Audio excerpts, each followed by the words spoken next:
you listening to this story from? Perhaps curled up by a crackling fireplace as winter winds howl outside your window. Or maybe during your morning commute as the modern world rushes by, unaware of the ancient tales that shaped it. Wherever you are, take a moment to imagine the creak of Viking ships, the bite of northern winds, and the voice of a saga teller spinning yarns by firelight. Chapter 1: The Man with a Fiery Temper. Iceland, 982 AD. The afternoon sun cast long shadows across the grassy valley where Thorvald's farm nestled against the hillside. The sheep grazed peacefully, scattered like clouds across the green slopes, while smoke curled lazily from the longhouse chimney.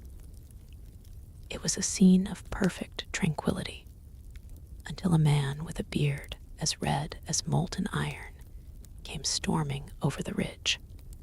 Eyjolf, the shout echoed across the valley, sending birds scattering from their perches. Eyjolf Dung, show your face, you miserable thief.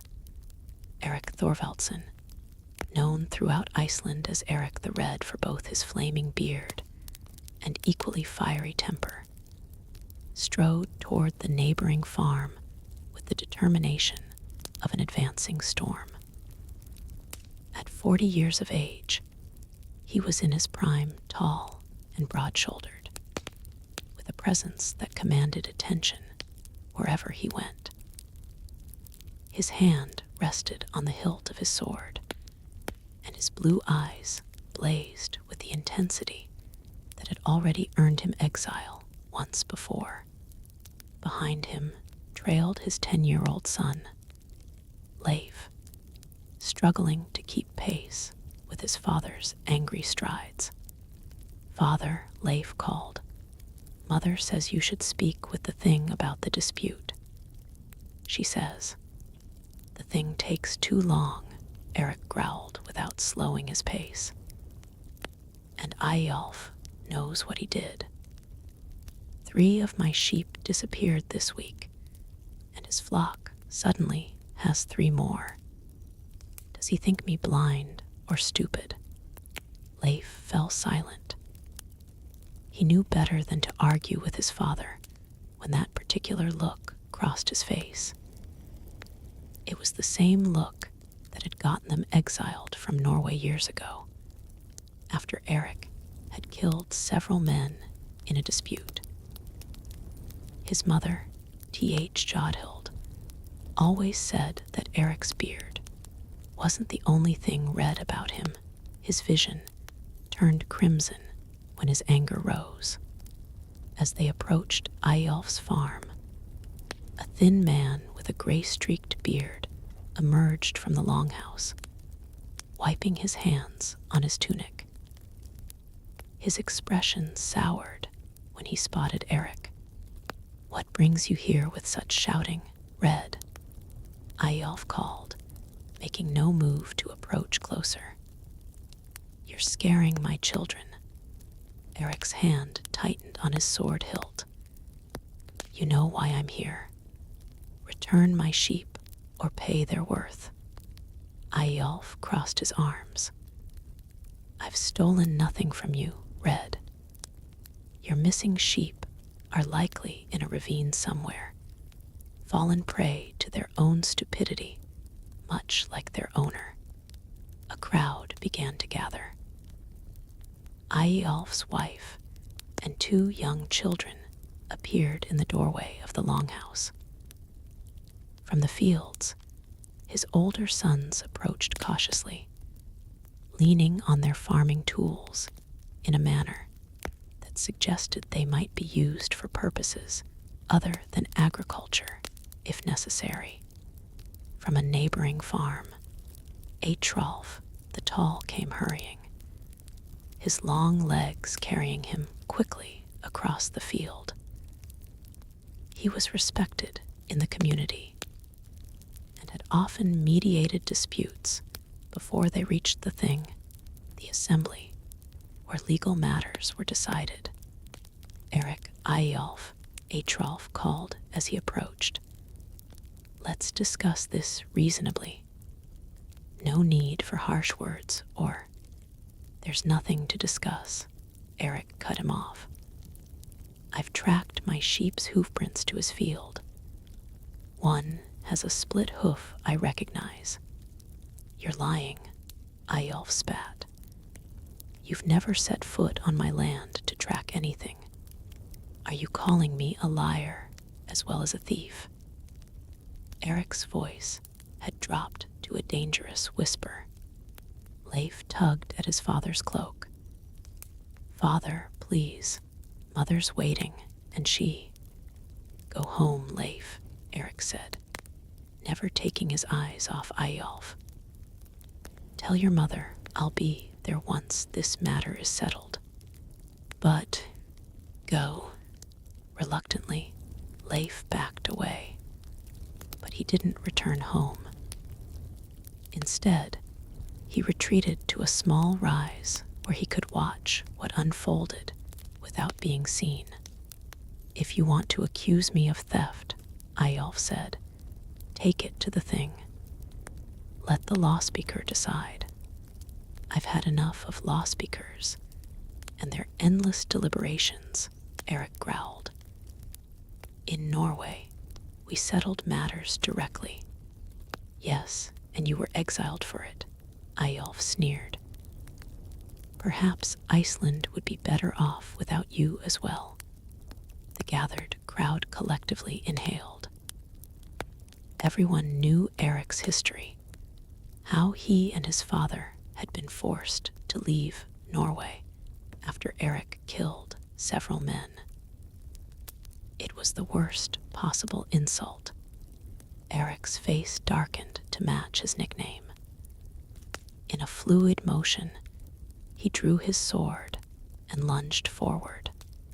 What happened next occurred so quickly that later, no witness could agree on the exact sequence of events. Eyjolf reached for a farming tool. His sons rushed forward. Atrolf tried to step between them. There was shouting, the clash of metal, and then silence.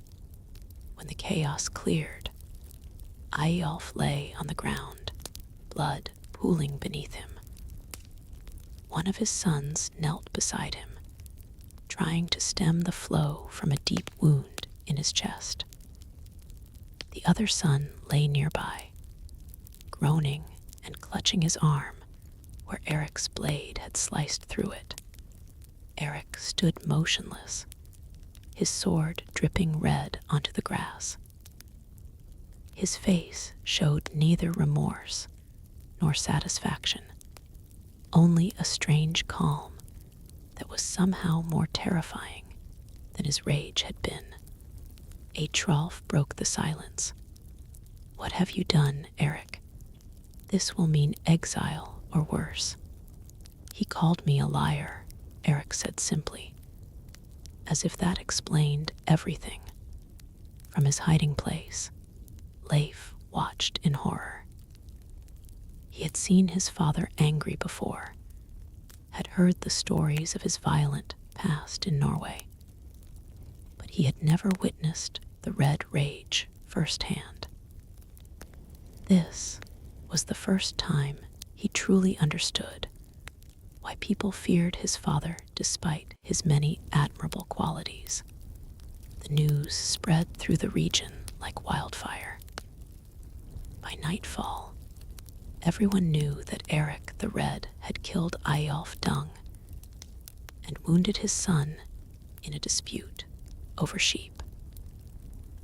By morning, warriors from nearby farms had surrounded Erik's home, demanding he submit to judgment. T.H. Jodhild, Erik's wife, moved through their longhouse with quiet efficiency, packing essentials while Erik sat at the central hearth, staring into the flames. She was a tall, strong woman with keen intelligence and a practical nature that balanced Erik's impulsivity. Unlike many wives of her time, she never hesitated to speak her mind to her husband. "This is the second time your temper has cost us our home," she said, her voice tight with controlled anger. "Will there be a third or a fourth? Will we wander the world until there's nowhere left for you to be exiled from?" Erik didn't answer immediately. When he finally spoke, his voice was unexpectedly soft. "There have been rumors, stories from sailors about lands west of here. Perhaps this is a sign that we're meant to find them." T.H. Jodhild paused in her packing. "You would see this as an opportunity rather than a punishment. What else can I do?" Erik spread his hands. "The thing will not show mercy this time. They allowed us to settle here because my father was respected, and they believed I deserved a second chance. There will not be a third chance. And what of your family? What of Leif and Thorvald and little Freydis? What of the child I carry now?" She rested a hand on her slightly swollen belly. Erik finally looked up at her, his blue eyes troubled. "I would not ask you to follow me into exile immediately. Let me first discover if these western lands exist, if they're habitable. If they are, I'll return for you." "If you return," T.H. Jodhild corrected, her voice breaking slightly. "The Western Sea is treacherous, Erik. Many ships have sailed that way and never been seen again." "I'll return," he said with the unshakable confidence that both maddened and attracted her. "I promise you this.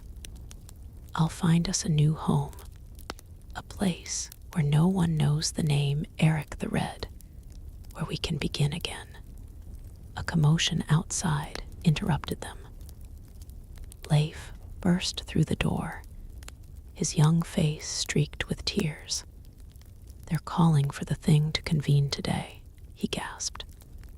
They say they want your outlawry to be full, not just for 3 years. Full outlawry was essentially a death sentence. It meant not only exile, but also that anyone could kill the outlawed person without legal consequence. Their property would be confiscated, and they would be cast out with nothing. Erik nodded grimly. "It's as I expected. Eyjolf had many friends and relatives." He rose to his feet and clasped his son's shoulders. "Leif, you must be the man of this household while I'm gone. Protect your mother and siblings. Learn all you can from Thorbjorn. He's a wise teacher and will prepare you for when we meet again." "Where will you go?" Leif asked, struggling to maintain composure. "West," Erik said simply. "To find the land that lies beyond the setting sun." As predicted, the thing convened that very day. The assembly gathered in the traditional meeting place, a natural amphitheater formed by sloping hillsides. At its center stood the Law Rock, where the law speaker presided.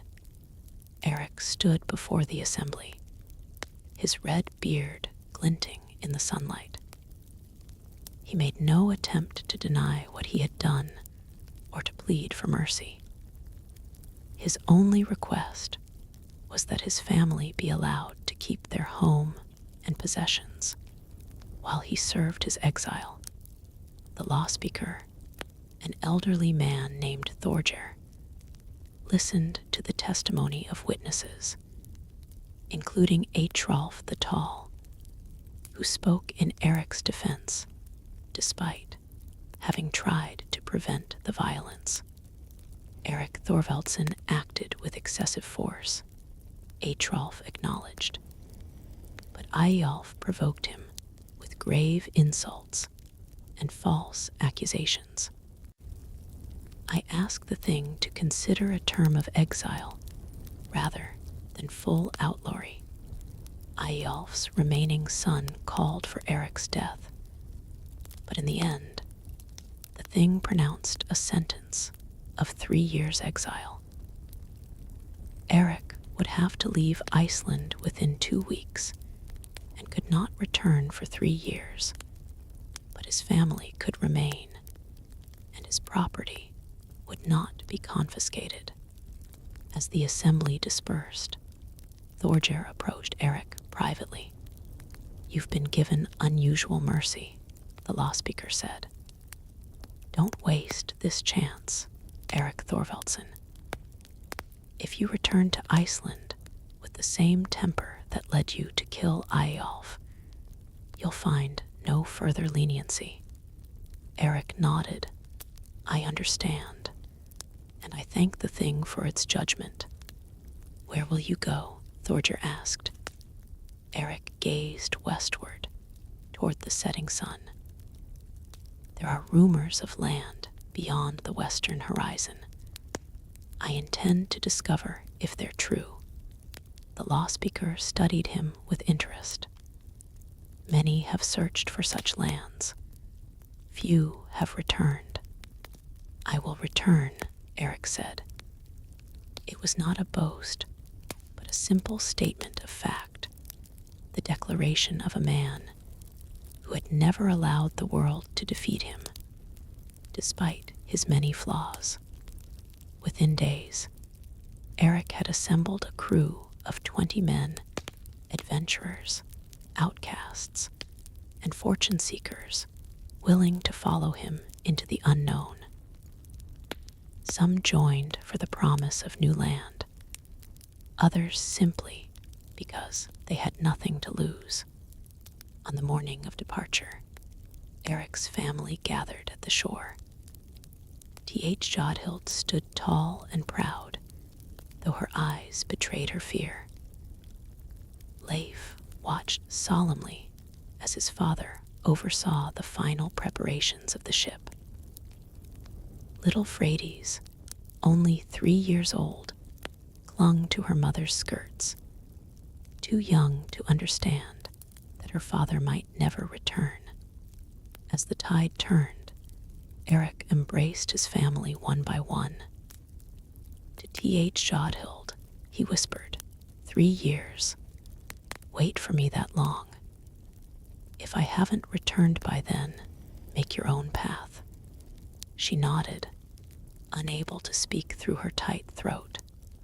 To Leif, he said more loudly, remember what I've taught you about sailing and fighting. The next time we meet, you'll be a young man, not a boy. Leif straightened his shoulders, trying to appear brave. I'll make you proud, father. You already do, Erik said, tousling his son's hair in a rare display of affection. As the ship pushed off from shore, Erik took his place at the stern, his red beard blowing in the breeze. His eyes were fixed not on the family he was leaving behind, but on the horizon ahead, on the unknown that beckoned him westward. From the shore, Leif watched until the ship was nothing more than a speck on the vast ocean. Beside him, his mother stood in silence, her hand resting protectively on her belly, where a new life grew, a child who might be born before its father found his way home again, if he ever did. Do you think he'll find it? Leif asked finally. This western land.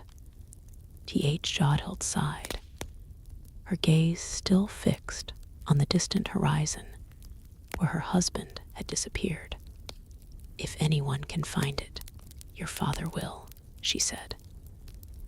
Whether for good or ill, Erik Thorvaldsson has always had a gift for carving his own path through the world. What neither of them could know was that Erik's ship was sailing toward a discovery that would change the course of history, and that his impulsive lie about a green land would echo through the centuries long after the man himself had returned to dust. Chapter 2. Sailing into the unknown. The morning dawned crisp and clear as Erik's ship, the sea serpent, cut through the rolling waves of the North Atlantic.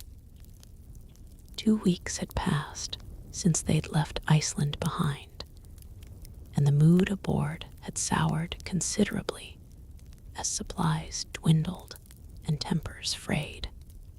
Tell me again why we followed a man named the Red into the middle of nowhere, grumbled Otter the pessimist, a stocky man with a perpetual frown who had joined Erik's crew more out of boredom than conviction. Everyone knows redheads are bad luck at sea. Then why did you volunteer? Asked Ulf, a young man barely out of boyhood who still regarded Erik with something like hero worship. Because, Otter said, lowering his voice, I'd rather take my chances with the sea than stay in Iceland, where my wife's mother moved into our home. He shuddered dramatically. That woman has the pleasant disposition of a starving bear. Laughter rippled through the nearby crewmen, providing a brief respite from the monotony of endless ocean.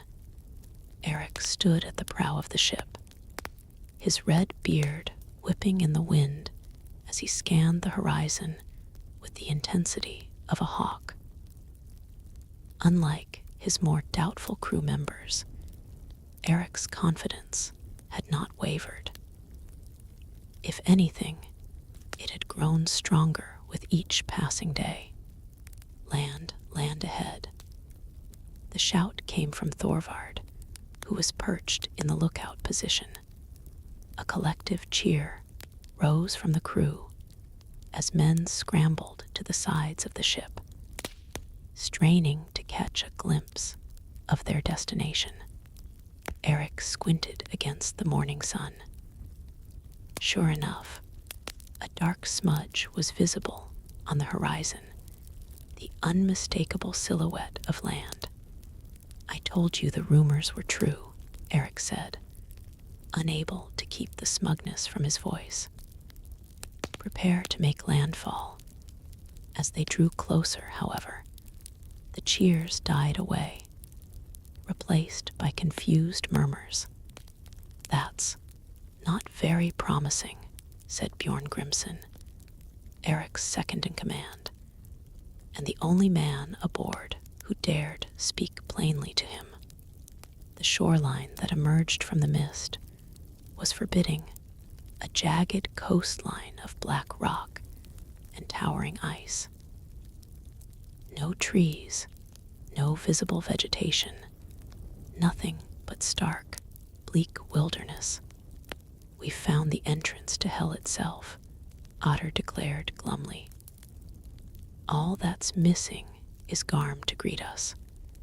Erik's jaw tightened. We'll sail along the coast. This might just be a particularly inhospitable stretch. For 3 days, they navigated the treacherous coastline, dodging icebergs and searching for any sign of habitable land.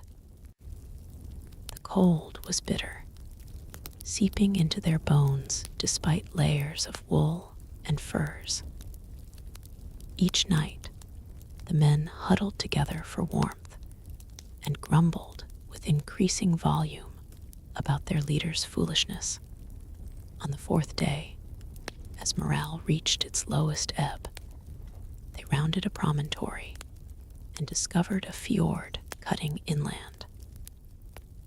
Unlike the barren coast they'd been following, this inlet revealed something unexpected patches of green.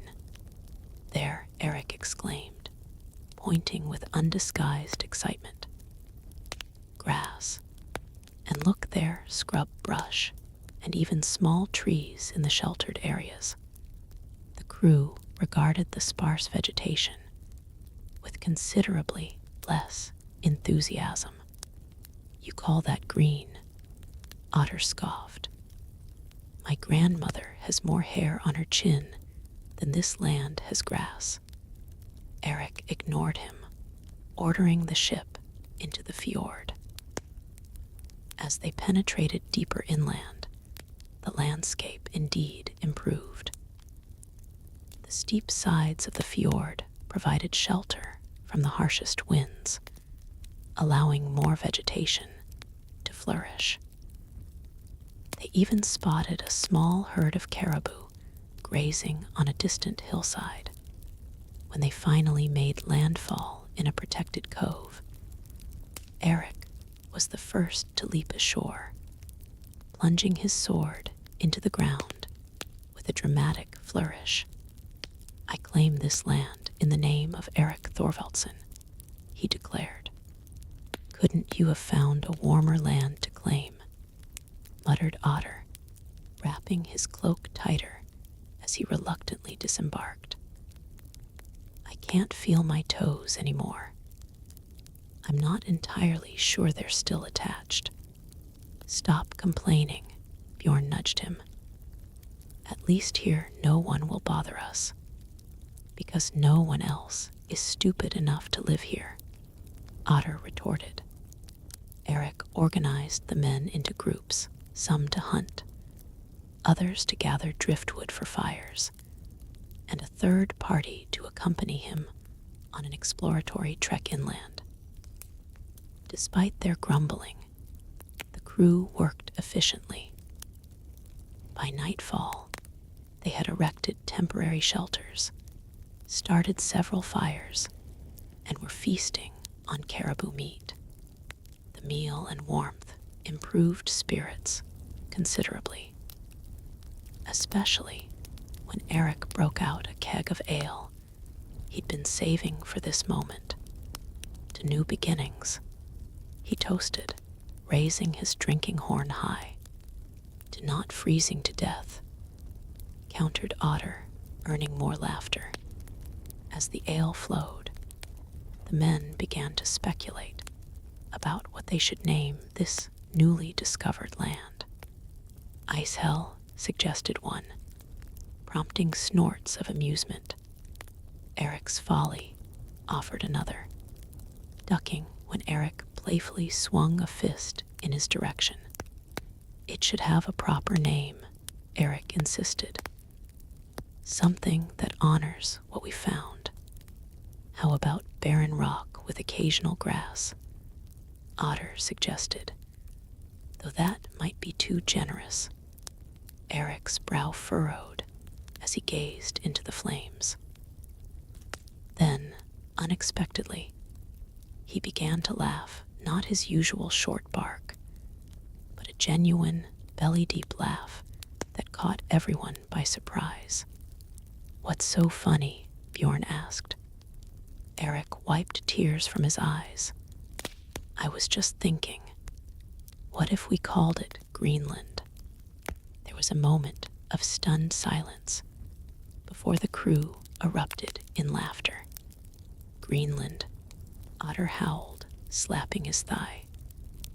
That's like calling me Otter the Optimist. Why not the fertile paradise?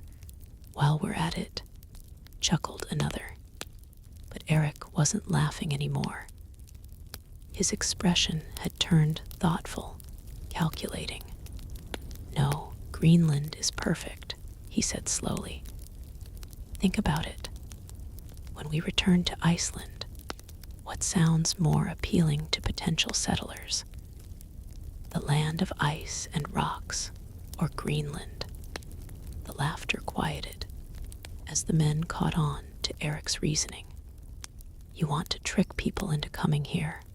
Bjorn asked, his voice a mixture of disbelief and admiration. "Not trick," Erik corrected quickly. "Inspire. Yes, much of what we've seen is barren, but not all of it. This fjord has potential. With enough people, with livestock and seeds," he gestured expansively. "We could build something here. People would figure out the truth as soon as they arrived," Ulf pointed out. Erik's smile turned sly.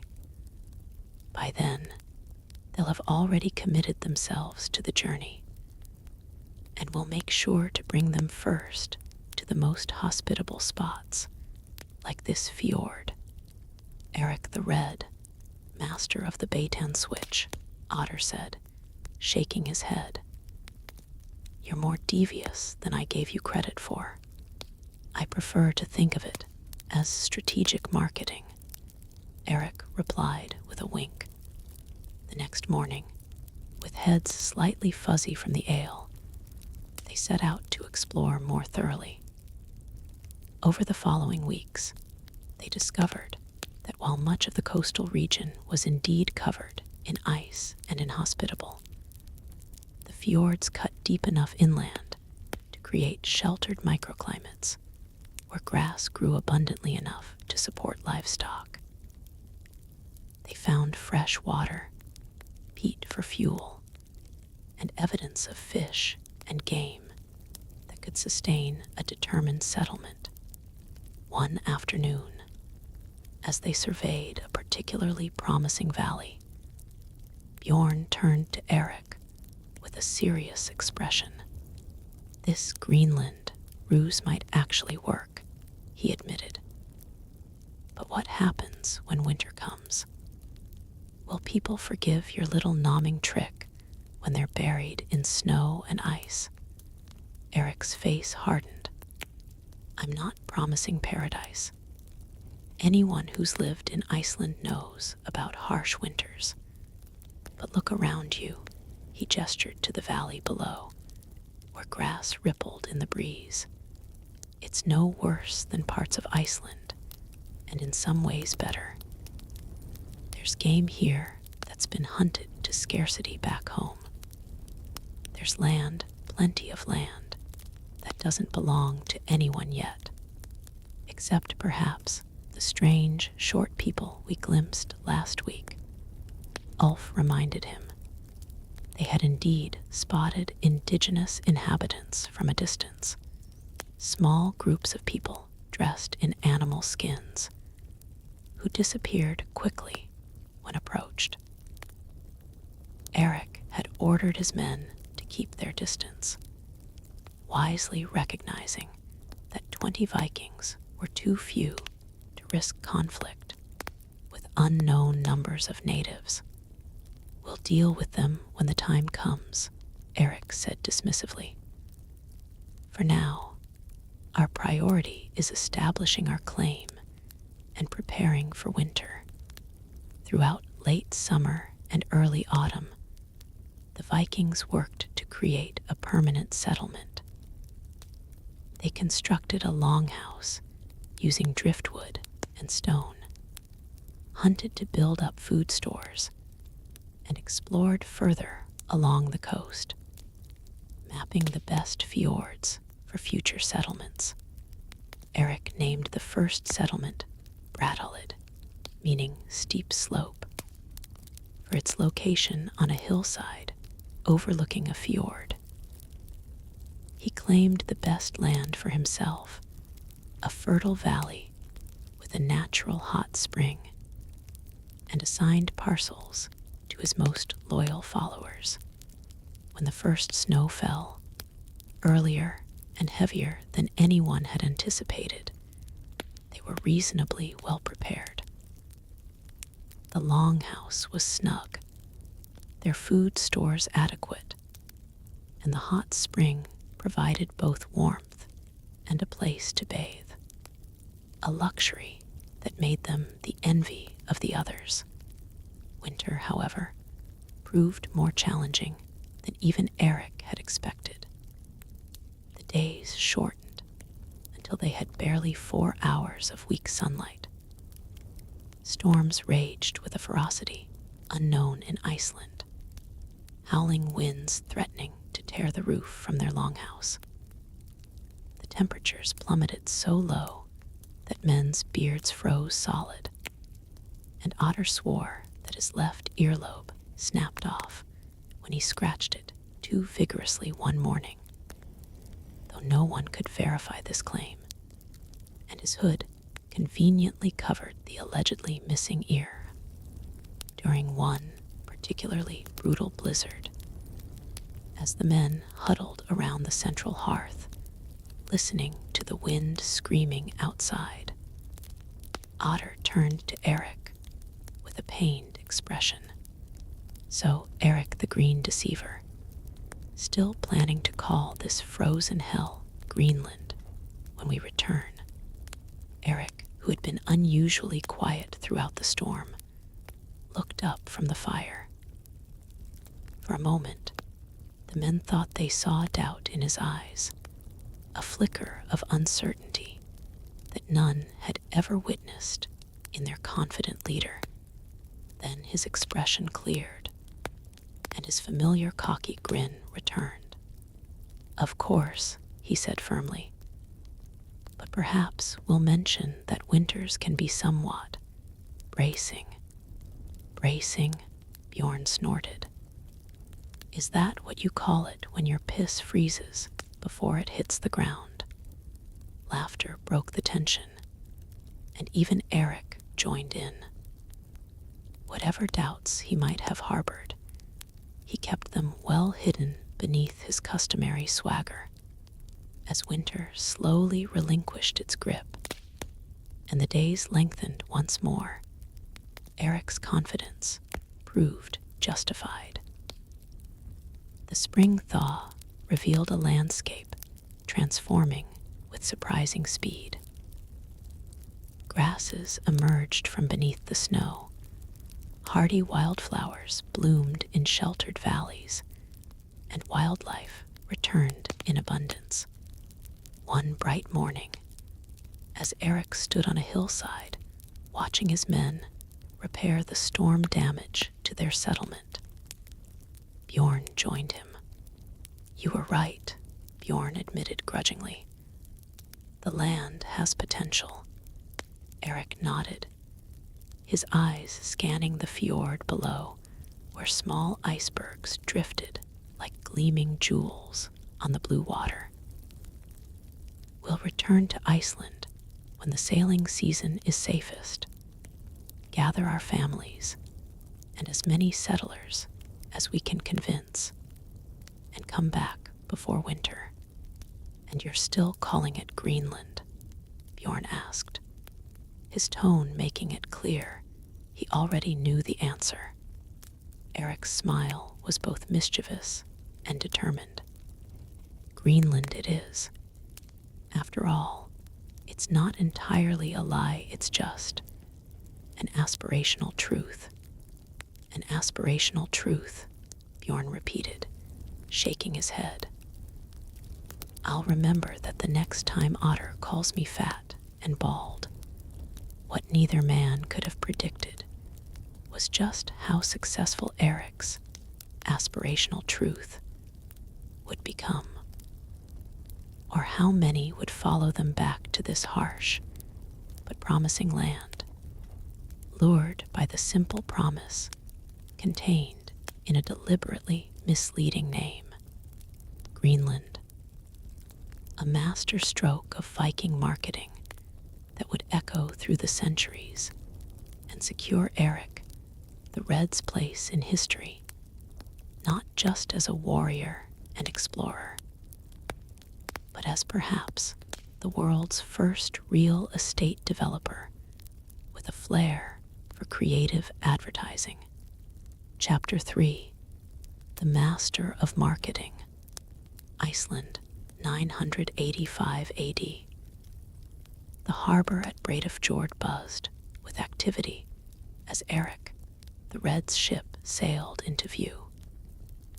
People gathered along the shoreline, pointing and murmuring in surprise. No one had truly expected to see Erik again. The western seas were notorious for swallowing ships and men without a trace. "He's actually returned," whispered one fisherman to another. "I lost 3 sheep in that wager. Perhaps he's a ghost," replied his companion, only half joking. They say the drowned return when they have unfinished business. As the ship drew closer, any notion that Erik might be a ghost was dispelled by his booming voice carrying across the water, shouting orders to his crew with his characteristic impatience. His red beard, if anything, seemed even more vibrant than when he'd left, as though the adventure had intensified its color. The first person to greet Erik as he strode down the gangplank was his son, Leif. The boy had grown taller during his father's absence, his childish features beginning to sharpen into those of a young man. "Father," Leif called, running forward. He stopped just short of embracing Erik, suddenly self-conscious in front of the gathered crowd. Erik had no such reservations. He swept his son into a bear hug that lifted the boy off his feet. "Look at you," Erik exclaimed, setting Leif down and stepping back to examine him. "You've grown a handspan at least. Soon you'll be taller than your old father." "Did you find it?" Leif asked eagerly. "The western land." Erik's face split into a wide grin. "Indeed I did, my boy. Indeed I did." He looked past Leif to where Fjords was approaching more sedately, their young daughter Freydis in tow, and a swaddled infant in her arms. "And who is this?" Erik asked, his voice softening as he gazed at the baby. "Your son," Fjords replied, "born 2 months after you left. I named him Thorvald after your father." Erik gently took the bundle, examining the infant's face with wonder. "A fine name for a fine boy," he declared. Then, handing the baby back to his wife, he embraced her awkwardly with one arm. Public displays of affection had never been their way. "You look well, wife." "As do you," she replied, her eyes searching his face. "Your exile has not been too harsh, it seems." "Harsh," Erik laughed loudly. "I have discovered paradise," Fjords, "a land of opportunity ripe for the taking." Behind him, Otter made a sound that might have been a snort or a cough.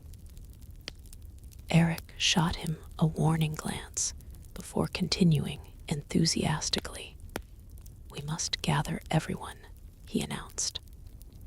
"I have news that all of Iceland should hear." Word spread quickly throughout the region. Erik Thorvaldsson had returned from exile, having discovered new lands to the west. By the time the moon rose that evening, the great hall of Thorkel Jellison, the most prominent chieftain in the area, was packed with curious Icelanders eager to hear Erik's tale. Erik stood before the crackling hearth, the firelight casting dramatic shadows across his face. He had dressed for the occasion in his finest tunic, a silver arm ring prominently displayed on his bicep. Behind him stood Bjorn and 2 other crew members, chosen for their imposing stature and unshakable loyalty. My friends, Erik began, his voice carrying to the farthest corners of the hall. I stand before you as a man transformed by what these eyes have witnessed. Beyond the western horizon, beyond the reach of all but the bravest Norse sailors, I have found a land of extraordinary promise. He paused, surveying the rapt faces before him. The room was silent, except for the crackling of the fire and the occasional clink of drinking horns. A green land, Erik continued, emphasizing each word. A land where meadows stretch as far as the eye can see, where game roams in abundance, where fjords teem with fish, and where any man with courage and strength can claim land enough to make his descendants wealthy for generations to come. From the back of the hall, Otter's distinctive voice called out, "Tell them about the ice, Erik." A ripple of murmurs spread through the crowd. Erik's smile never faltered. Indeed, like our own Iceland, parts of this new land feature ice, particularly along certain coastal areas, he acknowledged smoothly. But push inland into the sheltered fjords, and you'll find. He paused dramatically. Greenland. Greenland, someone echoed. Greenland, Erik repeated with satisfaction. For never have I seen such lush valleys, such promise for cattle and sheep. In the crowd, T.H. Jodhild watched her husband with a mixture of admiration and suspicion. She had known Erik long enough to recognize when he was embellishing the truth. The question was, by how much? If this land is so promising, called out Thorbjorn, a wealthy farmer known for his shrewd judgment, why have we not heard of it before? Because, Erik replied without missing a beat, it took a man with vision to sail far enough west to discover it. Others turned back too soon, missing the greatest opportunity of our generation. Bjorn stepped forward with a leather sack, which he appended onto a table. Out tumbled various items, unusual stones, a carved piece of driftwood unlike any tree known in Iceland, several furs from unfamiliar animals, and what appeared to be arrowheads of strange design, evidence of the bounty of Greenland, Erik proclaimed, and of the primitive folk who currently inhabit small portions of it, people who pose no threat to Norse settlers with proper weapons. The items were passed around, examined with great interest.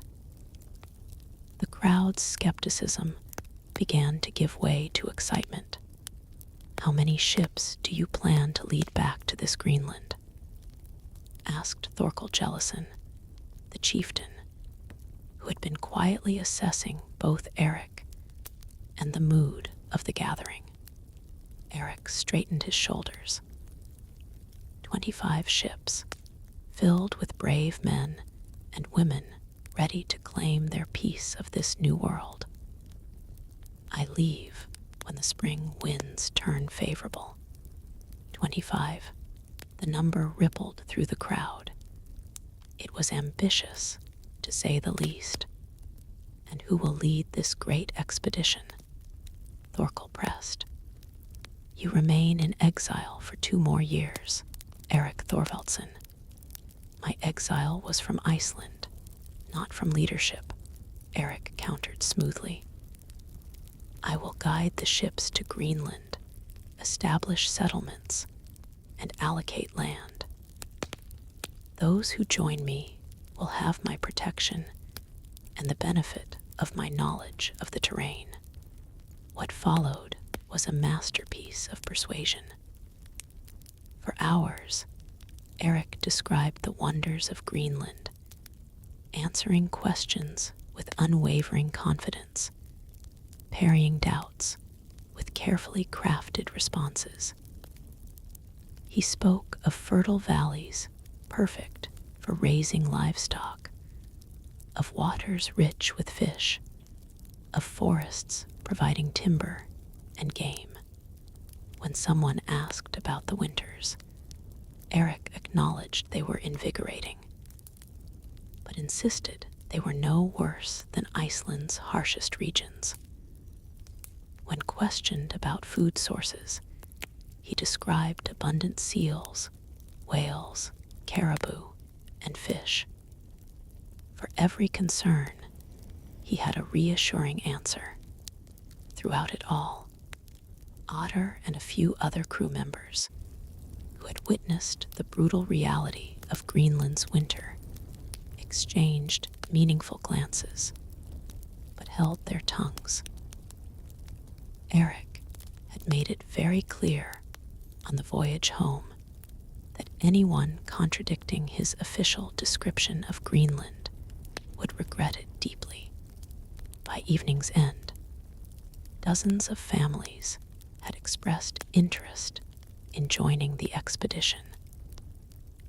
Erik's charisma, combined with growing land shortages in Iceland and the allure of new opportunities, proved a powerful combination.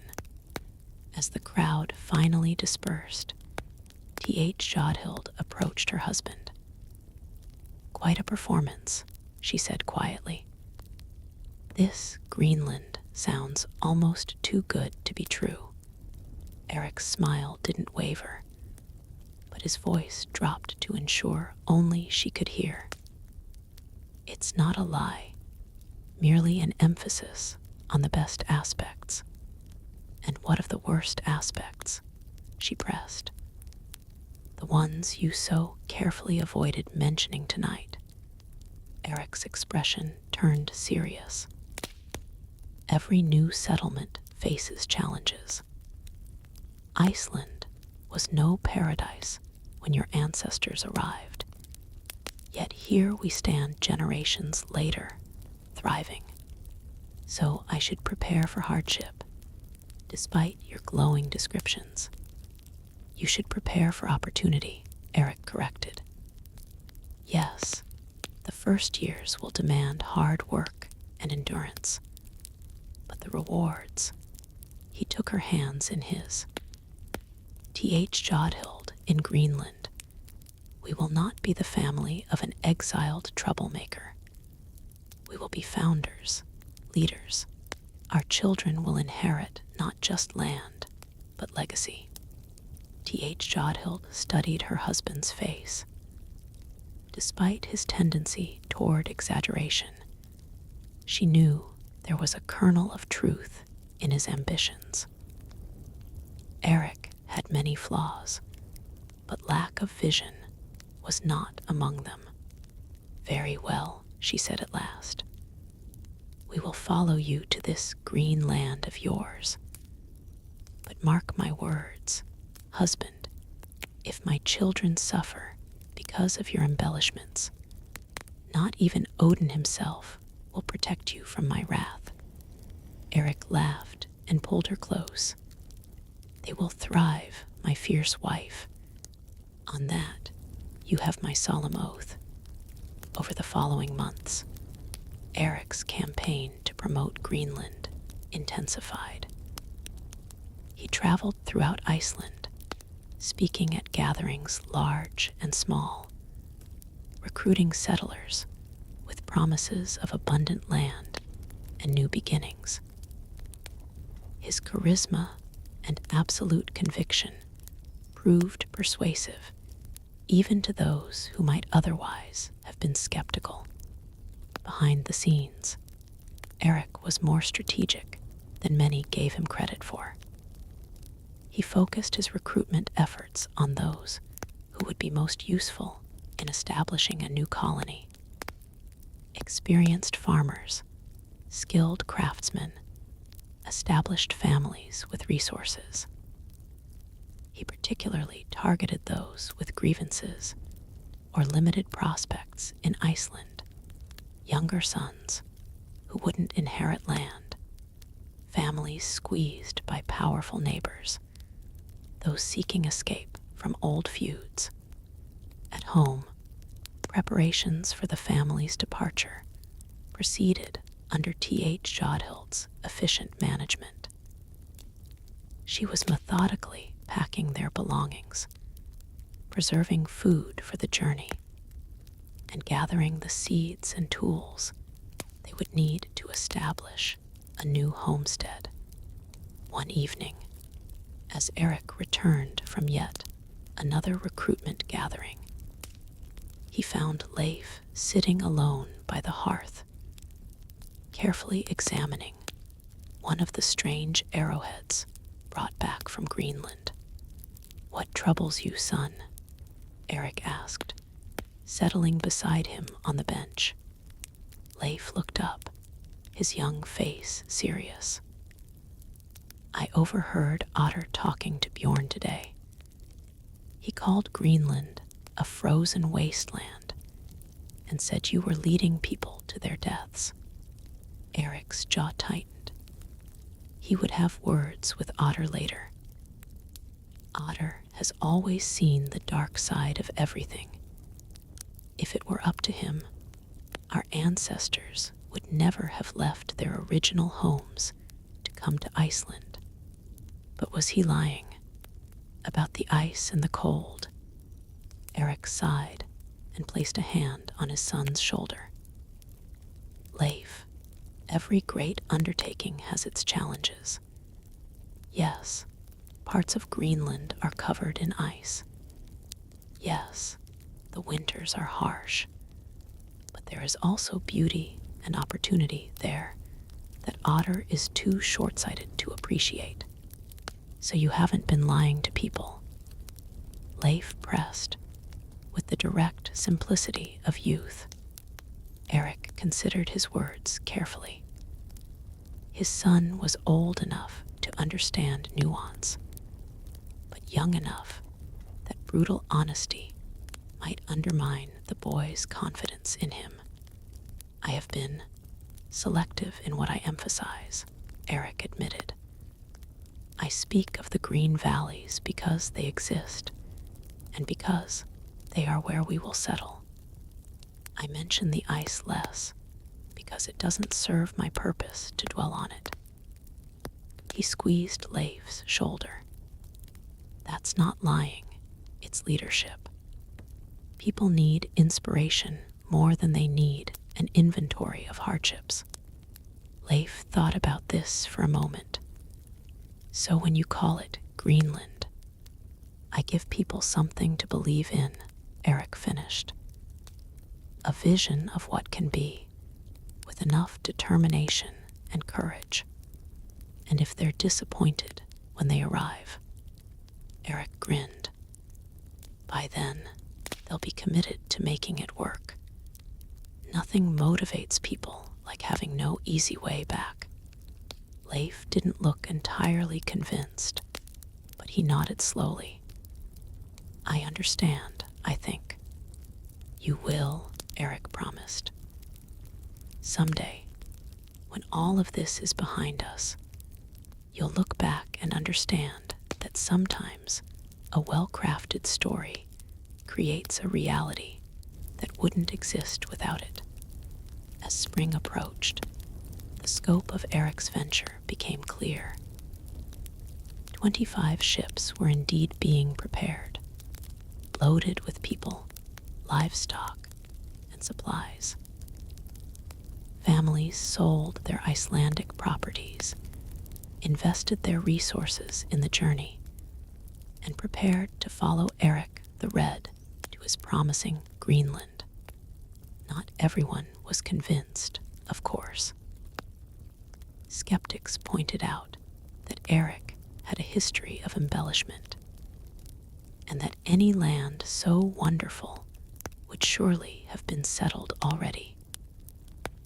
Others questioned whether a man exiled for violence was the best choice to lead a major colonization effort.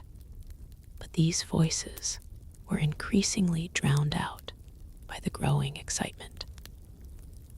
Erik had tapped into something powerful, the Norse hunger for new horizons, for land to call one's own, for the chance to build something from nothing. The night before the planned departure, Erik found Otter drinking alone at the edge of the encampment that had sprung up around the harbor. "You've been undermining me," Erik said without preamble. Sitting down beside the gloomy man, Otter took another swig from his ale horn. "Just sharing my honest observations about our winter paradise. Your honesty is not helpful. Neither is your dishonesty," Otter countered. "Greenland," he snorted.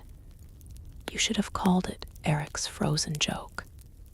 Erik's temper flared, but he controlled it with effort. He needed Otter.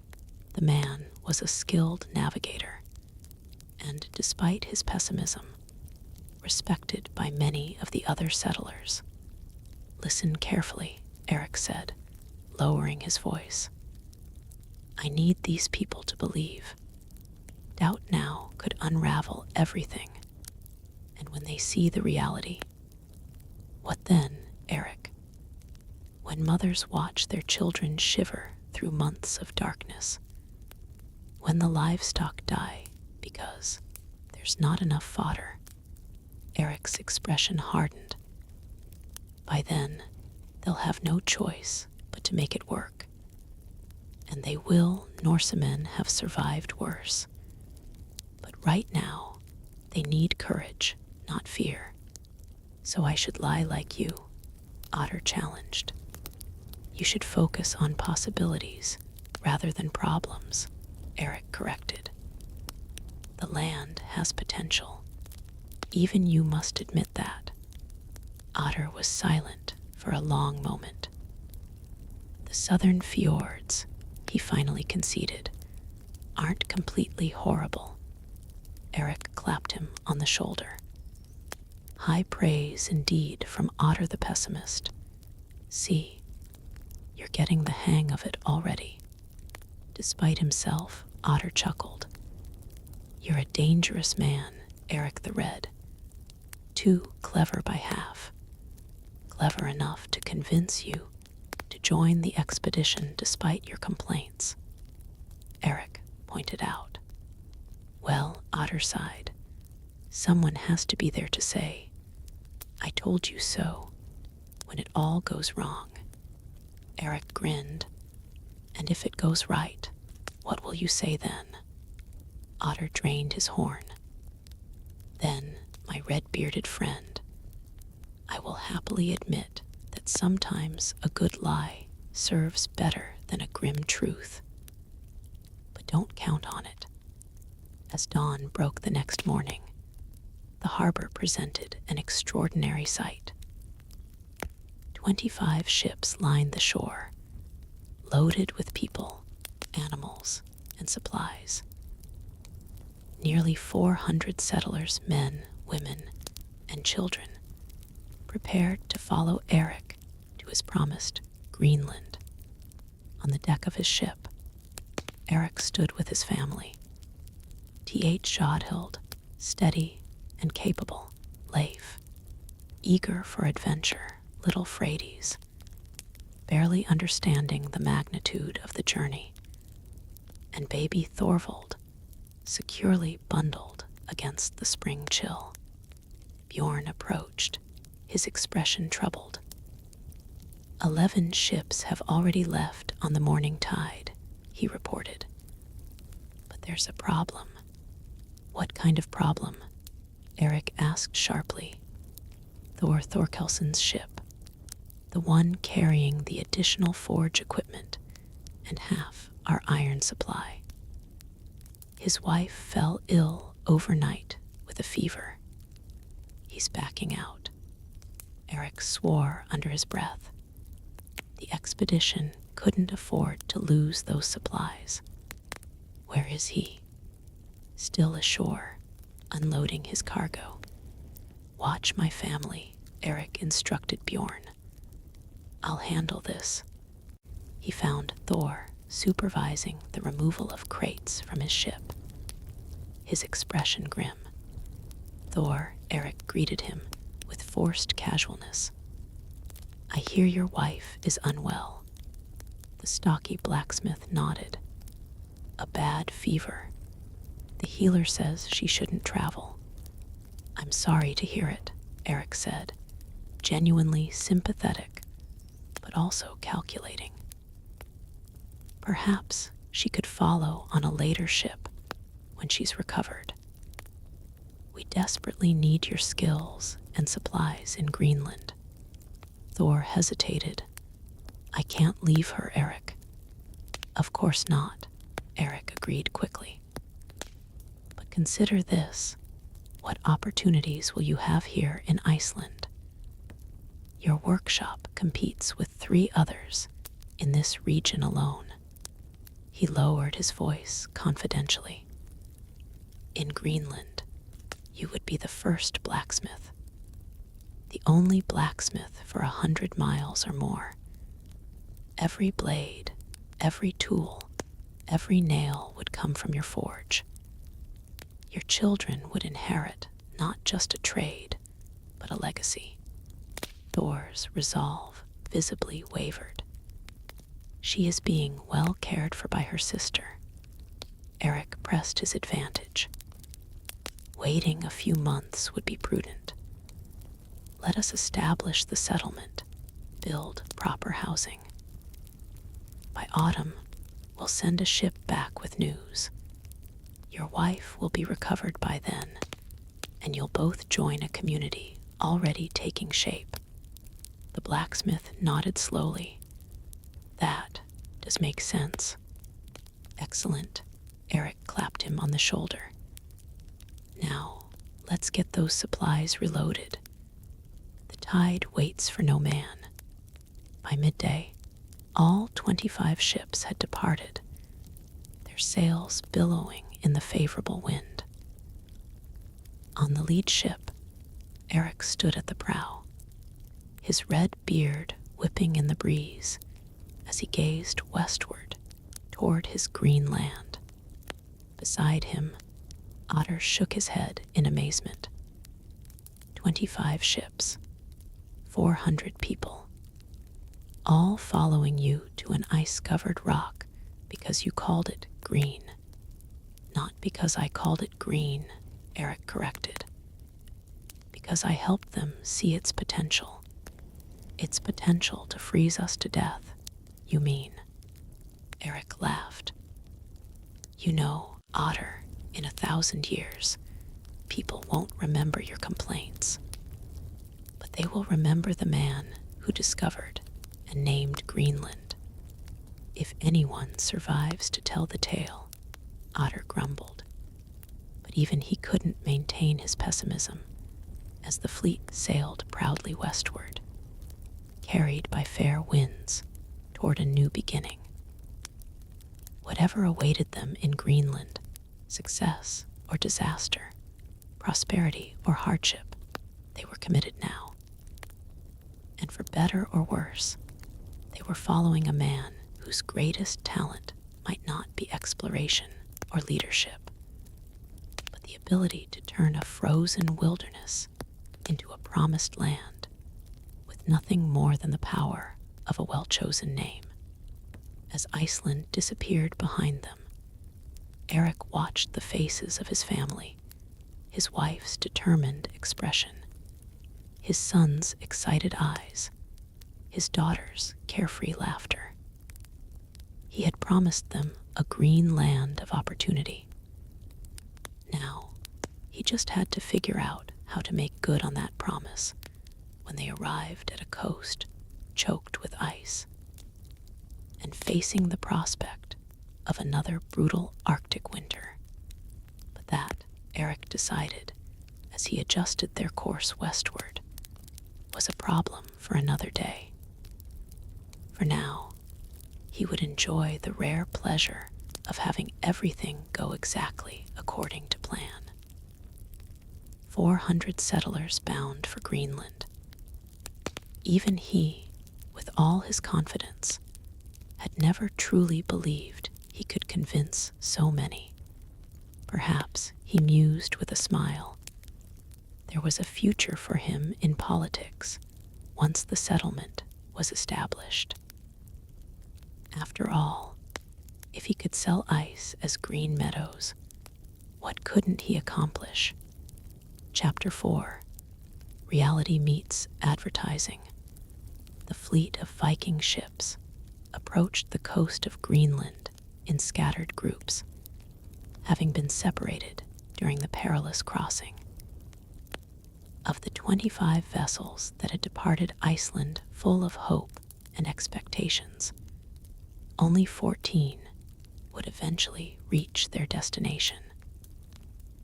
The others fell victim to storms, navigational errors, or simply turned back when the crew's courage failed them. Erik's ship, naturally, was among the first to arrive. He stood at the prow, scanning the coastline with a mixture of genuine pleasure at returning and nervous anticipation about how the settlers would react to their first glimpse of his green land. Beside him, 12-year-old Leif pointed excitedly. "Father, look, is that our settlement?" Brattahlid. Erik nodded, unable to suppress a proud smile. The small collection of structures he and his original crew had established looked pitifully modest, but they represented the beginning of something significant, the first European foothold in this vast new territory. Behind them, Fjords was bundling baby Thorvald more tightly against the biting wind, while keeping a watchful eye on little Freydis, who was attempting to climb the ship's railing for a better view.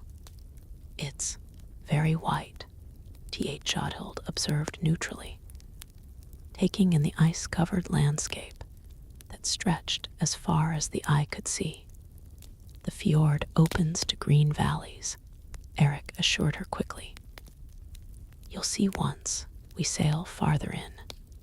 From his position at the rudder, Otter called out loudly enough for nearby passengers to hear, "Welcome to Greenland, good people. Do adjust your expectations accordingly." Erik shot him a withering glance. As the ship navigated the fjord entrance, the passengers crowded along the railings, their expressions shifting from initial disappointment to cautious hope as patches of vegetation, indeed, became visible along the protected shoreline. "You see," Erik said triumphantly to his wife, "green as promised." "Small patches of green amid endless white," she corrected, but without real rancor. Jodhild was nothing if not practical. Whatever the land offered or lacked, they were committed now. By midday, Erik's ship had docked at the crude wooden pier he had constructed the previous year. The remaining settlers' ships would trickle in over the next several days. But for now, Erik's primary concern was managing the first impressions of those who had arrived with him. "Welcome to Brattahlid," he proclaimed grandly as the first settlers disembarked, gesturing toward the cluster of turf-roofed structures, with the flourish of a man unveiling a palace rather than a few humble dwellings. The capital of our new homeland. The settlers gazed around, with expressions ranging from cautious optimism to undisguised dismay. "This is it?" asked Gunnar Thorkelson, a wealthy farmer who had invested a significant portion of his fortune in the venture. "This is the settlement you described so eloquently in Iceland." "The beginning of it," Erik corrected smoothly. "Rome wasn't built in a day, my friend. You're witnessing the birth of a new Norse kingdom." "A rather cold birth," muttered Gunnar's wife, Astrid, pulling her fur cloak tighter. "Invigorating," Erik countered with his infectious grin. "The brisk air builds character. Now, let me show you the best locations for establishing your new homes. I've been saving the prime spots for important families such as yours." This was, in fact, a clever strategy Erik had devised during the journey. He had mentally mapped the most sheltered, fertile valleys within reasonable distance of Bradhalid, and planned to allocate them based on a careful calculation of each settler's importance, resources, and potential for causing trouble if dissatisfied.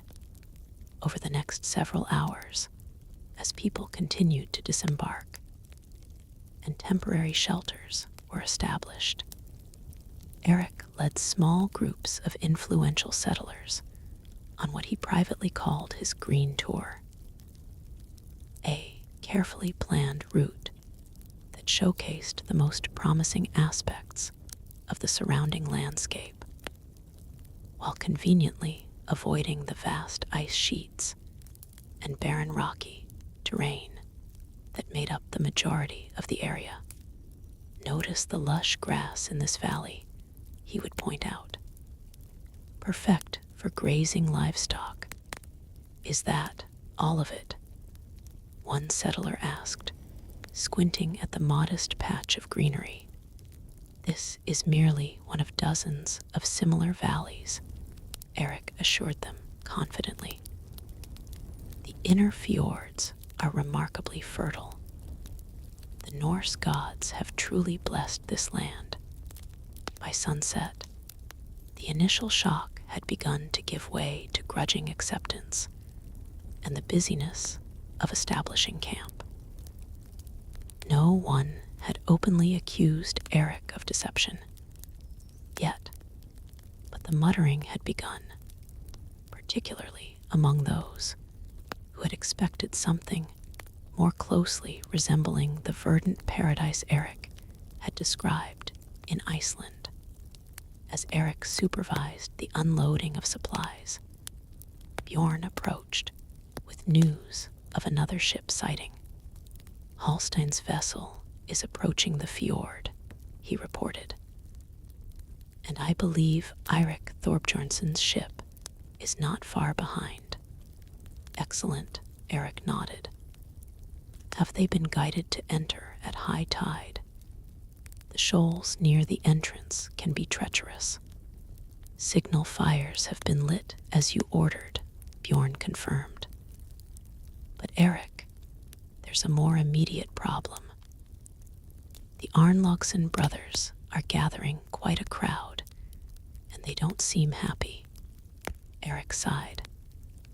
The Arnlogson brothers, Thorvald, Thorstein, and Einar, were exactly the sort of troublemakers he had hoped to avoid recruiting.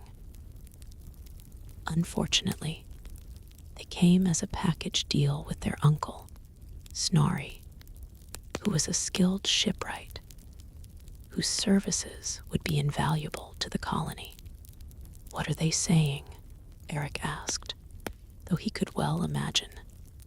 "Thorvald is suggesting that the name Greenland is the biggest joke since Loki convinced Thor to wear a wedding dress," Bjorn reported with a wince.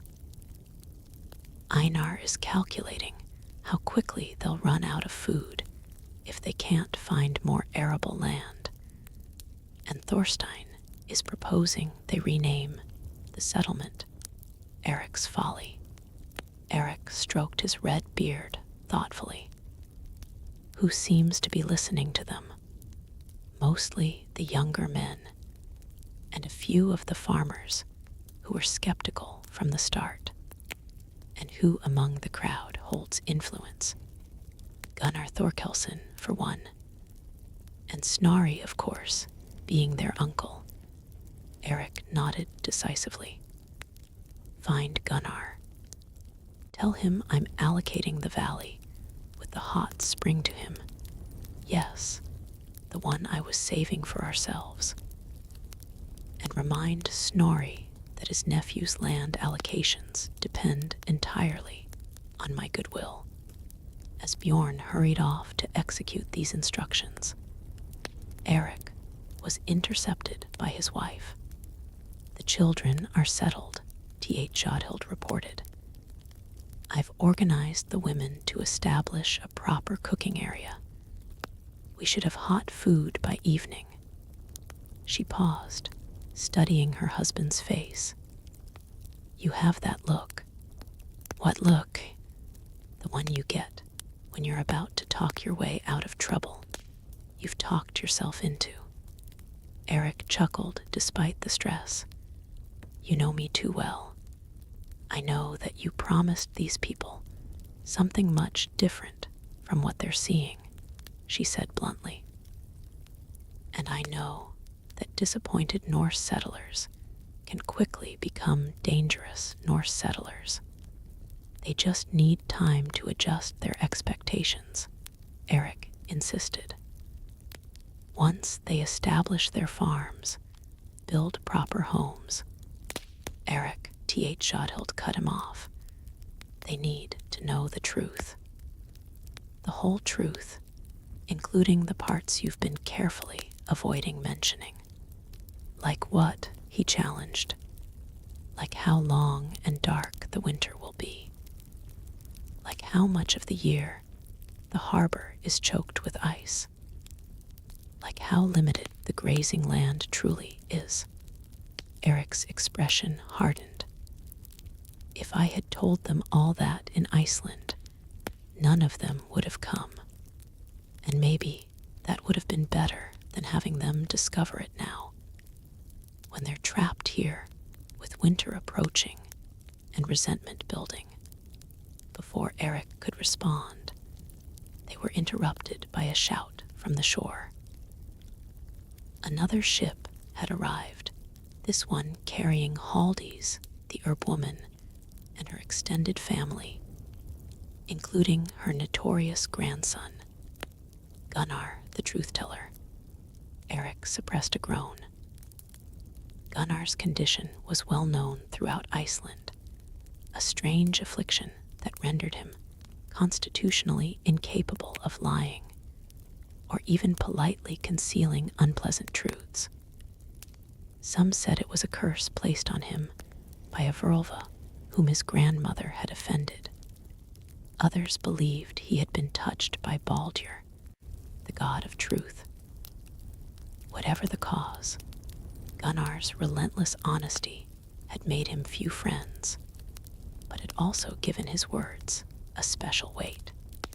If he declared something true, no one doubted it. Why did you allow them to join us? Erik hissed to Bjorn, who had returned just in time to witness the new arrivals. Haldis is the most skilled healer in Western Iceland, Bjorn reminded him. We need her knowledge of medicines. You said yourself that no healers should be turned away. Yes, but her grandson. Erik watched with growing alarm as Gunnar, a gangly young man with startlingly pale eyes, was already surveying the settlement with the dismayed expression of someone who had just discovered he'd been sold a blind horse. Perhaps he can be kept occupied, Bjorn suggested, without much conviction. Assigned to a distant hunting party. For the entire winter. Erik shook his head. No, we'll need to handle this differently. He thought for a moment, then smiled slowly. In fact, Gunnar the Truth-Teller might be exactly what we need. How do you figure that? Bjorn asked skeptically. Because, Erik explained, if we can get him to acknowledge even one positive aspect of Greenland, no one will doubt it. His curse, or gift, will work in our favor. Erik strode purposefully toward the new arrivals, arms spread wide in welcome. Haldies, your safe arrival is cause for celebration. Your skills are sorely needed here. The elderly woman, wrapped in layers of wool and fur, nodded curtly. Despite her age, she stood straight as a spear, her gray eyes sharp and assessing. Save your flattery, Erik the Red. I came for the opportunity to study new plants, not to be charmed by you. Of course, Erik agreed readily. And there are indeed unique plants here, particularly in the sheltered valleys. Plants with remarkable properties, I'm told by the Skraelings we've occasionally encountered. This, at least, was not an exaggeration. The indigenous people whom the Norse called Skraelings did indeed make use of local plants for medicine and food in ways that had impressed even Otter during their limited interactions the previous year. Erik turned his attention to Gunnar, who was still gazing around with undisguised disappointment. And Gunnar, your honest perspective will be valued here as we establish our new home. Gunnar blinked in surprise. Most people avoided engaging him directly, fearing his unfiltered observations. This is not what you described in Iceland, he said immediately. You called it a green land of plenty, but I see mostly ice and rock. Several nearby settlers, who had been pretending not to eavesdrop now, turned to listen openly. Erik's handling of this moment would be crucial. Appearances can be deceiving, Erik replied smoothly. You've only just arrived and only seen the coastal region during autumn. I invite you to withhold judgment until you've explored more thoroughly. He gestured toward the fjord. Come, walk with me. I would value your honest assessment of what lies beyond this initial view. Gunnar hesitated, then nodded. His grandmother gave Erik a shrewd look that suggested she understood exactly what he was attempting. But she made no move to interfere, as Erik led Gunnar away from the crowd.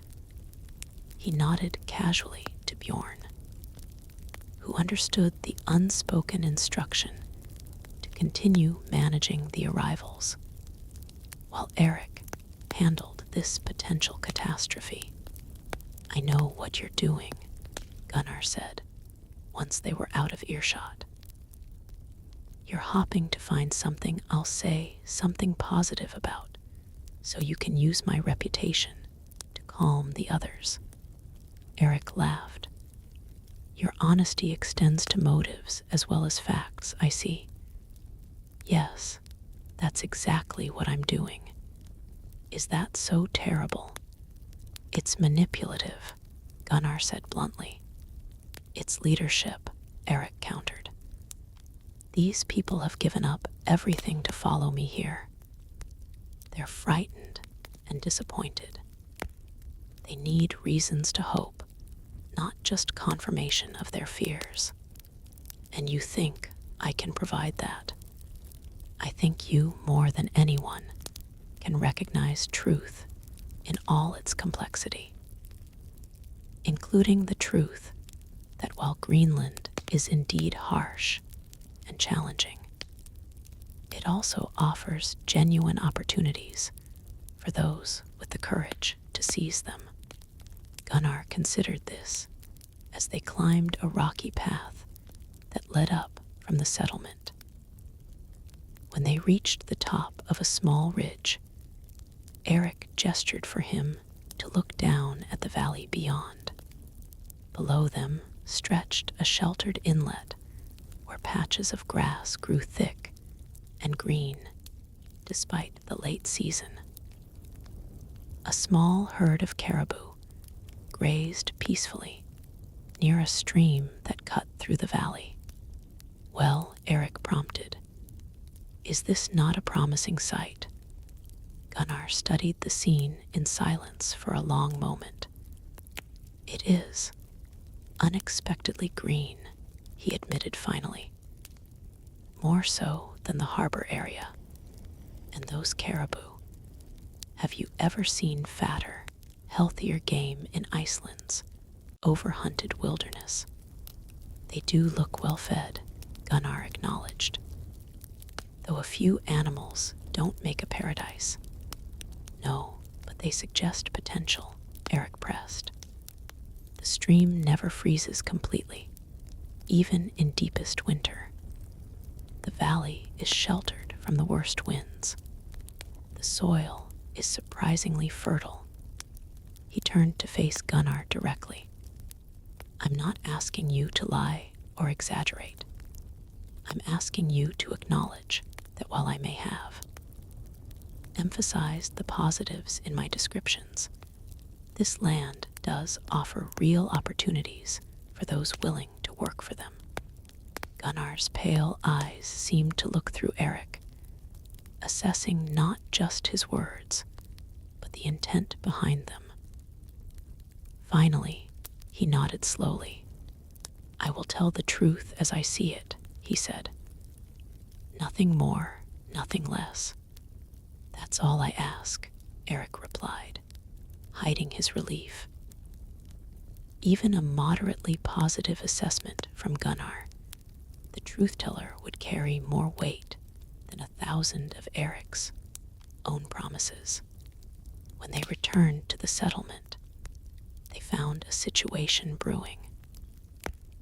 The Arnlaugsson brothers had moved from grumbling to open criticism, gathering a crowd around them as they listed the discrepancies between Erik's promises and the reality of Greenland.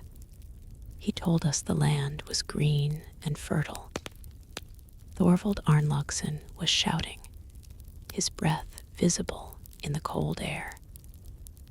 Does this look fertile to you? He stomped his foot on the rocky ground for emphasis. He said game was abundant, added Einar, his voice carrying across the gathering. Yet, our hunters have spotted only a few seals and not a single deer. Perhaps, Erik interrupted loudly as he strode into the crowd, Gunnar following behind him.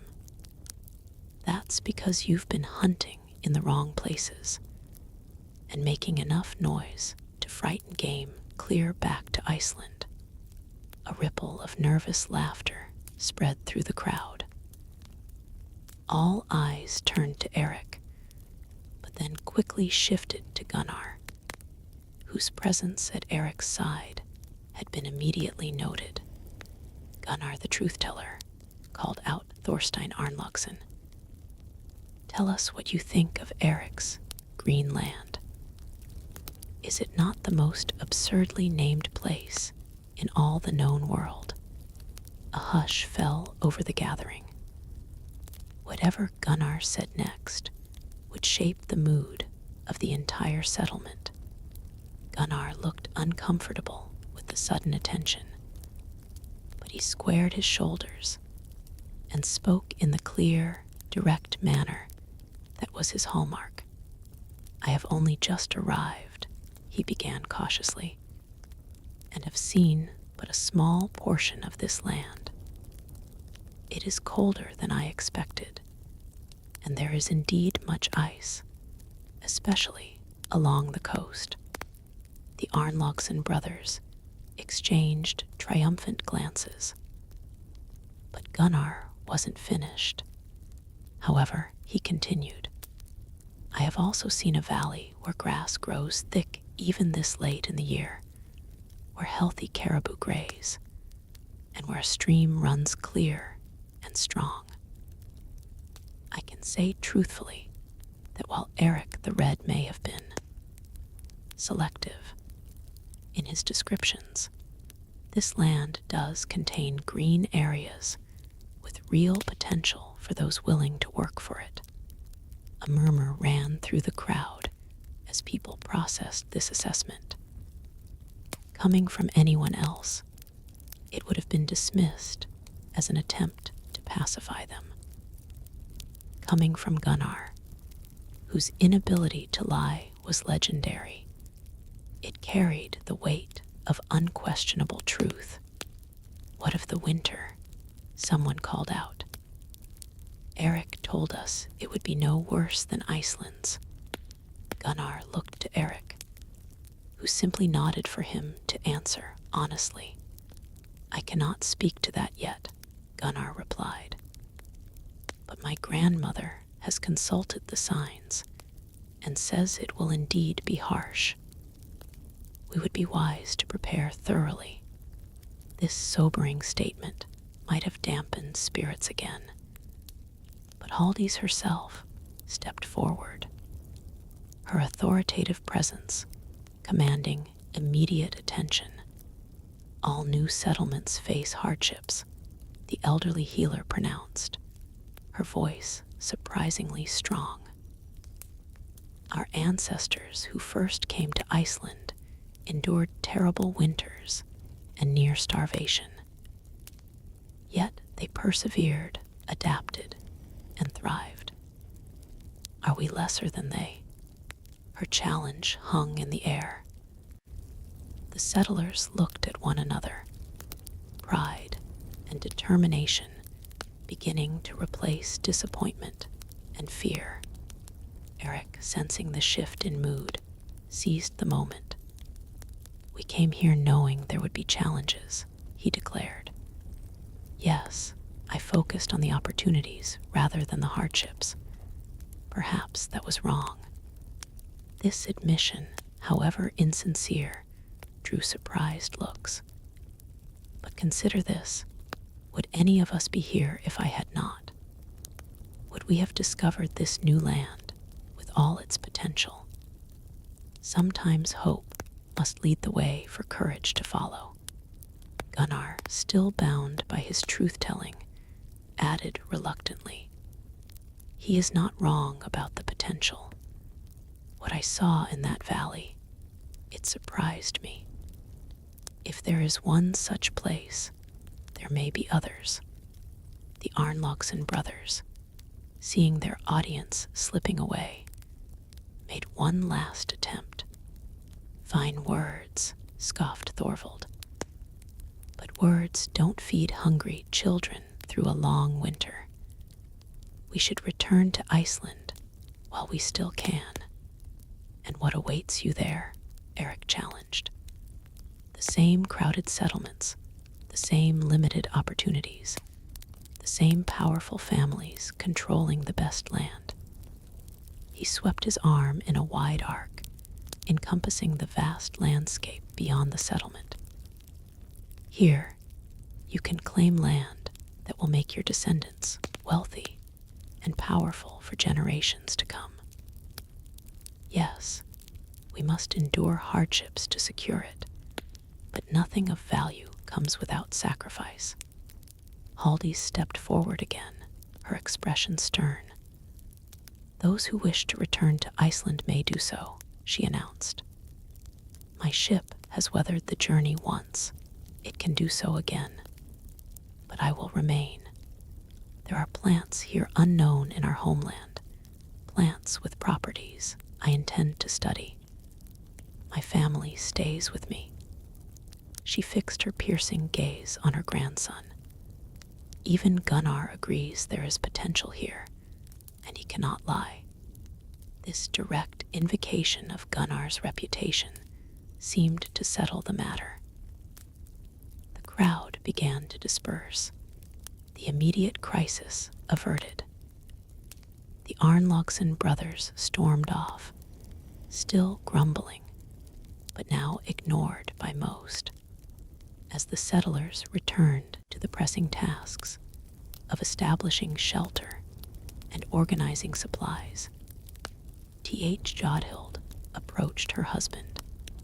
Well handled, she conceded. Though I notice you've now promised our hot spring valley to Gunnar Thorkelson and allocated prime grazing land to Haldi's family. Erik shrugged. Small prices to pay for stability. We'll claim the next best locations for ourselves. And the winter, she pressed. Gunnar was right. They should prepare for worse than you've led them to believe. Then we'll help them prepare, Erik said firmly. I didn't bring these people here to watch them suffer, T.H. Jodhild. Whatever it takes, we'll see them through until spring. She studied his face, then nodded, seemingly satisfied with his sincerity, if not his methods. Your Greenland may yet prove aptly named, she mused. Not because of what it is, but because of what it might become through our efforts.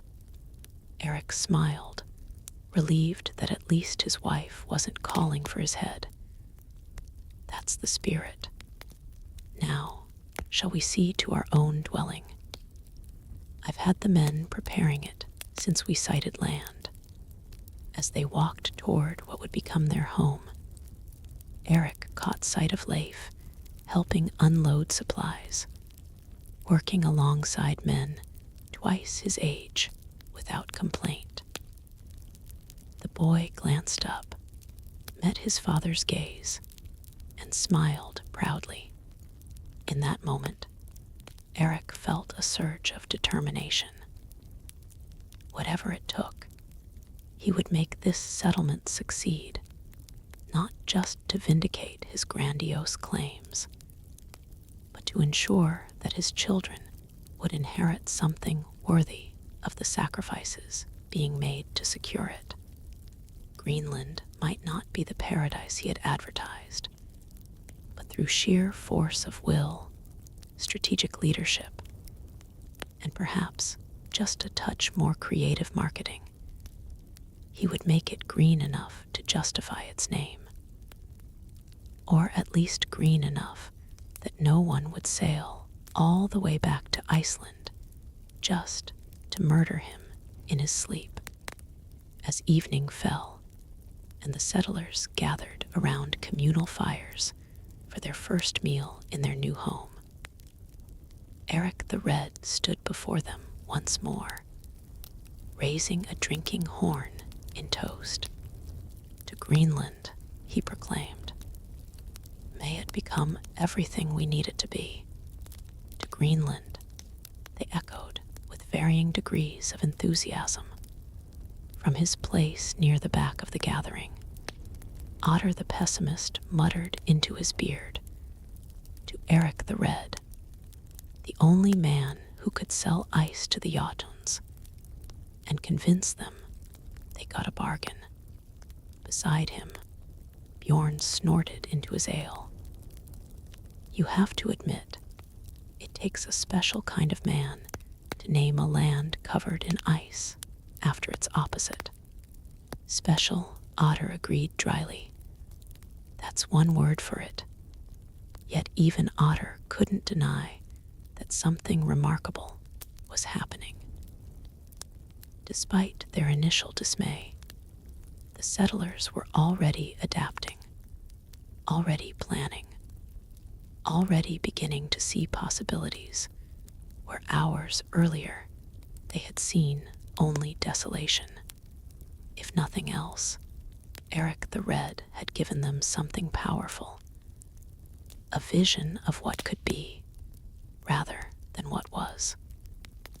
Whether that vision would prove prophetic, or merely the greatest marketing scam in Viking history, remained to be seen. But as the northern lights began to dance across the sky above their new settlement, casting an ethereal green glow over the landscape, even the most skeptical among them had to admit there was a certain poetry to the name, after all. Greenland. Perhaps not the lush paradise they had been promised, but a blank canvas upon which they would write their own saga. A saga that began with the audacious, outrageous, inspired lie of a red-bearded Viking, with a gift for seeing opportunity where others saw only ice. Chapter 5, Winter's Embrace. The first snow fell on Greenland's fledgling Norse settlement 6 weeks after the arrival of the last ship. It began gently enough, fat, lazy flakes drifting down from a pewter sky, dusting the rooftops of the newly constructed longhouses, and softening the harsh landscape with a pristine white blanket. "It's beautiful," remarked T.H. Shodhild, standing in the doorway of their home with baby Thorvald bundled against her chest. "Indeed," Erik agreed, coming to stand beside her. "And early. We'd best make sure everyone's prepared." "Prepared for what?" asked Leif, joining his parents. "It's just snow. We had plenty in Iceland." Erik and T.H. Shodhild exchanged a glance. During his previous winter in Greenland, Erik had experienced, whether unlike anything he'd known in Iceland or Norway, storms of terrifying intensity. Cold so profound it seemed to freeze the very air in one's lungs. Darkness so complete, and enduring it tested the sanity of even the most stoic Vikings. Greenland's winters are special, Erik said carefully. Like everything else here, they're an opportunity for the strong to prove themselves. Leif rolled his eyes. "You sound like you're trying to sell the winter now, Father." Erik laughed and clapped his son on the shoulder. "Perhaps I am. A good leader finds the positive in every situation, even when there isn't any." Leif asked innocently. "Especially then," Erik replied with a wink. By midday, the gentle snowfall had transformed into something more ominous. The wind picked up, driving the snow horizontally and piling it into drifts against the northern sides of buildings. The temperature plummeted with alarming speed. Erik called an emergency gathering of all household heads in the Great Hall, the largest structure in the settlement, built specifically for community meetings and feasts. As people hurried inside, stomping snow from their boots and pulling off frost-covered hoods, the atmosphere was tense. "This is just the beginning," Erik announced once everyone had assembled. "Based on my experience last winter, we can expect much worse to come. We have perhaps 2 days before the real storm hits." "The real storm," echoed Gunnar Thorkelson, who had been allocated the valley with the hot spring and was still deciding whether he'd been cleverly manipulated or genuinely favored. What exactly does that mean? Erik gestured to Otter, who stood near the back of the hall with his customary scowl firmly in place. Tell them, Erik said. No need to soften it. Otter stepped forward, seemingly relishing the rare opportunity to spread gloom with official approval. Imagine the worst storm you've ever experienced in Iceland, he began ominously. Now imagine it's angrier, colder, and has invited all its nasty friends to join in tormenting you for about 4 months. He paused for effect. The wind will howl like 1,000 wounded wolves. The cold will bite so deep you'll forget what warmth feels like.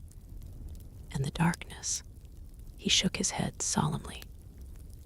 The darkness will make you question whether the sun ever existed at all. A nervous murmur spread through the gathered settlers.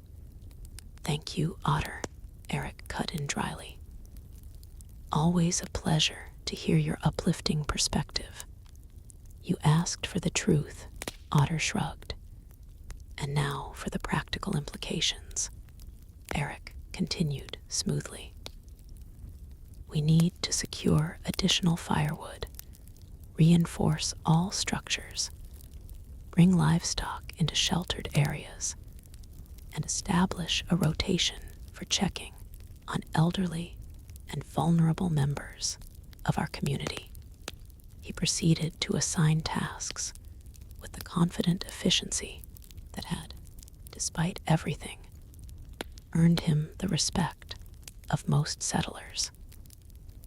Teams were organized for wood collection, building reinforcement, food distribution, and animal care. Special attention was given to ensuring that no dwelling would be isolated if the snow became too deep. One last thing, Erik said as the meeting concluded. We'll gather here every 7th day throughout the winter, no matter the weather.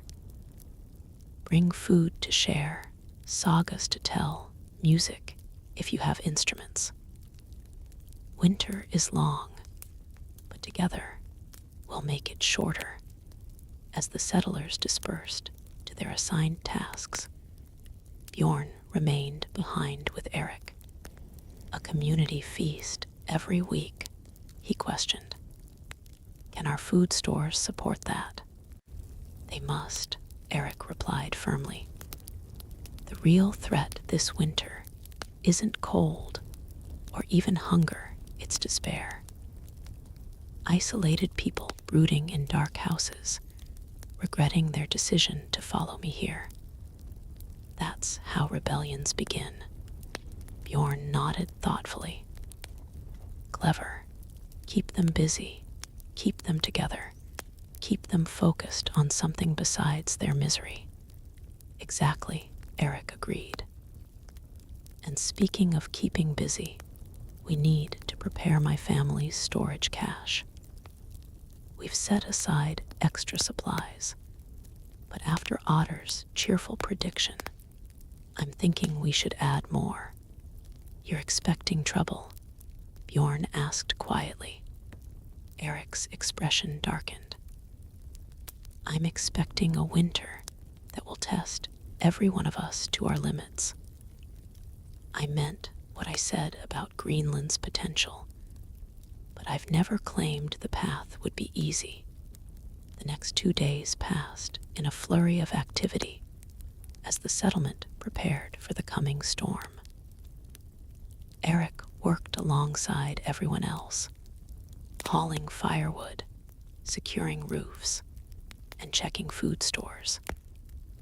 His visibility and apparent unconcern helped maintain morale, though T.H. Jodhild noted that he returned each evening exhausted and uncharacteristically quiet. On the 3rd day, the real storm arrived. It began with an eerie stillness shortly after dawn, a breathless quality to the air that made the hairs on the back of one's neck stand on end. Then came a distant moaning that gradually built to a shriek as winds descended from the ice sheet, funneling down through the fjord with savage intensity. By midday, the settlement had all but disappeared beneath driving snow. Visibility dropped to arm's length, and the temperature fell so rapidly that water thrown into the air would freeze before hitting the ground. A demonstration Thorkelson performed for wide-eyed children before their parents hurried them indoors.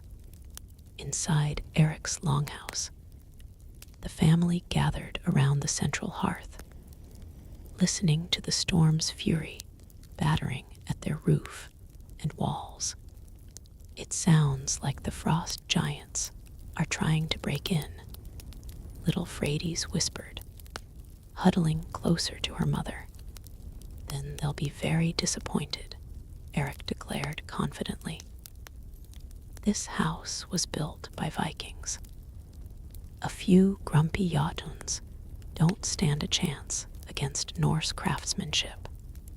As if in direct challenge to his words, a particularly violent gust rattled the roof beams, sending a shower of dust and dried moss insulation drifting down upon them. Fjordhild gave her husband a pointed look. Perhaps just a small reinforcement to the north corner wouldn't hurt, Erik conceded, reaching for his cloak. You're not going out in that. Fjordhild protested. Just to the woodshed and back, Erik assured her. Leif, come help your father show these frost giants who's boss. Pride and excitement warred with apprehension on the boy's face, but pride won out. He quickly donned his warmest clothing and followed Erik to the door. The blast of cold that hit them as they stepped outside was shocking even to Erik, who had experienced Greenland's winter before. The wind tore at their clothing with malevolent fingers, and the snow stung their exposed skin like tiny needles. Stay close, Erik shouted over the howling gale, taking a rope from his belt and tying it around Leif's waist, then to his own. If you can't see me, pull the rope. They battled their way to the woodshed, leaning into the wind at such extreme angles they were practically horizontal. Once inside the relative shelter of the sturdy outbuilding, Leif gasped for breath, his face red with cold. Is it always like this? He panted. This, Erik raised an eyebrow. This is just a light autumn breeze. Wait until winter properly arrives. Leif's eyes widened in alarm. I'm joking, son, Erik laughed, clapping him on the shoulder. Though it will get worse before it gets better. But that's why we prepare. He gestured at the neatly stacked firewood surrounding them. We anticipate the challenges and meet them head on. That's the Viking way. They gathered sturdy support beams and made their way back to the house, fighting the wind every step. Inside, they quickly set to work reinforcing the roof structure. Leif handing tools to his father with serious concentration. As they worked, Erik watched his son surreptitiously. The boy was growing up quickly, showing a resourcefulness and resilience that made Erik's chest swell with pride. Perhaps someday, Leif would understand that Erik's marketing of Greenland hadn't been merely self-serving. It had been necessary to secure a future for his children in a world where opportunities for newcomers in Iceland were increasingly limited. The storm raged for 3 days without interruption. When it finally abated, the settlers emerged from their homes to find a transformed landscape. Snow drifts taller than a man had formed around buildings, and paths had to be dug out with shovels. The harbor was frozen solid, with pressure ridges of ice extending out to sea as far as the eye could see. "Well," said Otter, surveying the scene with grim satisfaction, "at least no one's going to be sailing back to Iceland to complain about you anytime soon, Erik. Always finding the bright side, aren't you, Otter?" Erik replied cheerfully. The brief respite between storms allowed for necessary maintenance, welfare checks on all households, and the replenishment of individual wood supplies. Erik made a point of personally visiting every dwelling, offering encouragement and practical assistance where needed. At Haldi's, the herbwoman's home, he found the elderly healer grinding dried plants with a mortar and pestle, while her grandson, Gunnar the truth-teller, repaired a snowshoe by the fire. "How are you faring?" Erik asked, stomping snow from his boots as he entered. "Well enough," Haldi's replied, without looking up from her work. "Though my supplies of certain herbs are lower than I'd like. I don't suppose your green land has willow bark hidden beneath all this snow." Her tone was pointed, but not hostile.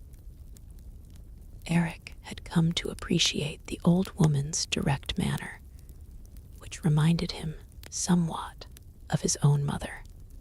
"Perhaps not at the moment," he acknowledged, "but I've seen plants here in summer that might serve similar purposes. Come spring, I'll show you where to find them. If we survive until spring," muttered Gunnar. "We will," Erik said firmly. "Every one of us." Gunnar looked up, his pale eyes studying Erik intently. "You actually believe that," he said, sounding surprised. "Despite knowing how harsh this winter will be, you genuinely believe we'll all make it through." "I do," Erik confirmed. "We're well provisioned, our buildings are sound, and we have skilled people from every necessary trade." He gestured at Haldi's, "including the finest healer in the north." The old woman harumphed, but Erik caught the slight upturn of her lips before she turned away. "You're not what I expected, Erik the Red," Gunnar said thoughtfully. "I thought you were merely a skilled liar with a talent for persuasion. But you're something else entirely, aren't you?" "And what's that?" Erik asked, curious despite himself. Gunnar's perceptions, unfiltered by politeness or agenda, often contained insights others missed. "You're a man who creates his own truth," Gunnar replied. "You decide what reality should be, and then you bend the world until it matches your vision." Erik blinked, taken aback by the unexpected assessment. "Is that a compliment or a criticism?" "Neither or both," Gunnar shrugged. "It simply is what I see." Before Erik could respond, Haldi's interrupted. "Enough philosophy. Tell me, Red, when is this community gathering you promised? My old bones could use some company besides my too honest grandson and his endless observations. "The day after tomorrow," Erik replied, grateful for the change of subject. "Bring whatever food you can spare for the communal pot, and any tales worth telling." The first winter gathering in the great hall proved even more crucial than Erik had anticipated.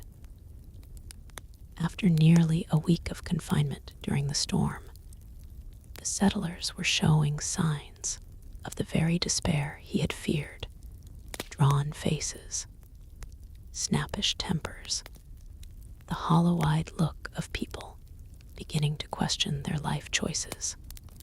Erik made sure the hall was warm and welcoming, with extra oil lamps dispelling the gloom and multiple hearth fires, creating pockets of warmth throughout the space. Benches were arranged to encourage mingling rather than factional groupings, and Erik personally greeted each arrival with hearty enthusiasm. When most of the settlement had assembled, Erik called for attention by banging his drinking horn against a wooden post. "Friends," he proclaimed, "welcome to the first of our winter gatherings. Before we begin sharing food and tales, I want to acknowledge something." He paused, making eye contact with various settlers. "This winter is hard. Harder than many of you expected. Harder, perhaps, than what I led you to believe when I spoke of Greenland's virtues in Iceland." A murmur ran through the crowd.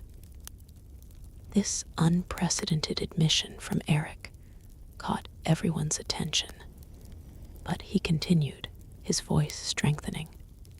"Difficulty is not the same as mistake. Yes, this land challenges us. Yes, this winter tests us. But think of the sagas we all grew up hearing. Were they tales of easy victories and comfortable lives? No, they were stories of heroes facing impossible odds, enduring unimaginable hardships, and emerging triumphant through courage and determination." He began to pace energetically, his red beard catching the firelight. "When our grandchildren gather around hearth fires generations from now, what stories will they tell? Will they speak of ancestors who fled back to overcrowded Iceland at the first sign of difficulty? Or will they tell of the brave men and women who faced Greenland's winter and conquered it, who built something magnificent where nothing was before?" Erik's voice had risen to a near shout, his natural charisma amplified by genuine conviction. "We are not just settling a new land, we are writing a saga that will be told for centuries. And by Thor's hammer, I intend for it to be a saga worth telling." He raised his drinking horn high. "To Greenland's first winter, and to the heroes who will conquer it." The response was immediate and overwhelming. Settlers leapt to their feet, raising their own horns in a thunderous toast that seemed to momentarily drown out even the howling wind outside. "To Greenland," they roared, "to our saga." As people settled back down, the atmosphere had transformed from brooding apprehension to determined camaraderie.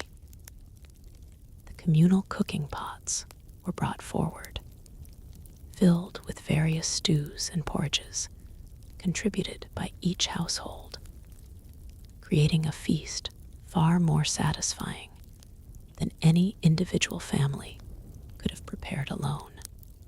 While people ate, Erik circulated among them, listening to concerns, offering encouragement, and occasionally dropping hints about the special plans he had for spring.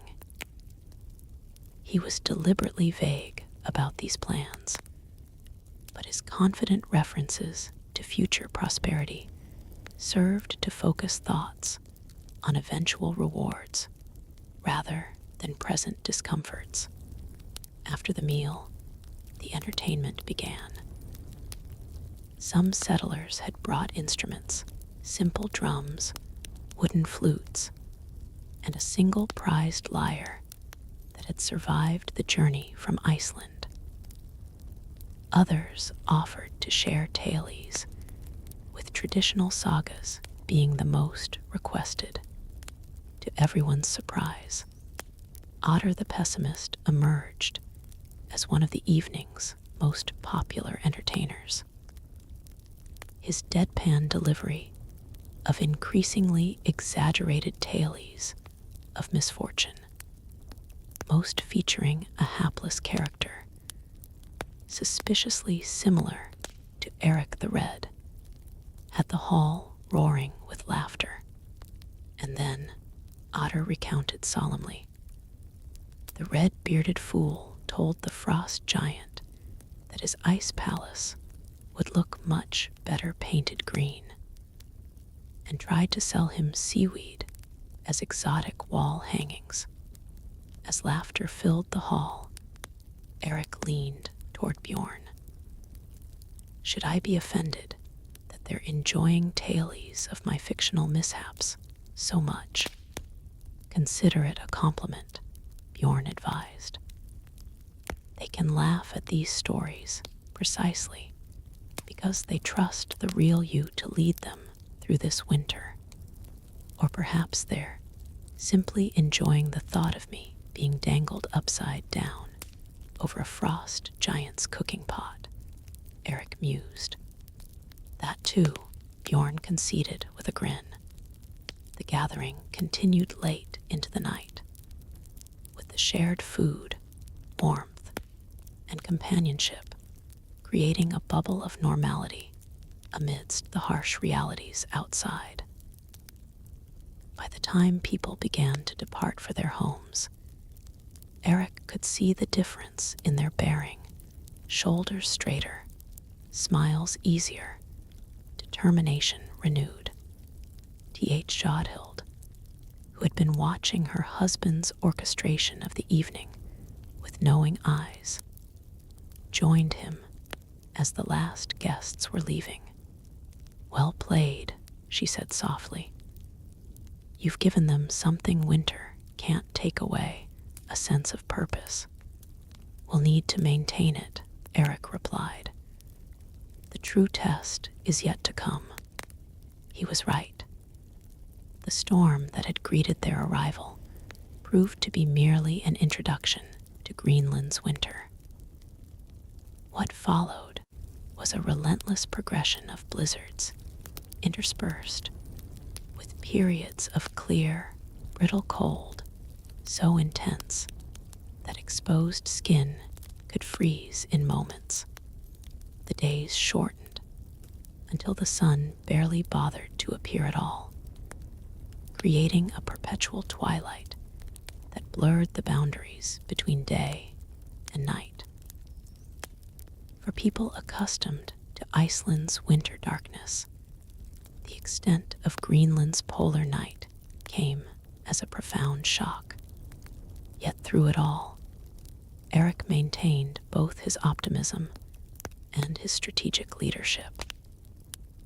The weekly gatherings became the settlement's heartbeat, providing structure and community when the endless darkness threatened to disorient and isolate.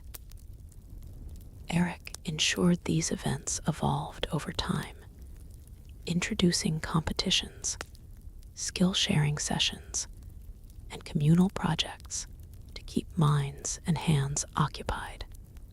When a particularly vicious storm damaged several outlying buildings, Erik transformed the crisis into an opportunity for community cohesion, organizing repair teams that included members from different family groups. creating bonds that transcended prior associations. When food stores began to dwindle in the third month of winter, he instituted a settlement-wide inventory and redistribution system that ensured no household went hungry while others had surplus. This required delicate negotiation with wealthier settlers, but Erik's combination of charisma, appeals to Norse honor, and occasional veiled threats proved effective. Not everything went smoothly, of course. The Arnlogson brothers continued their campaign of discontent, though their influence waned as Erik's leadership repeatedly proved effective in crisis after crisis. A mysterious illness, which Haldies eventually traced to improperly cured fish, claimed the lives of 2 elderly settlers, creating a temporary panic until the cause was identified and addressed. And Erik himself faced his greatest challenge not from external threats, but from within his own household, when Leif contracted a dangerous fever that left him delirious for nearly a week. Erik barely left his son's bedside, his typical bombast replaced by quiet, desperate prayers to gods he had previously invoked more for show than from genuine piety. "Don't you dare die," he whispered to his unconscious son one particularly bad night, when Leif's breathing had become shallow and labored. "You're meant for greater things than being a cautionary tale in some saga about your father's foolish ambition," T.H. Jodhild, entering with fresh cloths for Leif's fever-soaked brow, paused at these uncharacteristically vulnerable words. "He won't die," she said with quiet certainty. "He's too much like his father, too stubborn to surrender without a fight." Erik looked up, his eyes red-rimmed from exhaustion and worry. "And if he does, if I've brought our children to this frozen wasteland only to bury them in it?" T.H. Jodhild sat beside him, her shoulder touching his in a rare gesture of physical comfort. "Then we would bear that grief together, as we've borne everything else. But it won't come to that." She soaked a cloth in the herbal infusion Haldies had prepared, and gently bathed Leif's flushed face. "Besides, this land isn't the wasteland you fear in your darker moments. It's harsh, yes, but also clean, unclaimed, full of possibilities for those strong enough to grasp them." Erik stared at his wife in surprise. "You sound like you're actually starting to believe my marketing." A hint of a smile touched T.H. Jodhild's lips. "Perhaps I am. Or perhaps I'm simply wise enough to see the truth behind your exaggerations." Leif's fever broke the next morning, and his recovery, though slow, steadied Erik's resolve. By the time the sun finally returned, a brief, glorious appearance above the horizon that had settlers rushing outdoors to bask in its weak light, the worst of winter's trials seemed behind them. At the community gathering that followed the sun's return, Erik stood before the settlers with genuine pride. "Look at us," he exclaimed, gesturing expansively. "We came to Greenland as separate families, individual ambitions. We endured winter as a united community. The ice tried to break us. Instead, it forged us into something stronger. A cheer rose from the assembled settlers, many of whom indeed looked different than they had months earlier, harder, leaner, but also more confident, with the quiet pride of those who have faced the impossible and survived.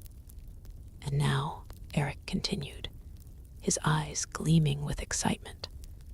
As the light returns, so too does opportunity.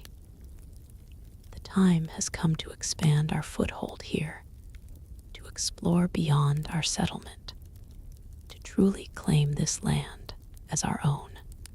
He unrolled a crude map on the central table, beckoning people closer.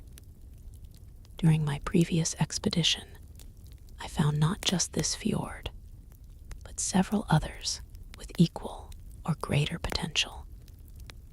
As the ice retreats, I propose to send exploration parties in 3 directions.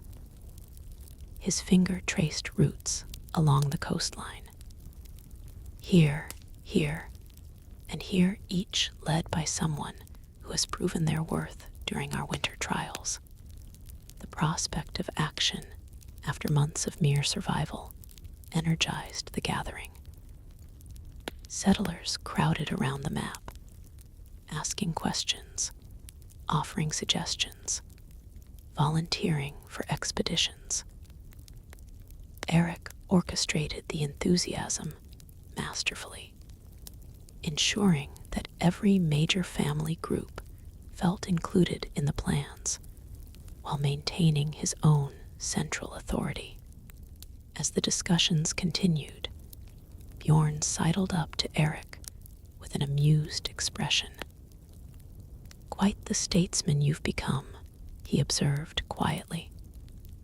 "A far cry from the hot-headed warrior who got himself exiled. Twice." Erik grinned. "Don't worry. That hot-headed warrior is still here if needed." He nodded toward where the Arnlogson brothers stood, conspicuously distant from the excited planning. "I haven't forgotten who supported us through the winter, and who tried to undermine us at every turn. So what's your plan for them?" Bjorn asked. "Not another exile, I hope. We're running out of unexplored lands to send troublemakers to." Erik's smile turned calculating. "Oh, I have something special in mind for our dissatisfied friends. Something that should either secure their loyalty or," he left the alternative unspoken. "Should I be concerned?" Bjorn asked, only half joking. "Not at all," Erik assured him. "I'm simply going to offer them the opportunity they've been loudly demanding. The chance to verify my claims about Greenland's potential for themselves. Meaning I'm putting Thorvald Arnlogson in charge of the most difficult exploration route," Erik explained. "The one heading north along the coast. If he finds nothing of value, he can rightfully criticize my false promises when he returns. But if he discovers rich hunting grounds or good settlement sites, then he becomes invested in Greenland's success," Bjorn finished, nodding appreciatively. "Clever. I prefer to think of it as strategic leadership," Erik replied with a wink. As the planning session concluded and settlers began to disperse, Erik found himself momentarily alone near the great hall's entrance. Through the open door, he could see the lengthening daylight illuminating the snow-covered landscape, transforming it from threatening to almost beautiful. Gunnar the truth-teller appeared beside him, following his gaze outside It's still not particularly green, Gunnar observed matter-of-factly. Erik laughed. Not yet, but give it time. Time and a considerable amount of wishful thinking, Gunnar added. Perhaps, Erik acknowledged. But isn't that how all great things begin? With someone wishing for something that doesn't yet exist, and then working to make it real. Gunnar considered this for a moment, then nodded slowly. I suppose even truth has to start somewhere. He hesitated, then added with the blunt sincerity that was his hallmark. You were right about one thing, at least. Oh, what's that? This land does have potential. Not the kind you promised, perhaps, but its own kind. Coming from Gunnar, this was high praise indeed. Erik clapped him on the shoulder with genuine warmth. Now who's creating their own truth? He teased, as spring slowly, grudgingly began to assert itself over Greenland's landscape. The settlement stirred with renewed purpose. The first hunting parties returned with seals, and the occasional polar bear, providing fresh meat after months of preserved food. Exploration teams prepared for longer journeys, repairing boats and sleds, studying Erik's maps, speculating about what they might find. And Erik the Red, standing on the hill above his homestead one clear morning, surveyed the settlement with undisguised satisfaction. The cluster of sturdy buildings, the smoke rising from cooking fires, the sounds of children playing in the snow, all of it represented not just survival, but the beginning of something new. Something that would outlast him, outlast all of them, to become a saga written not in words, but in generations of Norse descendants calling this harsh land home. Not bad for a marketing scheme, he murmured to himself, his breath still visible in the cold air. Behind him, he heard the crunching of footsteps in snow. Turning, he found Leif approaching, still somewhat thin from his illness, but strong enough now to venture outdoors. What are you looking at, father? The boy asked, coming to stand beside him. Erik gestured toward the settlement, then swept his arm wider to encompass the fjord, the distant mountains, the vast white expanse beyond. Our legacy, he replied simply. Someday, all of this will be remembered as Erik's land. Leif squinted skeptically. I thought you named it Greenland. Well, yes, Erik conceded with a chuckle. Greenland sounds more appealing. But between us, son, the people who make history rarely get to name it. That privilege belongs to those who tell the tales afterward. And what tale will they tell of us? Leif asked, his young face serious. Erik considered the question, looking out over the land that had very nearly broken them. The land they were now determined to tame through sheer Viking stubbornness. They'll tell of brave men and women who ventured into the unknown, he said finally. Of hardships overcome, of communities forged in ice and darkness, of a red-bearded troublemaker who sold the world's most outrageous real estate venture and somehow made it work. He wrapped an arm around his son's shoulders, drawing him close against the chill wind. But most importantly, Erik continued, they'll tell of how a land named for what it wasn't gradually became what its name promised, not through magic or miracle, but through the stubborn persistence of people who refused to let winter have the final word. As if in agreement, a patch of snow slid from a nearby rooftop, exposing a tuft of hardy grass that had somehow survived the winter. It wasn't much, a tiny splash of green against an overwhelming canvas of white. But as first steps went, Erik thought with a smile, it would do nicely. Greenland's story was just beginning. And while Erik the Red might have launched it with the medieval equivalent of false advertising, he was determined to deliver on his promises, even if it took generations to make them truly true. Chapter 6. Expanding the Deception.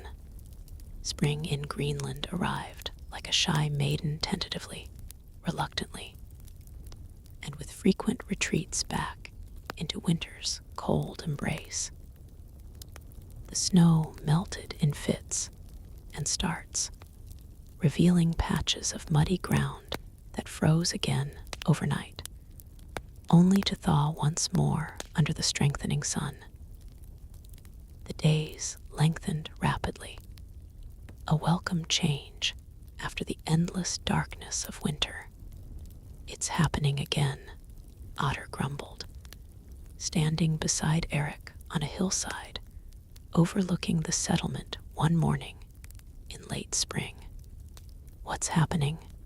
Erik asked, distracted by his mental calculations about livestock distribution for the planned exploration parties. The cursed land is trying to make you look honest, Otter replied, gesturing at the landscape below. Erik followed his gaze and couldn't suppress a triumphant smile. The protected valleys near the settlement were indeed turning green, not the lush emerald of fertile southern lands, but a definite, undeniable green. Hardy grasses were emerging, mosses spread across rocks, and even a few stubborn wildflowers had begun to appear in sheltered spots. Remarkable, isn't it? Erik mused. Almost as if the land itself decided to live up to its name, just to spite the doubters. Don't get too smug, Otter warned. A few blades of grass don't make a paradise. No, Erik agreed, but they make a beginning. And beginnings are what we do best, my pessimistic friend. The exploration parties were set to depart within the week. Over the winter, Erik had refined his strategy, dividing the available men into 3 groups, each with specific objectives. The southern expedition, led by Bjorn, would seek better grazing lands and potential sites for new settlements further down the coast. The western expedition, under Gunnar Thorkelson's leadership, would explore deeper into the fjord system, mapping resources and possible inland routes. And the northern expedition, commanded by Thorvald Arnlaugsson, would investigate hunting grounds and chart the coastline toward unknown territories. Erik himself would remain at Brattahlid, managing the main settlement and coordinating between the exploration teams. This decision had raised a few eyebrows. Erik the Red was known for leading from the front, not staying behind while others explored. But those closer to him understood his reasoning. You're keeping yourself at the center of things, T.H. Jodhild observed, as they prepared morning meals in their longhouse. Making sure No one can make major decisions without you. Erik grinned. Can a man have no secrets from his wife? Not from this wife, she replied matter-of-factly.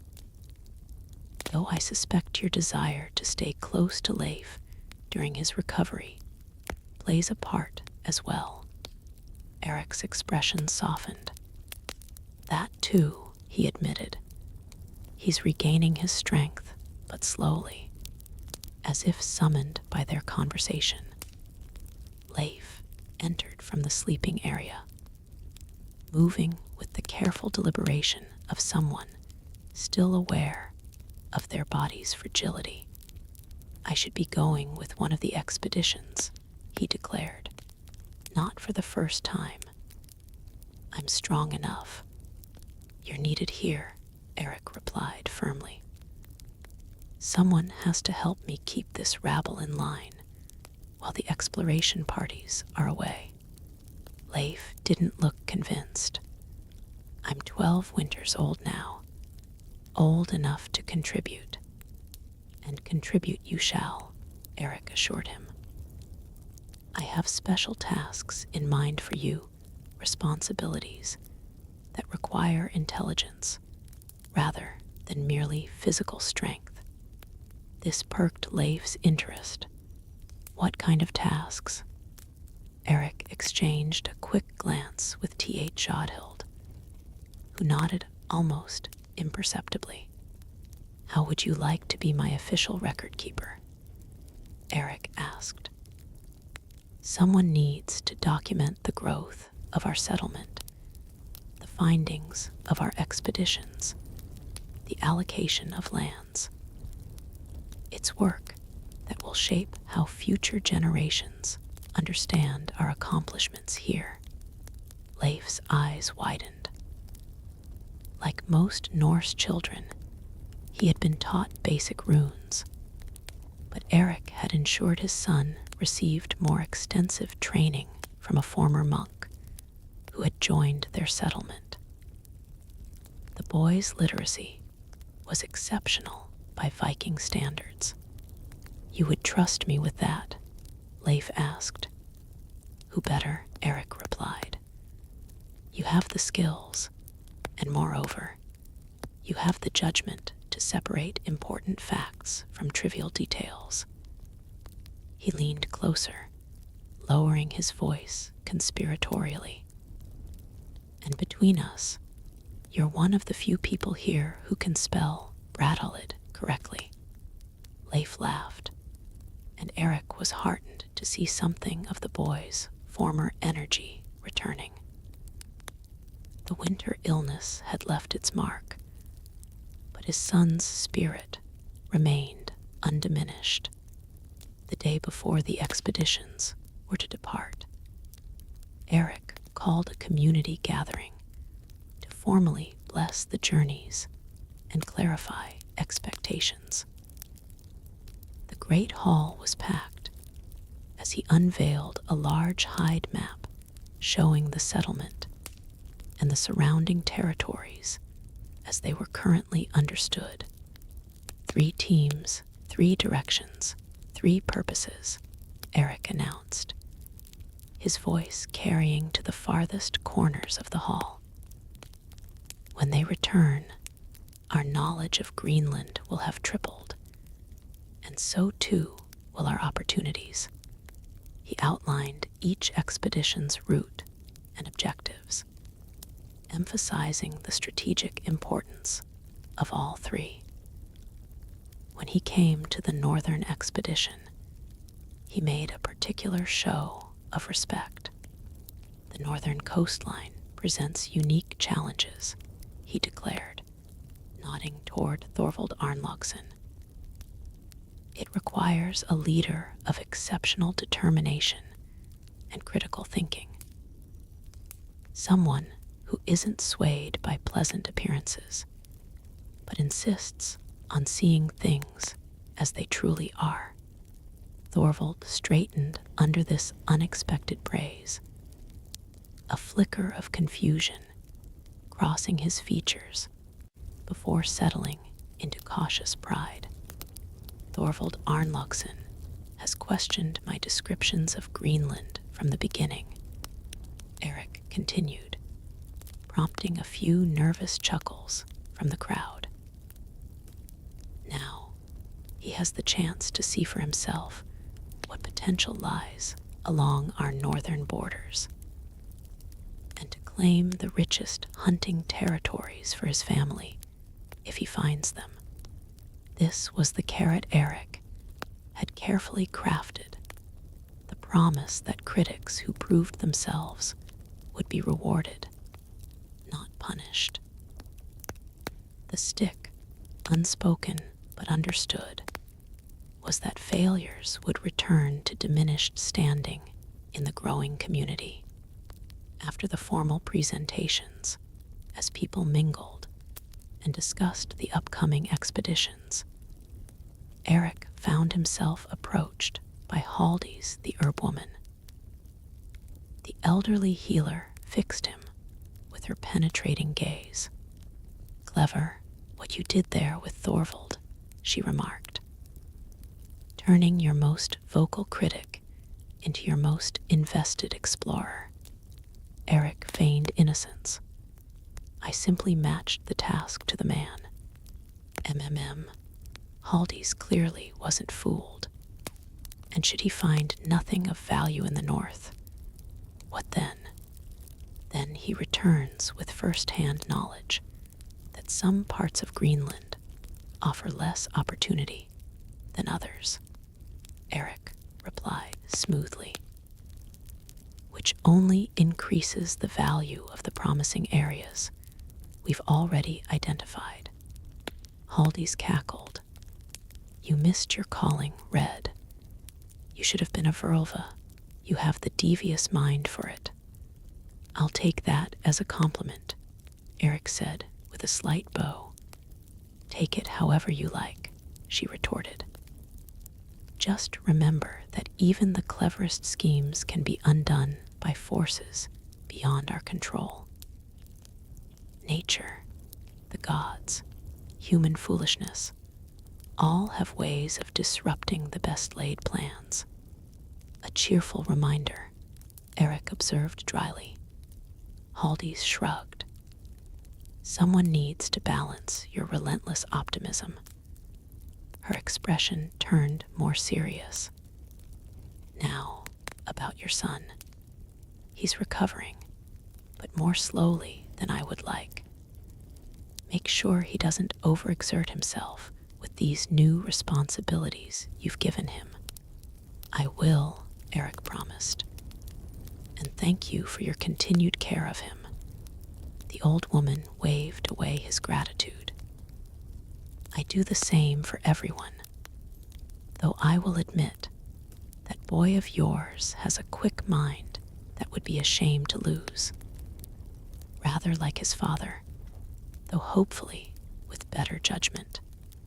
With that backhanded compliment, she moved off to speak with other settlers, leaving Erik chuckling ruefully. The expeditions departed with great ceremony the following morning.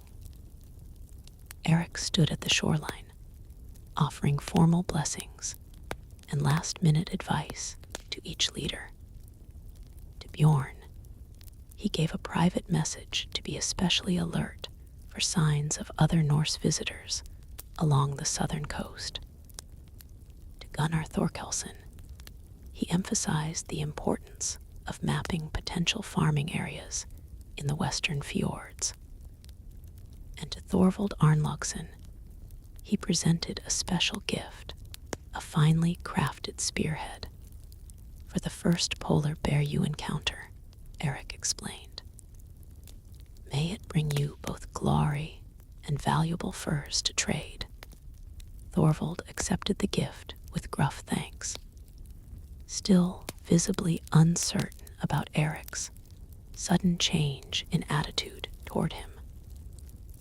His brothers, Thorstein and Einar, who were accompanying him on the northern expedition, watched the exchange with undisguised suspicion as the three groups departed, two by ship along the coast, and one overland with sleds toward the inner fjords, Erik felt a curious mixture of anticipation and apprehension.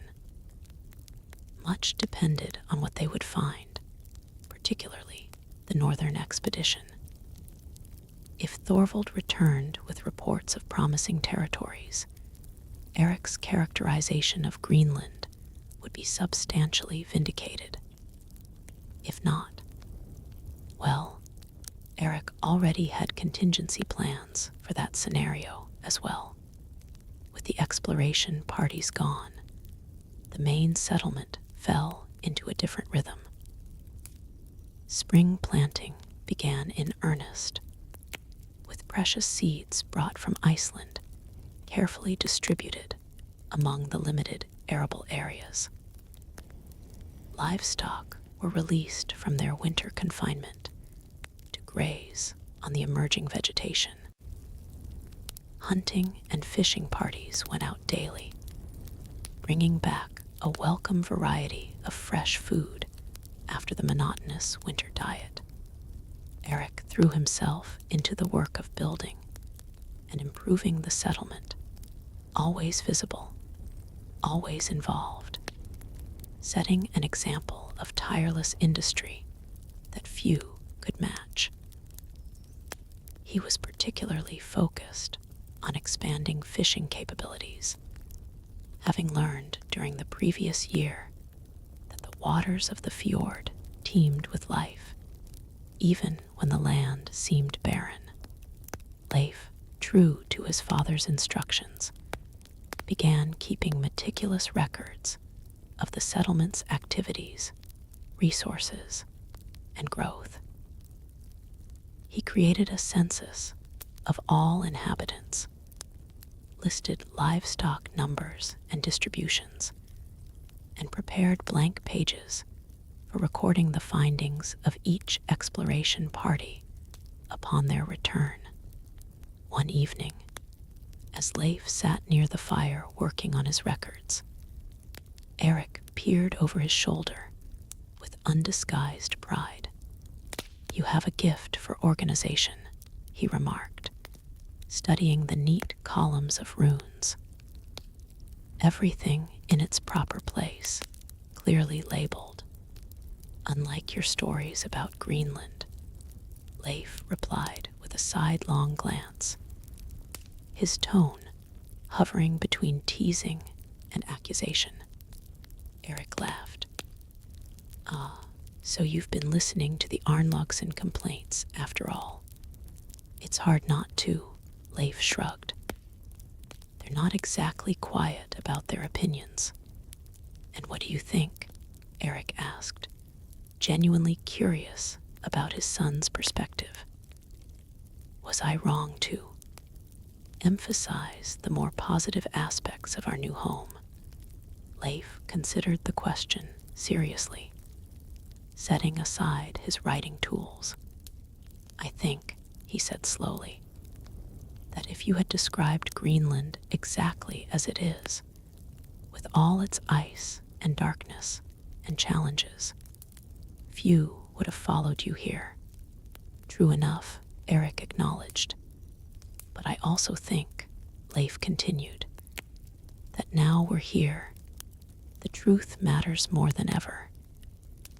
We need to know exactly what we're facing, the good and the bad, to survive and thrive." Erik studied his son with new appreciation. "When did you get so wise?" "Probably while lying in bed for weeks with fever," Leif replied with unexpected dry humor.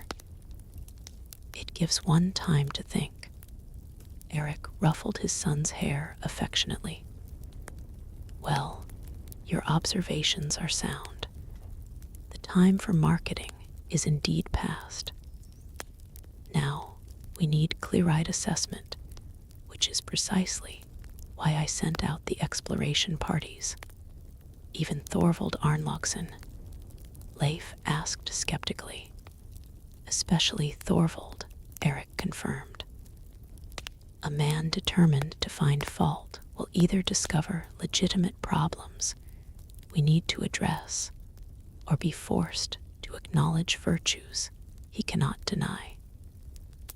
Either way, we benefit from his critical eye. The first expedition to return was Gunnar Thorkelsson's Western Party, arriving after just 3 weeks of exploration. Their findings exceeded even Erik's optimistic expectations. They had discovered several inland valleys where the microclimate was surprisingly mild, with hot springs similar to those in Iceland and extensive areas suitable for grazing. The further inland we went, the more the landscape improved, Gunnar reported to an eager audience in the Great Hall. There's a series of connected valleys where the wind is blocked by high ridges, creating pockets where good grass grows and even some stunted trees. This news caused particular excitement. The settlement's limited wood supply, mostly from driftwood, and the few items they had brought from Iceland was a constant concern. Trees, you say? Erik pressed. Actual trees, not just scrub brush. Not the mighty forests of Norway, Gunnar clarified. But yes, genuine trees. Twisted and wind-battered, but tall enough to provide useful timber for small projects. Erik's mind was already calculating the implications. Timber for boat repairs, for tool handles, for building improvements. These were valuable resources indeed. And game, someone called out. Caribou herds larger than any we've seen near the settlement, Gunnar confirmed. Plus foxes, hares, and birds in abundance. The hall buzzed with excitement. Erik let the news sink in before calling for quiet. Gunnar Thorkelson has done us a great service, he proclaimed. His expedition has confirmed what I've maintained from the beginning, that Greenland's true wealth lies not in its coastal regions, but in its protected interior. He unrolled the large hide map and had Gunnar mark the locations of their discoveries. The visual impact was powerful. Suddenly, large areas of the blank map were filled with promising notations. When the other expeditions return, Erik continued, we'll have a complete picture of our new domain. Then, we can begin allocating these newly discovered resources for the benefit of all. This last point was carefully calculated. Erik knew that the news of rich inland valleys would create a rush of competing claims. By preemptively framing the discoveries as community resources to be fairly distributed, he maintained control of the process, and not coincidentally, his central role in it. The southern expedition returned a week later with more mixed news. They had found additional fjords with habitable areas, but nothing as promising as the inland valleys discovered by Gunnar's team. They had, however, found something perhaps more valuable in the long term. Clear evidence of other Norse visitors. Recent campfire remains, Bjorn reported privately to Erik after delivering the public briefing. And this, he produced a small carved wooden figurine, a chess piece in the distinctive Norse style, left behind or deliberately placed as a marker. Erik asked, examining the piece carefully.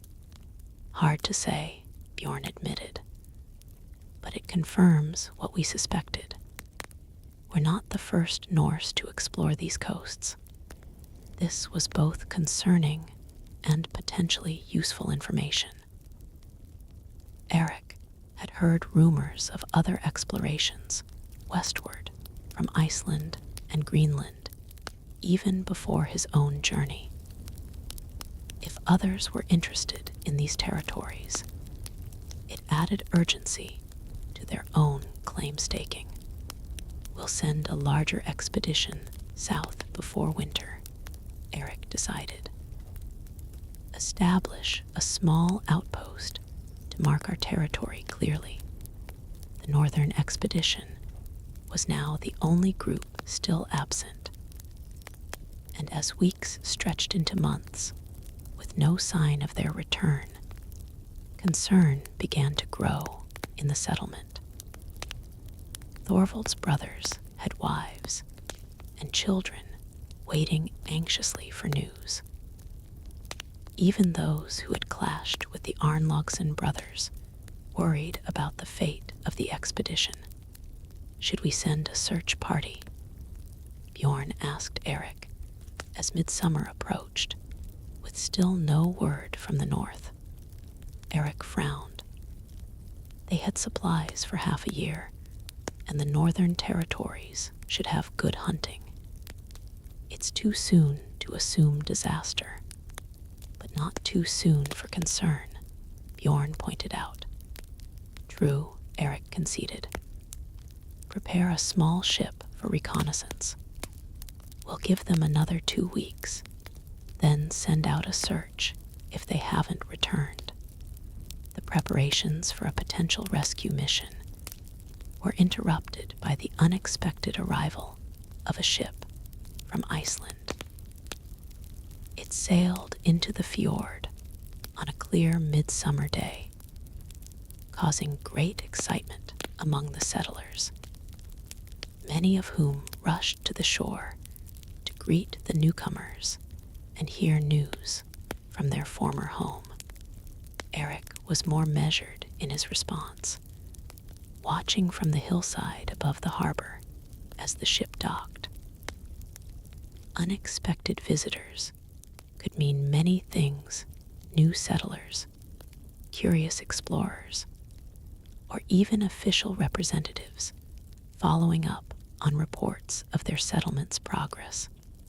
The ship's captain proved to be Thorbjorn Vifilsson, a wealthy farmer from western Iceland whom Erik knew by reputation, but had never met personally. He brought with him a small group of potential settlers who had been intrigued by reports filtering back to Iceland about the Greenland colony. Word of your settlement has spread, Thorbjorn informed Erik as they shared mead in the great hall that evening.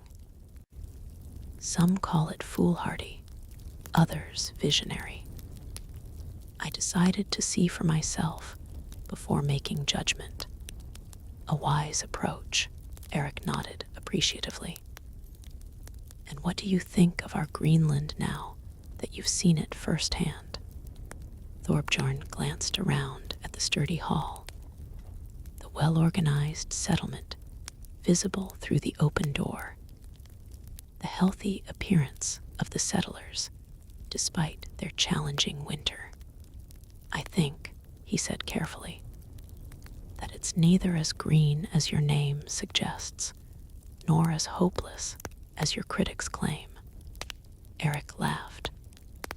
A diplomatically accurate assessment. Though had you arrived a month ago, when spring was in full bloom in the southern valleys, you might have found it greener than you expected. Perhaps, Thorbjorn allowed.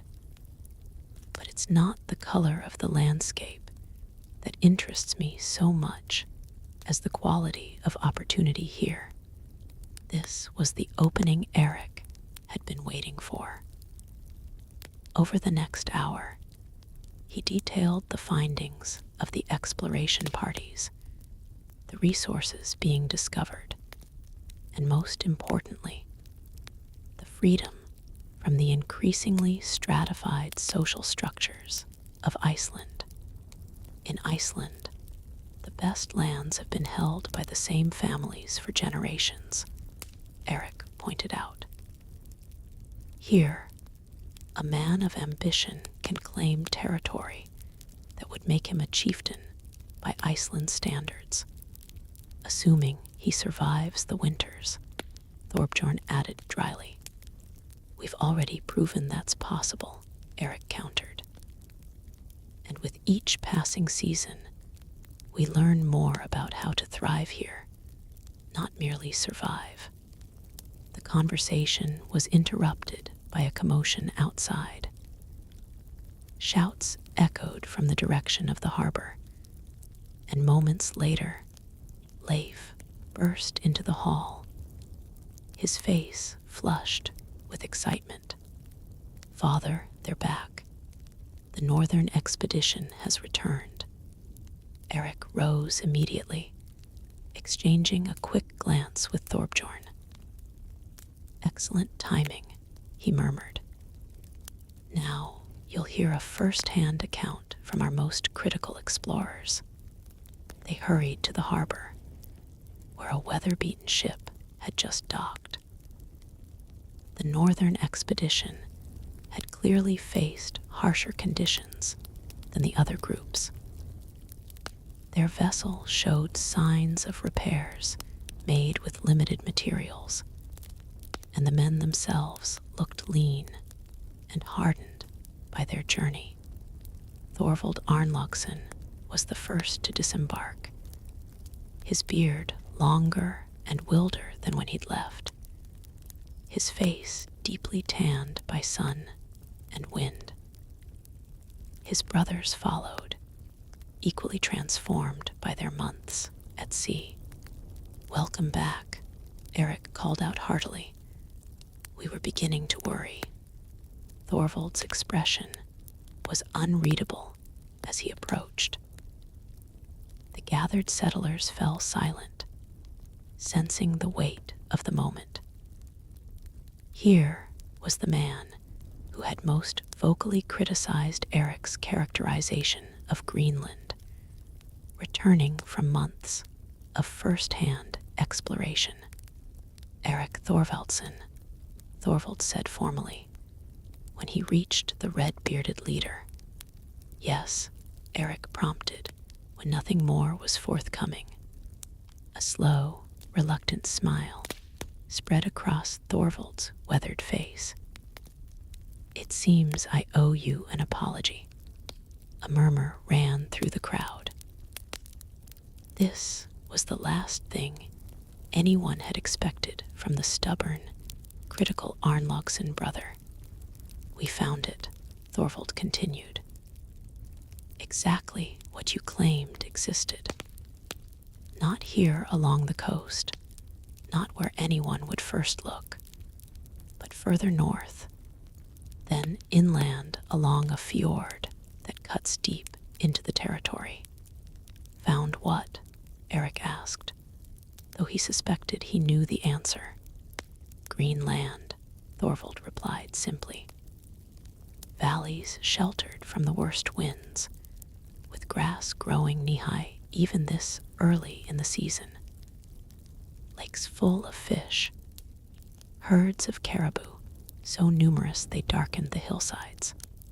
The crowd's murmuring grew louder.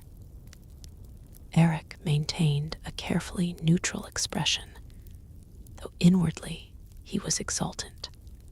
Show me, he said, gesturing toward the large hide map that had been brought outside during the excitement. For the next hour, Thorvald and his brothers detailed their discoveries, marking locations on the map where they had found promising territories. Their journey had taken them far along the northern coast, where they had encountered increasing ice, but also discovered that some fjords cut through to interior regions of surprising fertility. We would have returned sooner, Thorstein explained. But we damaged our ship navigating through ice floes and had to spend time making repairs. Then we decided to remain at the most promising location through early summer to confirm that it wasn't merely a seasonal phenomenon. And Erik prompted. And it wasn't, Thorvald confirmed. The valley grew greener with each passing day. By the time we left, the grazing was better than anything I saw in western Iceland. This was a significant admission from a man who had owned substantial grazing lands in his former home. The impact on the listening settlers, and particularly on Thorbjorn and his group of potential new colonists, was profound. Erik, never one to miss a strategic opportunity, clapped Thorvald on the shoulder with genuine warmth. This is tremendous news, and all the more valuable coming from someone who approached with such healthy skepticism. He turned to address the gathered crowd. This is why I sent 3 expeditions in 3 directions, not because I doubted what we would find, but because I wanted every part of our new land explored by different eyes, different perspectives. Now, we have confirmation from even the most doubtful among us. Greenland holds rich opportunities for those bold enough to claim them. The timing couldn't have been more perfect, with Thorbjorn's group present to witness the vindication.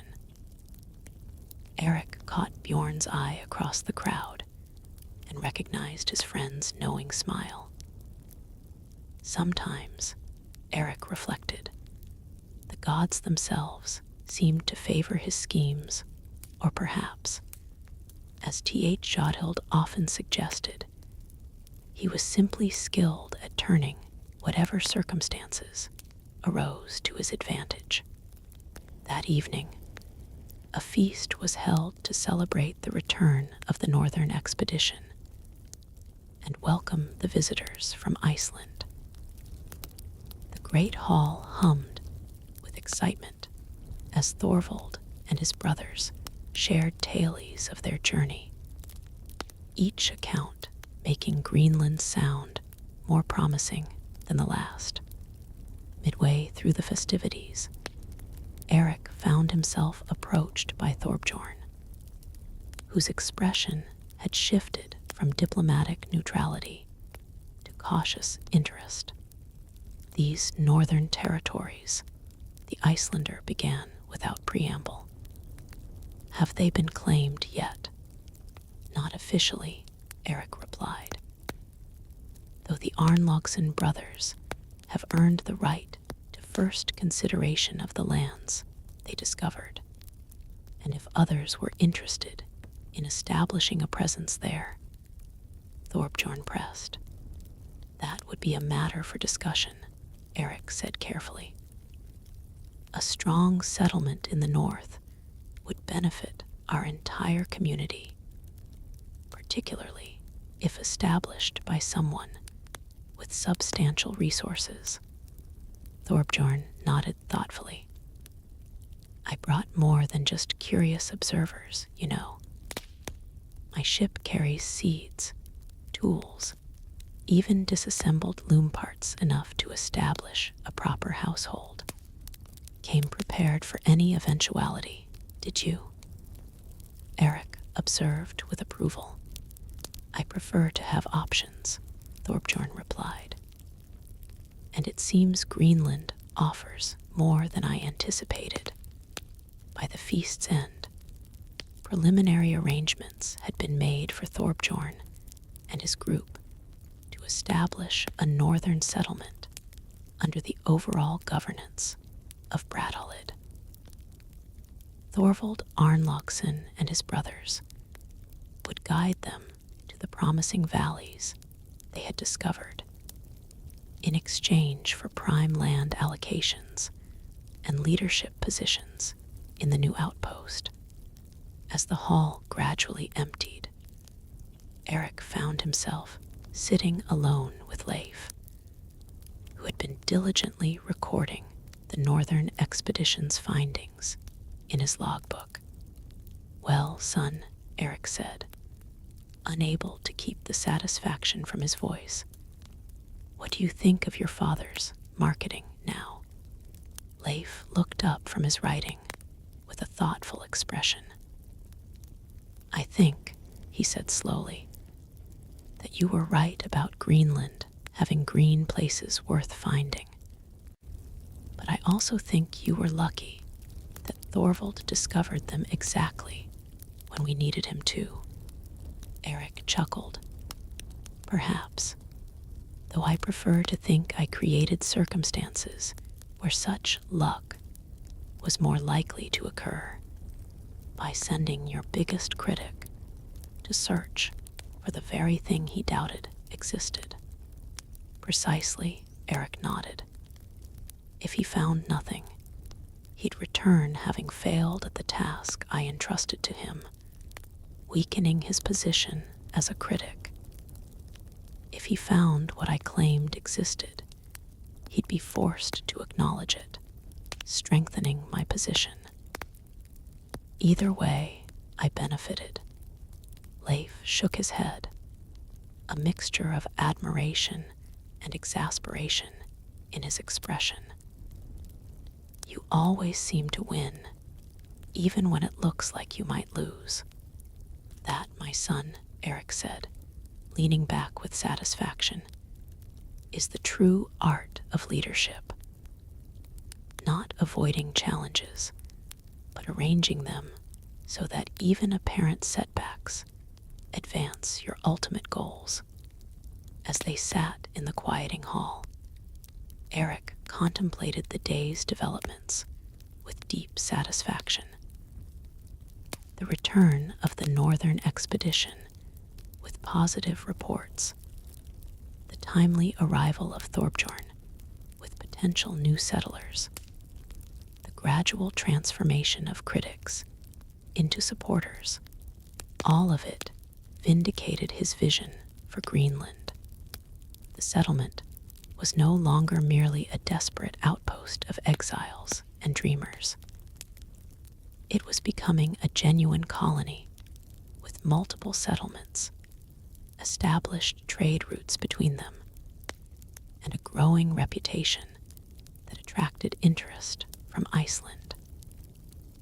What had begun as a marketing ploy, a deliberately misleading name designed to lure settlers, was gradually becoming something approaching truth. Not that Greenland would ever be as lush as its name suggested.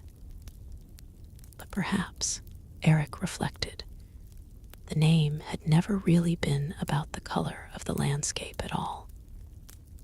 Perhaps green had always been a metaphor for opportunity, for fresh beginnings, for the chance to build something new. And in that sense, his Greenland was living up to its name splendidly. As if reading his thoughts, Leif closed his record book and fixed his father with a perceptive gaze. "You know," the boy said, "even after all this, some people in Iceland will still call you a liar for naming this place Greenland." Erik smiled, the firelight glinting in his red beard. "Let them," he replied serenely. "History judges by results, not methods. 100 years from now, when Greenland holds thriving Norse settlements from coast to coast, the name will seem perfectly natural, and no one will remember or care that it began as a clever sales pitch from a twice-exiled troublemaker with a gift for seeing possibility where others saw only ice. Whether this prediction would prove accurate, only time would tell.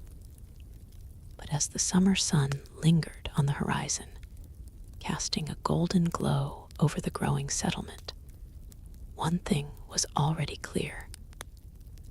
Erik the Red's grandiose vision, built on equal parts exaggeration and genuine insight, was rapidly transforming from audacious claim to living reality. And that, as Erik would be the first to point out, was the mark of truly successful marketing. When the promised product finally, inevitably, begins to match its advertisement. Chapter 7, A Dynasty Takes Root.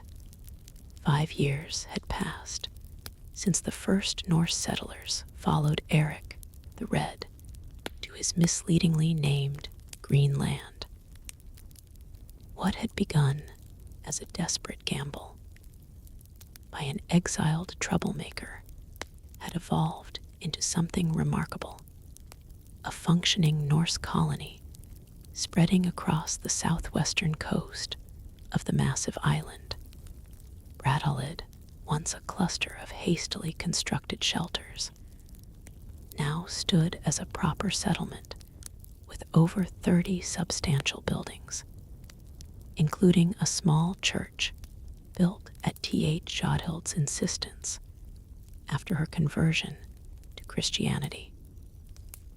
2 additional settlements had been established, Gardar to the south and Dians in the northern valleys.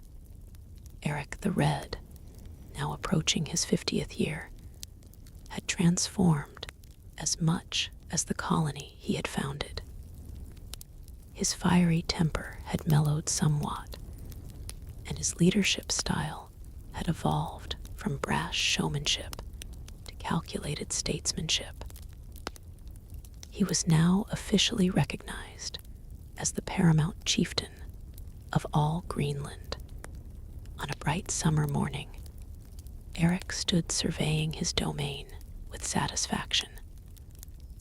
The fjord below sparkled in the sunlight, with several ships berthed at the wooden pier. Fields of crops surrounded the settlement, and healthy livestock grazed on the surrounding slopes. Admiring your kingdom again, came Bjorn's familiar voice. Not a kingdom, Erik corrected. Merely a well-organized community of free Norse settlers who happened to recognize my wise leadership. Bjorn snorted. And happened to pay you tribute for land allocations and trading rights. Sounds suspiciously kingdom-like to me. Their banter was interrupted by news that Leif's ship had been spotted entering the fjord. Erik's eldest son, now 17, was returning from his first independent trading voyage to Iceland. A crowd gathered at the harbor as the ship arrived. It was riding low in the water, suggesting a successful trading mission. Leif stood at the stern, directing operations with confident authority. He had grown to resemble his father physically, tall and broad-shouldered, with the same direct blue gaze, but showed a thoughtfulness Erik had acquired only with age, if at all. Father, mother, Leif called as he disembarked. The voyage was a complete success. Erik clasped his son's forearm firmly. Your ship rides low good trades in Iceland then. Better than we hoped. Iron tools, quality cloth, spices, even glass beads from distant lands. And better still, 20 new settlers for Greenland, including a shipwright, and 2 experienced shepherds with specialized breeding stock. This news caused a stir among the onlookers. New settlers with valuable skills spoke well of Greenland's growing reputation. And how does Iceland fare these days? Erik asked. Did they speak of us? A flicker of amusement crossed Leif's face. It seems your marketing of Greenland has become something of a legend. Green as Erik's lies is apparently a common expression now for something outrageously misrepresented. Erik burst into delighted laughter. To think I've contributed to the language of our people. Though I notice, he added with a sly glance at the surrounding settlement, that these supposedly outrageous claims seem somewhat less outrageous each year during the feast celebrating Leif's return. Talk turned to news from beyond Greenland. Leif shared what he had learned of political developments in Norway, including King Olaf Tryggvason's mission to Christianize all Norse lands. There's also increasing talk in Iceland, Leif mentioned, of lands even further west than Greenland. This caught everyone's attention. Erik leaned forward, his interest piqued. What sort of talk? A merchant named Bjarni Herjolfsson claims to have been blown off course while sailing to Greenland. He reported seeing forested coastlines to the west before finding his way here. He never landed to explore, but his description was detailed enough to intrigue many in Iceland. Murmurs spread through the hall. The possibility of new lands, particularly forested ones, was tantalizing to the wood-starved Greenland settlers. Did you speak with this Bjarni directly? Erik asked. Leif shook his head. He's trading in Norway now, but I spoke with several who had heard his account firsthand. They consider him reliable, not given to exaggeration. Unlike some we could name, quipped Otter from his seat near the fire, drawing good-natured laughter. Erik took the jest in stride. If I'm to be famous for creative descriptions, I might as well claim another land. Perhaps I should name this new Western territory Woodland, to ensure it has not a single tree on it.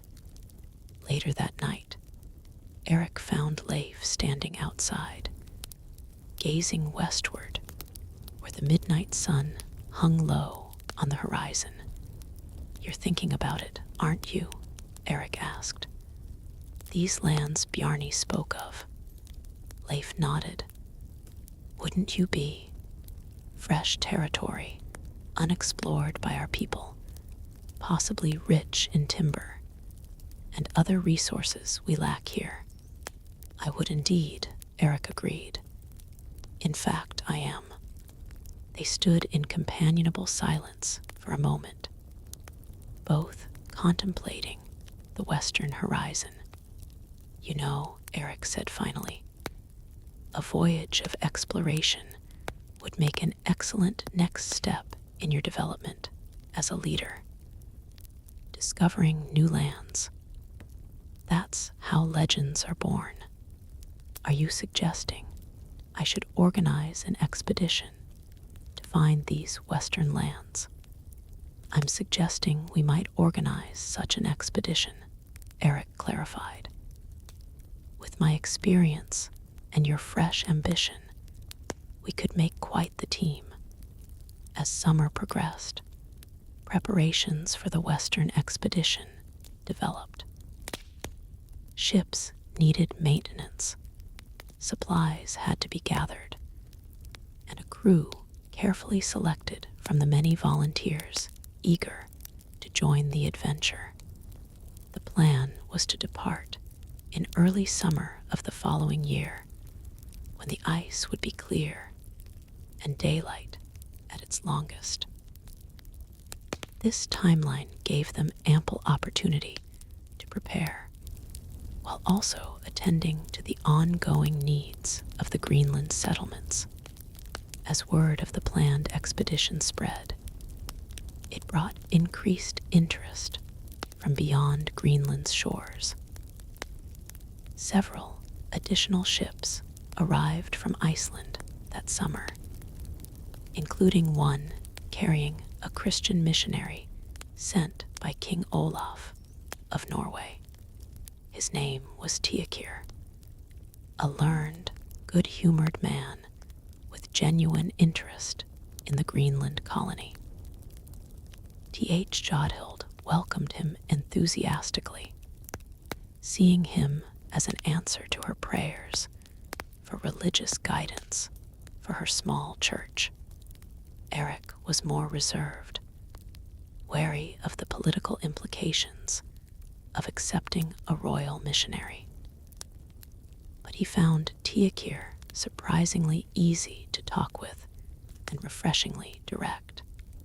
"The king did not send me merely to baptize heathens," Tiakir admitted one evening, "though he would certainly be pleased if that occurred.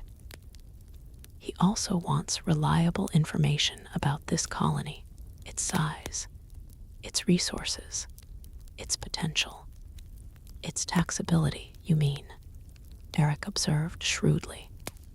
Tiakir's eyes twinkled. "You said it, not I, but yes. Kings have a natural interest in prosperous settlements founded by their former subjects." Their conversation turned to the planned Western expedition, which Tiakir found fascinating. New lands beyond Greenland, he mused. King Olaf would be most interested in hearing about such discoveries. "No doubt," Erik said dryly, "though I don't recall inviting Norwegian taxation to whatever shores we might find." "Consider this," Tiakir suggested.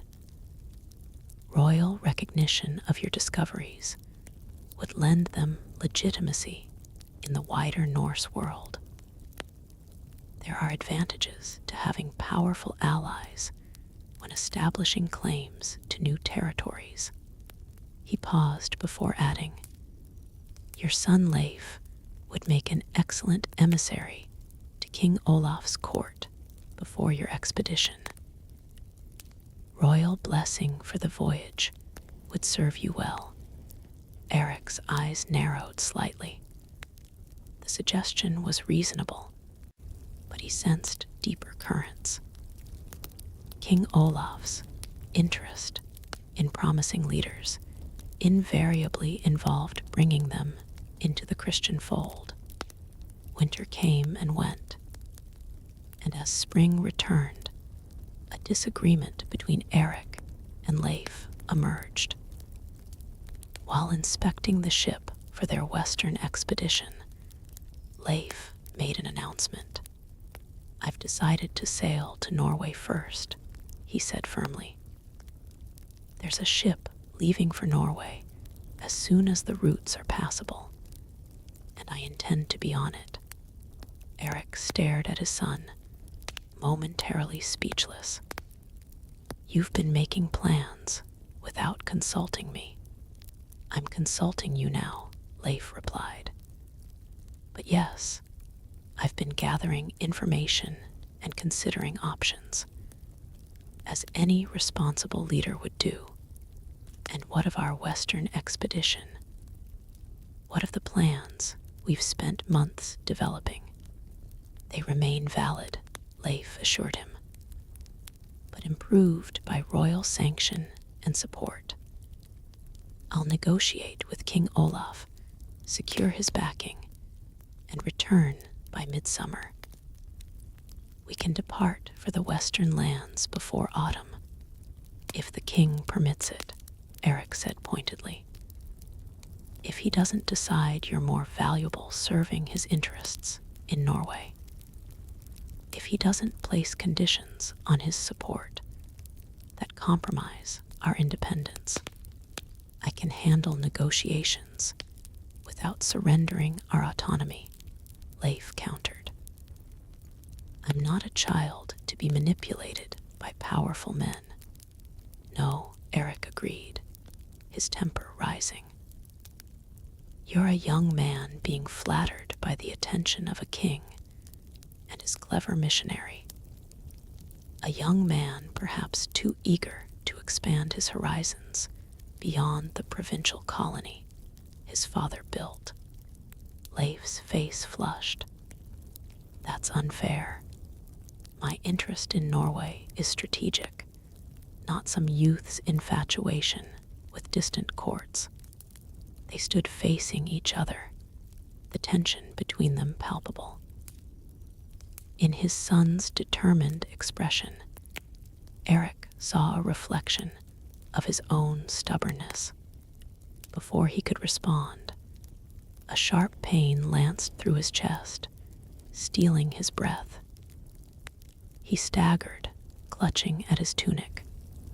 Father, Leif's anger transformed instantly to concern as he stepped forward to steady Erik. What is it? What's wrong? Erik tried to speak, but couldn't summon the breath. The pain intensified, spreading down his left arm. His vision blurred as darkness claimed him. He awoke 3 days later in his own bed, with T.H. Jodhild beside him. You stubborn fool, she said, her voice thick with emotion. Trying to scare years off my life. When Leif entered and saw his father awake, he visibly sagged with relief. I thought you were dying, that my last words to you would be spoken in anger. It takes more than a disagreement to finish off Erik the Red, Erik said gruffly. Though apparently I'm not as young as I once was. Haldi says you need rest, Leif reported. Extended rest, for weeks at least. No expeditions. The idea of the Western expedition departing without him was bitter. But Erik recognized the reality of his situation. His body had delivered a message he couldn't ignore. At 50, he was no longer the invincible adventurer of his own self-image. You should lead it, Leif, he said, surprising himself. You're ready. Leif stared at him, caught off guard. But what about Norway, King Olaf? Norway has stood for centuries and will stand a while longer without your immediate presence. These Western lands, though, they're an opportunity that may not wait. If Bjarni's reports reach other ears, other explorers may set forth. He reached for his son's hand. Find those Western lands, Leif. Claim them for our people. Show the world that Erik the Red son has his father's vision, but perhaps better judgment. Leif nodded, his expression solemn with the weight of responsibility. I won't disappoint you. I know, Erik said simply. Then, with a ghost of his old mischievous smile, he added, just promise me one thing. Anything, whatever you find out there, give it a better name than I gave Greenland. Chapter 8, Vinland the Good. Summer arrived in all its brief glory, bringing with it frenetic activity as the Greenland colonists sought to make the most of the precious warm months. For Erik the Red, however, this summer brought an unfamiliar experience. Forced inactivity under the stern supervision of Haldi's the herb woman and his equally uncompromising wife. Erik found himself confined largely to his home. limited to light activities, and prohibited from any involvement in the expedition preparations. "This is ridiculous," he grumbled as T.H. Jodhild arranged his furs on the bench outside their longhouse. "I'm not an invalid. The pain has subsided. I can at least oversee the loading of supplies." "You can oversee the inside of this house," T.H. Jodhild replied firmly. "Unless you prefer the inside of a burial mound." "Such loving concern," Erik muttered. "One little chest pain, and suddenly I'm treated like a frail elder. One little chest pain that left you unconscious for 3 days," she corrected. "Haldi says you nearly crossed to Valhalla. Only your stubborn refusal to die when expected saved you." Despite his protests, Erik knew they were right. Though the acute pain had subsided, he tired easily and sometimes felt a disturbing fluttering in his chest when he exerted himself. It was a humbling experience for a man who had built his reputation on physical prowess and daring. More frustrating still was watching from a distance as Leif took command of the Western expedition preparations.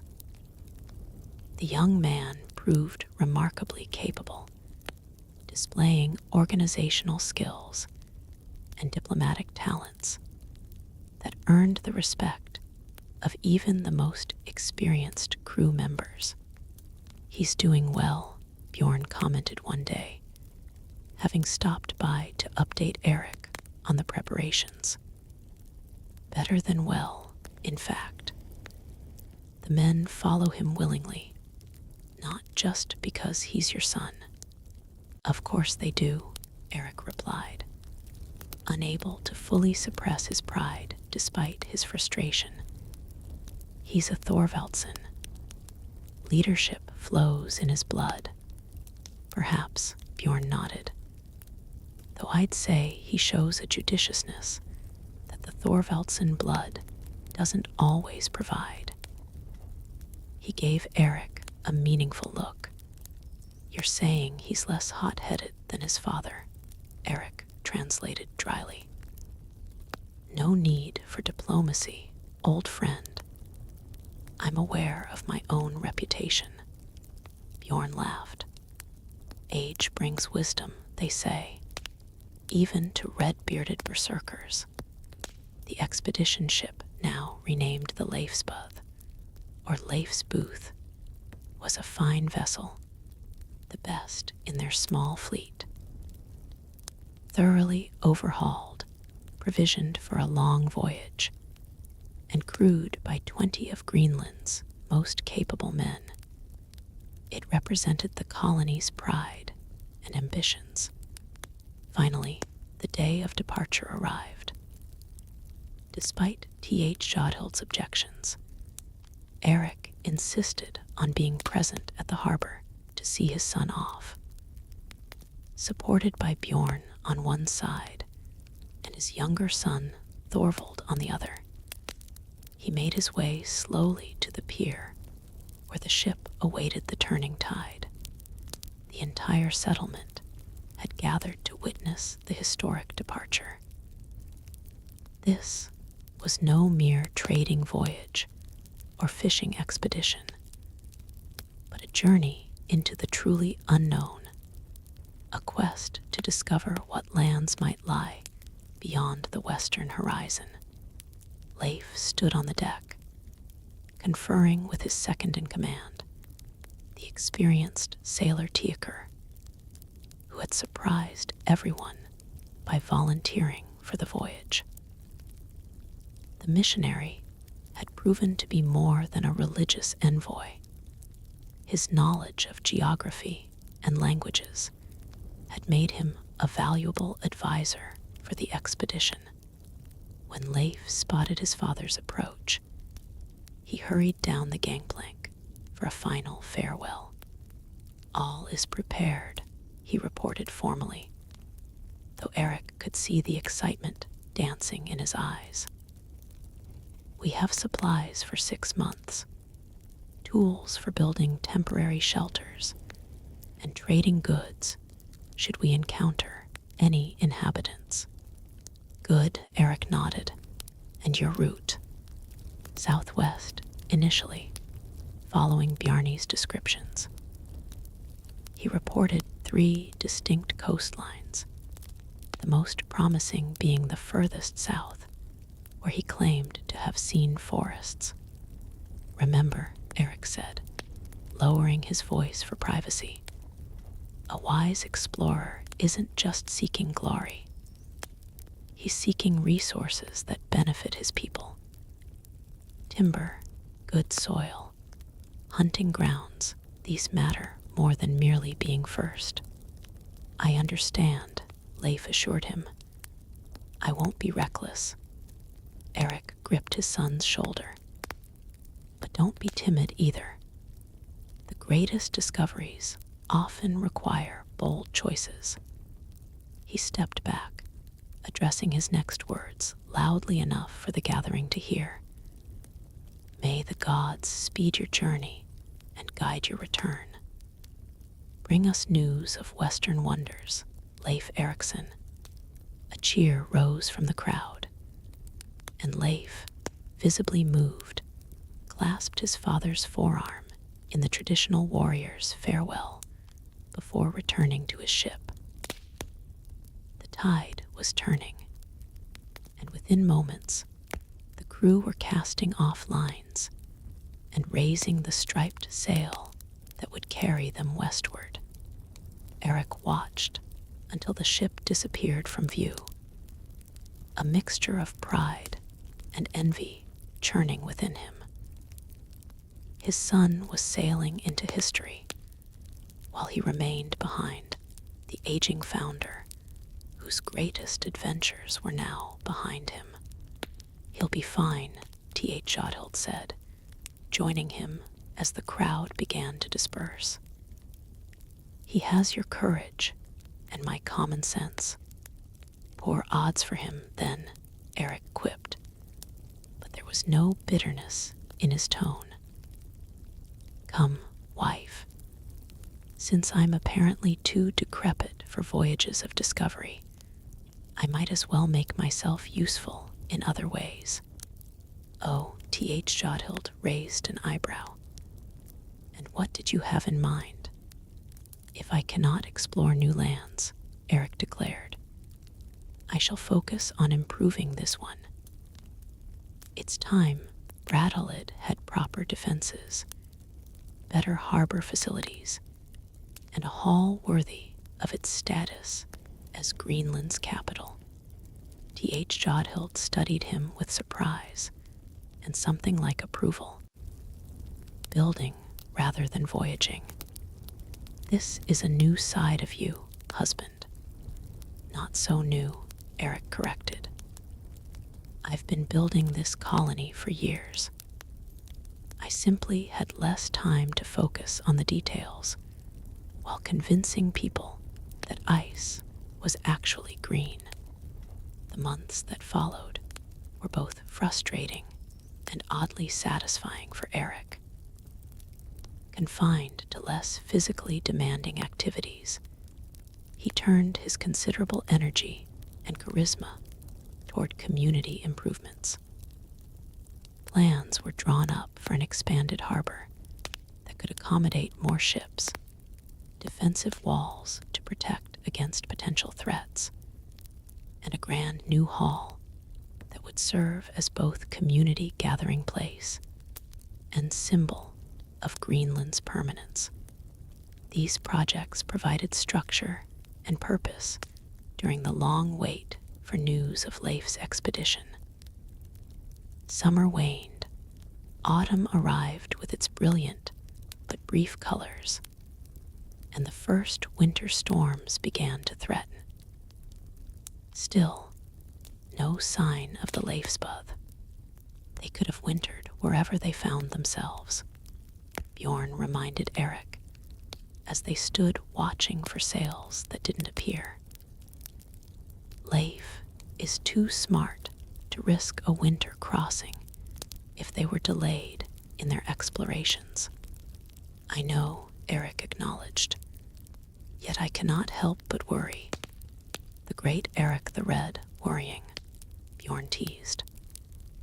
Next you'll be telling me you've adopted T.H. Jodhild's White Christ. Hardly, Erik snorted. Though I did help her raise that ridiculous cross outside her church last week. My concession to marital harmony, nothing more. The truth, which Erik was reluctant to admit even to himself, was that his brush with mortality had left him more reflective. The possibility that he might never see his son again weighed on him in a way that would have been foreign to his younger self. Winter closed in around the settlement, bringing with it the now familiar rhythm of Greenland's darkest season. The community gathered regularly in the Great Hall, sharing resources, maintaining bonds, and telling stories to ward off the gloom of the polar night. Erik's health improved gradually under Halldis's strict regimen and T.H. Jodhild's watchful care. By midwinter, he was strong enough to participate fully in the settlement's activities, though he remained more measured in his exertions than before his collapse. It was during the darkest part of winter, when the sun barely bothered to appear at all, that Erik's younger son, Thorvald, approached him with a serious expression. "Father," the 12-year-old began, his young face solemn in the firelight, "when Leif returns, will you allow me to go on the next western voyage?" Erik studied his second son thoughtfully. Thorvald had his father's red hair and impetuous nature, but lacked the calculating intelligence that tempered Leif's ambitions. He was brave to a fault, eager to prove himself, and utterly convinced of his own invincibility, all traits Erik recognized from his own youth.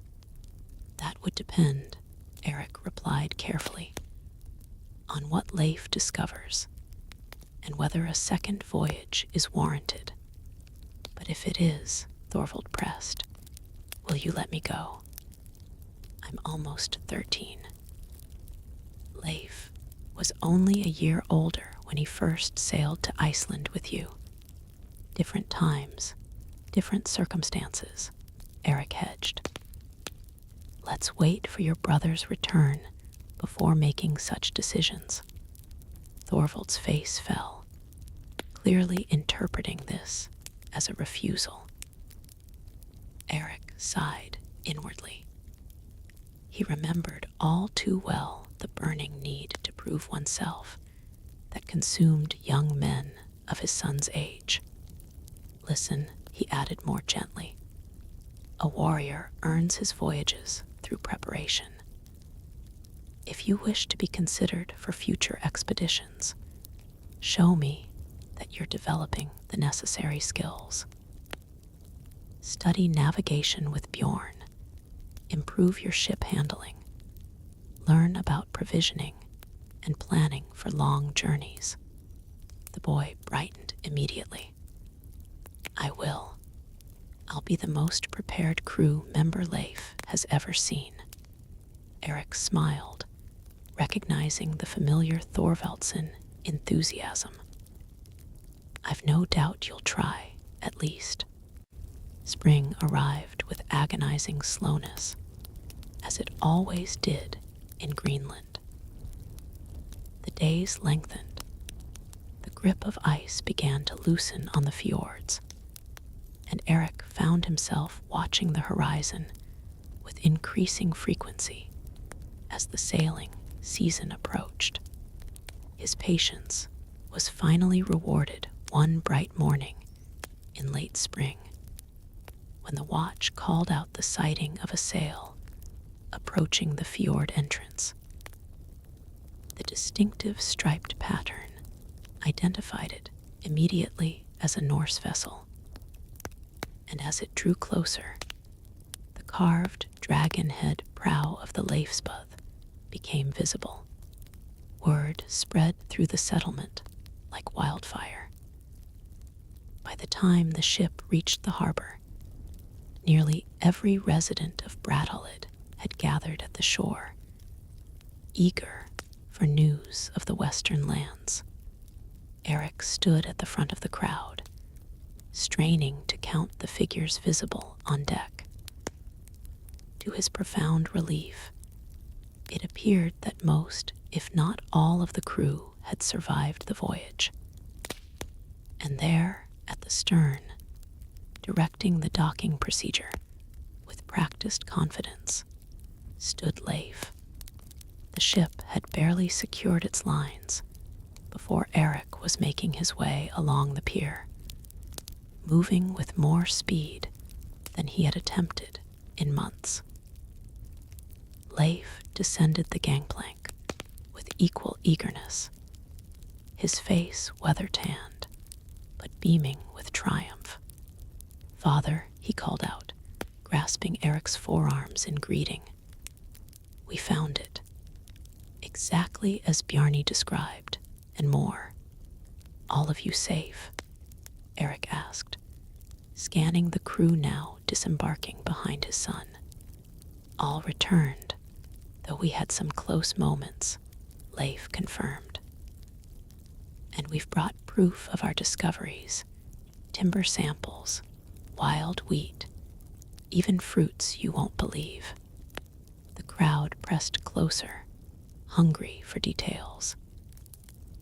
Erik recognized the moment for what it was, his son's rightful triumph, the culmination of his first great achievement as a leader in his own right. "Tell us," Erik encouraged, stepping aside to allow Leif to address the gathered settlers directly. "What lands have you found beyond our shores?" Leif turned to face the crowd, his expression alight with the special fire of one who has witnessed wonders beyond ordinary experience. "We found not one land, but 3, he announced, his voice carrying across the hushed assembly. 3 distinct coastlines, each with its own character, each offering different possibilities for our people. He described the first land they had encountered, a flat, stone-covered expanse so inhospitable they had merely noted it and continued southward. "I named it Helluland, the land of flat stones," Leif explained. "It holds little promise for settlement, though perhaps some value for hunting." The second land, encountered after several days of further sailing, had proven more hospitable, a forested coastline with white sandy beaches stretching for miles. "Markland, I called it," Leif continued. "The land of forests, rich in timber, game, and fur-bearing animals. We established a temporary camp there and filled our hold with wood before continuing southward." The crowd murmured appreciatively at this news. Timber was perhaps the most precious resource lacking in Greenland, necessary for shipbuilding, house construction, and countless other purposes. But the third land, Leif's voice dropped slightly, creating natural suspense. "The third land is where we spent the winter. A place so abundant, so favorable to settlement that it exceeds even the most fertile regions of Iceland or Norway. He paused, meeting his father's gaze with a smile that combined triumph with a hint of mischief. "I named it Vinland," he declared. "For among its many treasures, we discovered wild grapes growing in abundance, perfect for winemaking." This revelation caused a sensation. Grapes were known to the Norse, primarily through trade with southern lands. The idea that they grew wild in western territories suggested a climate milder and more hospitable than anyone had dared hope. "Show them," Leif instructed one of his crew, who brought forward preserved grapes and other samples from the ship's hold. Nuts unlike any known in northern lands, unusually large salmon, and most impressively, cross-sections of trees showing growth rings of remarkable width. "The soil is fertile, the climate mild even in winter," Leif continued. "We built a settlement of 8 large houses where we spent the season in relative comfort. Game is plentiful, the waters teem with fish, and the forests provide all the timber we could ever need." As Leif continued describing Vinland's bounty, Erik watched the faces of the settlers transform with growing excitement and hope. This was no mere geographical curiosity his son had discovered, but a potential solution to Greenland's greatest challenges: its limited arable land, scarce timber, and harsh climate. Later, as the formal welcome celebrations began in the Great Hall, Erik found a moment alone with his son. "Vinland," he mused, sampling the word.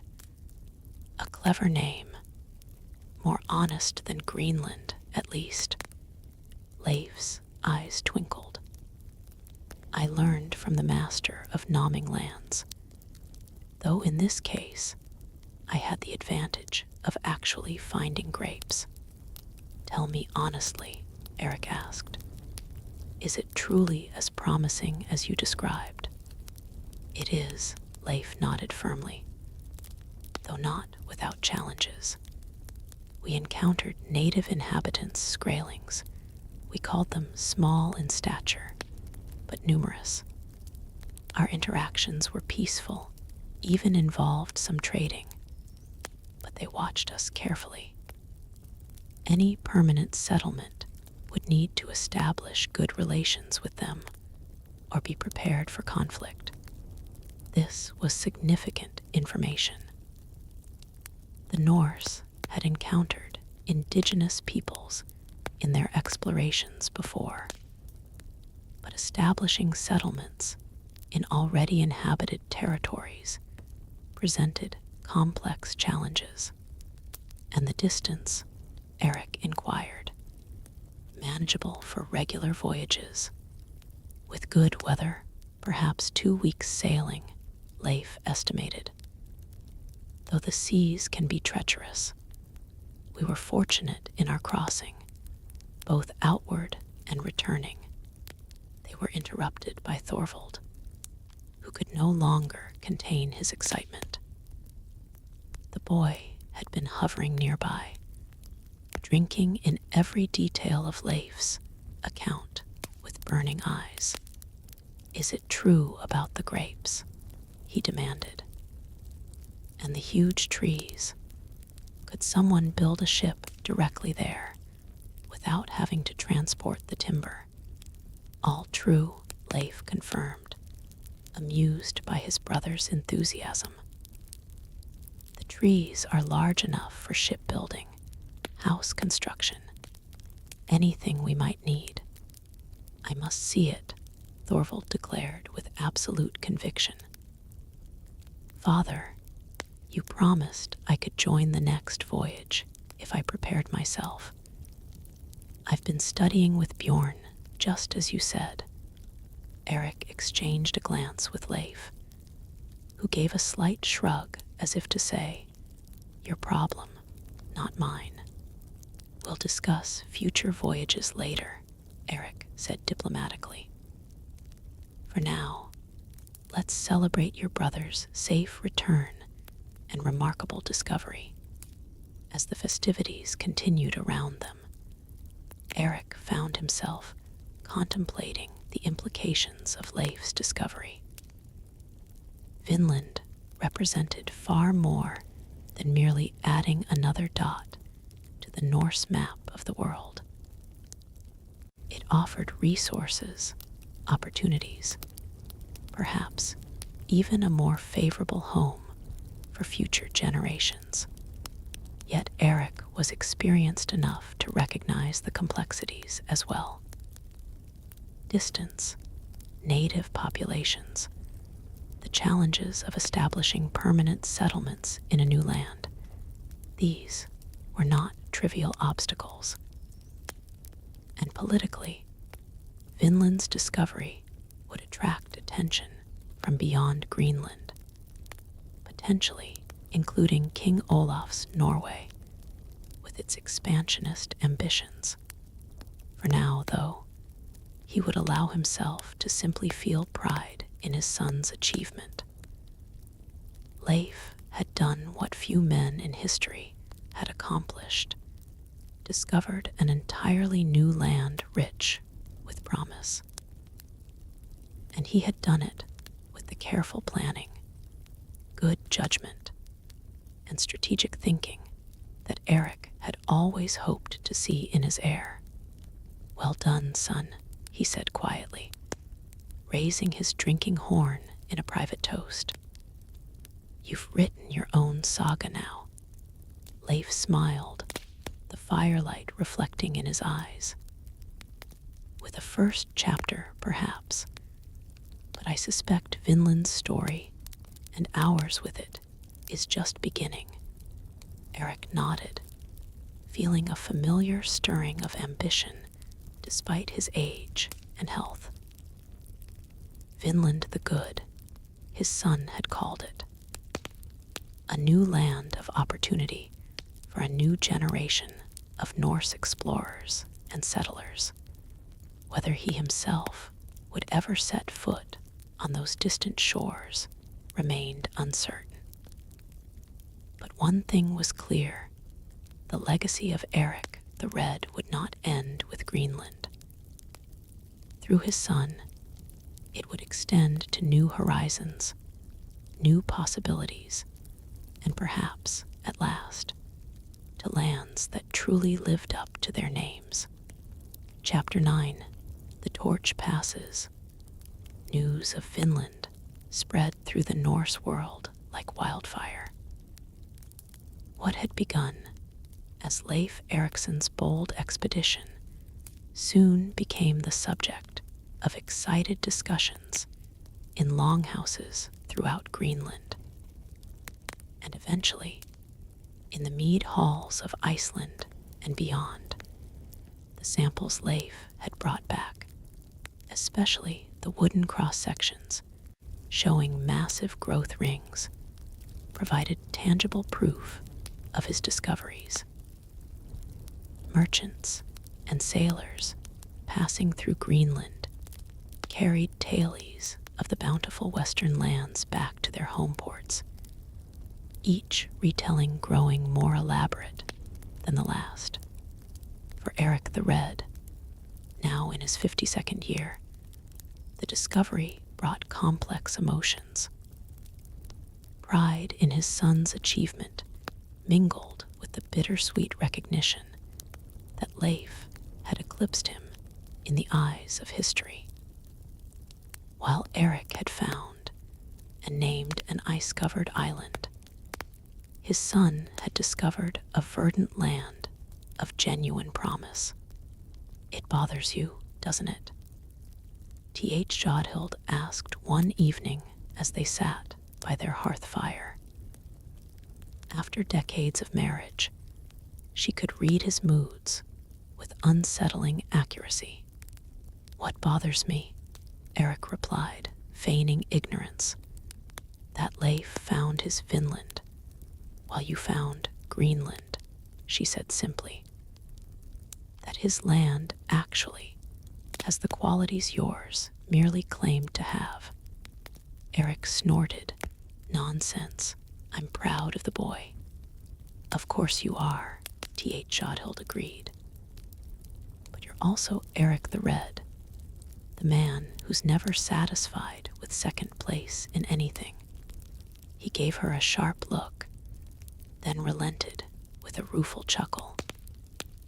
"Perhaps there's some truth to that, though I console myself that without my Greenland, there would be no expedition to find his Vinland.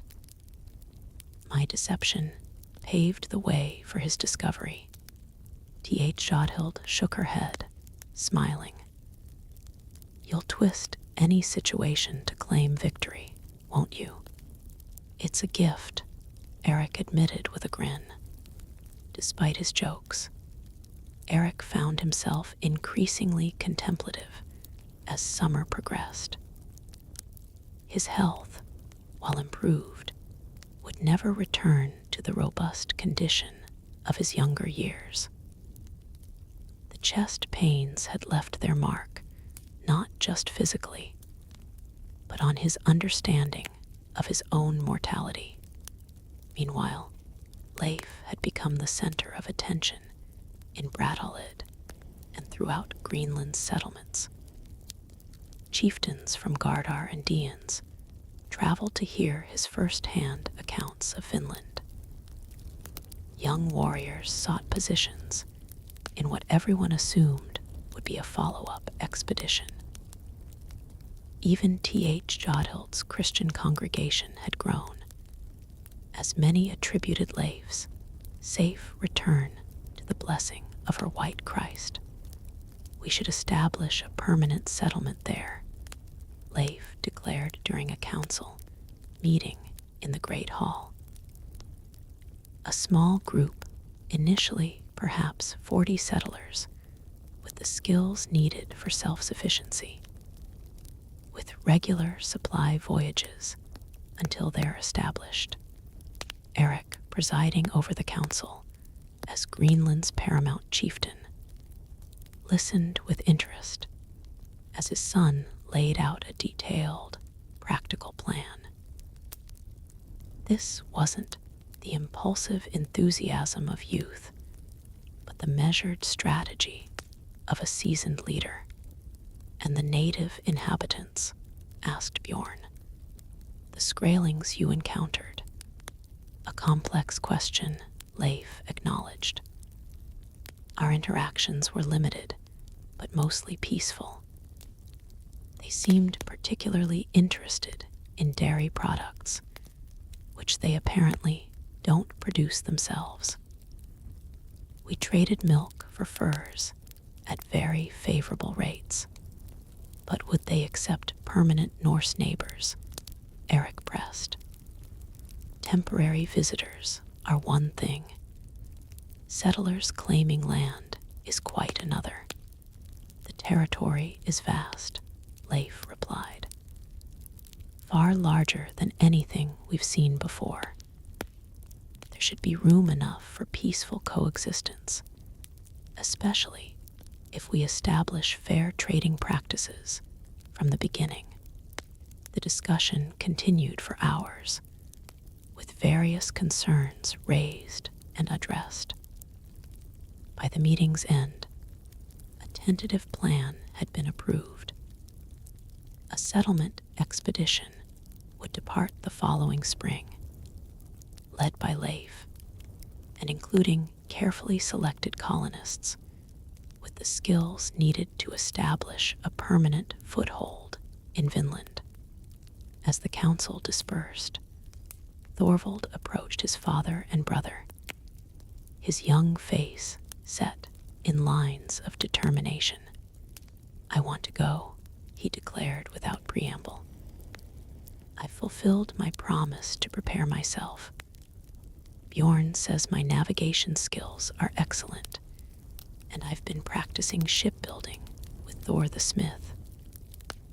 I'm ready for Vinland. Leif glanced at Erik, deferring to paternal authority in this matter. Erik studied his younger son thoughtfully. Thorvald had indeed applied himself with surprising diligence to the tasks Erik had set for him. At 13, he was strong for his age, competent with weapons, and had inherited his father's natural aptitude for seamanship. He was also, Erik knew, dangerously impulsive and eager to prove himself, a combustible combination that reminded Erik uncomfortably of his own younger self. You've shown commitment, Erik acknowledged carefully. But Vinland's settlement requires more than enthusiasm. It requires judgment, patience, the ability to follow orders even when you disagree with them. I can do all that, Thorvald insisted, his face flushing. I'm not a child anymore. No, Erik agreed. But neither are you a man grown. The Vinland settlement must prioritize those with fully developed skills, not promising beginners. Thorvald's expression darkened. You don't think I'm good enough. You think I'll embarrass the family name. I think, Erik said firmly, that your time will come, but not with this expedition. Vinland isn't going anywhere. There will be many voyages there in the years ahead. The boy stormed off, radiating injured pride and resentment. Leif watched him go with a sympathetic expression. He reminds me of someone, he observed dryly. Who? Erik asked. You, of course.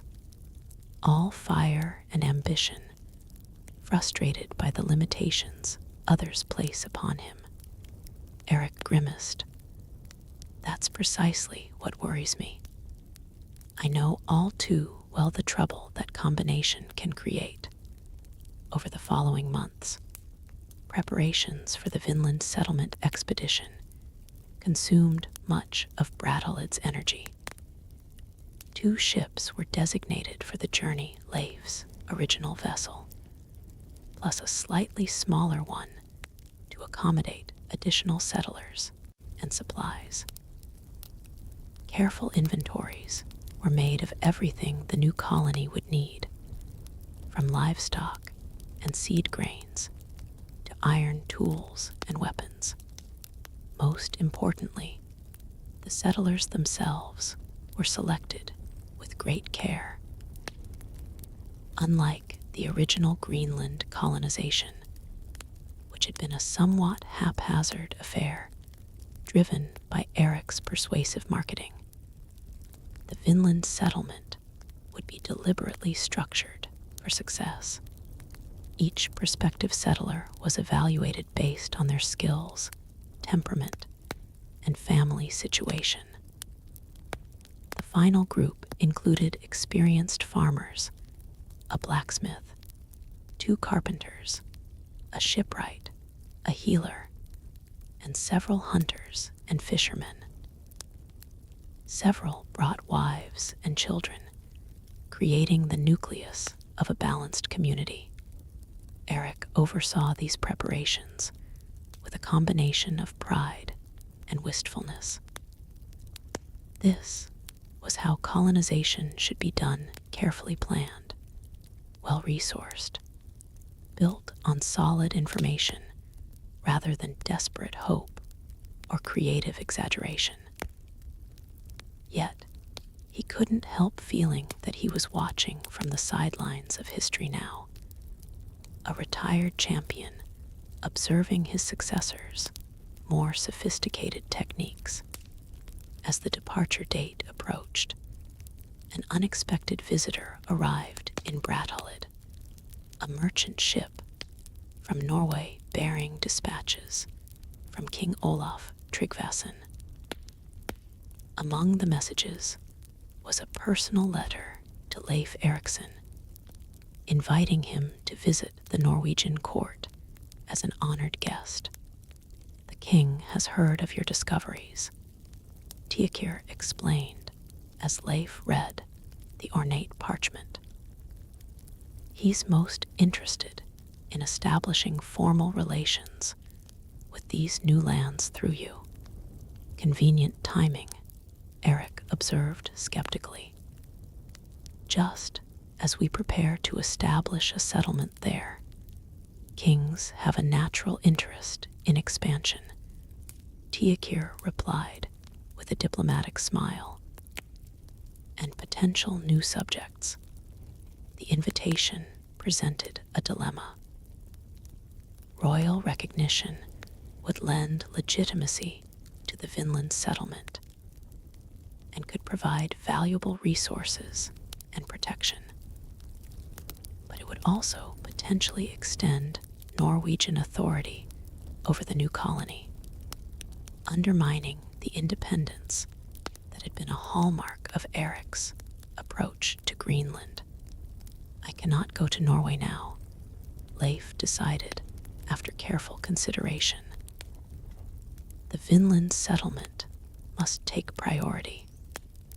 But neither can we afford to alienate King Olaf." The solution they devised was elegant in its simplicity. Leif would send detailed maps and descriptions of Vinland to the king, along with token gifts from the new land, accompanied by a respectful message explaining that his duties to the settlement prevented immediate travel, but promising a future visit. With this diplomatic matter settled, the final preparations for departure proceeded apace. The night before the ships were to sail, Erik hosted a feast in the great hall for the Vinland-bound settlers. Mead flowed freely, sagas were recited for inspiration, and Erik himself rose to offer a formal blessing for the journey. "You go not just as individuals seeking opportunity," he told the assembled group, "but as representatives of our Norse heritage in a new land. What you build there will stand as a testament to our people for generations to come." His gaze swept the hall, fixing at last on his eldest son. "Under Leif Eriksson's leadership, I have no doubt you will succeed in establishing a settlement worthy of the name Vinland the Good. May Thor strengthen your arms, may Njord grant you safe passage, and may Odin give you the wisdom to thrive in your new home." There was a moment of awkward silence as several of the now Christian settlers glanced uncertainly at T.H. Jodhild, who sat beside her still pagan husband. Erik noticed and added with a wry smile, "And may T.H. Jodhild's white Christ watch over you as well, for good measure. In new lands, it's wise to have as many gods on your side as possible." This pragmatic addendum broke the tension, bringing laughter and raised drinking horns from around the hall. The celebration continued late into the night, a proper Norse farewell for those embarking on a historic journey. As the festivities wound down, Erik found himself sitting alone by the central hearth, contemplating the fire's dying embers. Leif approached, settling beside him with 2 fresh horns of mead. "You should be resting," Erik admonished. "You've an early start tomorrow. I'll sleep on the ship Leif replied, handing his father one of the drinking horns. Tonight is for more important matters. They drank in companionable silence for a moment before Leif spoke again. I wish you were coming with us, he said quietly. It doesn't seem right to establish Vinland without Erik the Red being present. Erik was surprised by how touched he felt at this simple statement. My exploring days are behind me, he said, trying to keep his voice light. This is your saga now, not mine. Still, Leif persisted. No one understands settlement founding better than you. Whatever exaggerations you may have employed in describing Greenland, you succeeded in establishing a viable colony against considerable odds. That knowledge would be valuable in Vinland. Perhaps, Erik acknowledged. But sometimes the founder must step aside for the builder to work. I named lands and convinced people to follow me to them. That was my gift. You have the patience and judgment to transform initial settlements into lasting communities. That's yours. Leif studied his father's face in the firelight. When did you become so wise about your own limitations? Around the time my heart tried to kill me, Erik replied dryly. Nothing clarifies one's perspective quite like nearly dying. They shared a chuckle, then fell silent again, each lost in his own thoughts about the journey ahead and what it might mean for their family and their people. There is one thing, Erik said finally. A favor I would ask regarding Thorvald. You've changed your mind about him joining us. Leif asked, surprised. No, that decision stands. He's not ready. Erik took another sip of mead. But he will be, sooner than we might like. When that time comes, perhaps in a year or two, I want your promise that you'll give him his chance at Vinland. Of course, Leif nodded. He's my brother. I'd welcome his participation once he's properly prepared. More than participation, Erik clarified. He needs his own opportunity to lead, to discover, to make his mark. Not just as Leif's brother or Erik's son, but as Thorvald Eriksson in his own right. Leif considered this thoughtfully. You're concerned about his resentment festering. I'm concerned about what happens to Thorvaldsen men when their ambitions are thwarted, Erik said pointedly. Our blood runs hot, as you well know. Better to channel that fire toward productive ends than let it burn uncontrolled. I understand, Leif assured him. When the time is right, I'll make sure Thorvald has his opportunity. You have my word. Satisfied, Erik raised his horn in a private toast. To Vinland, then. May it bring our family the glory of discovery without the complications of exile that seem to be our particular curse. To Vinland, Leif echoed. And to the man whose vision made it possible, even if he never sets foot on its shores. Dawn broke clear and cold the next morning. Ideal conditions for departure. The settlement turned out in full force to witness the historic event. Lining the shores of the fjord as the two ships were prepared for sailing, Erik stood at the end of the pier, accepting formal farewells from each of the expedition leaders. Leif was the last to approach, resplendent in his finest tunic, with a cloak of Arctic fox fur fastened at his shoulder by a silver brooch, a parting gift from his mother. "The tide turns," Leif said simply. "It's time." Erik clasped his son's forearms in the traditional warrior's farewell. "Lead well. Return safely. Make your mother worry less than I always did." "I'll try," Leif promised with a smile. Then, more seriously, "Take care of yourself, father.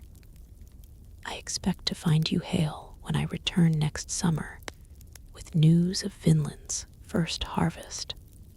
You'll find me exactly as you left me, complaining about T.H. Jodhild's restrictions and plotting construction projects to keep myself occupied," Erik assured him.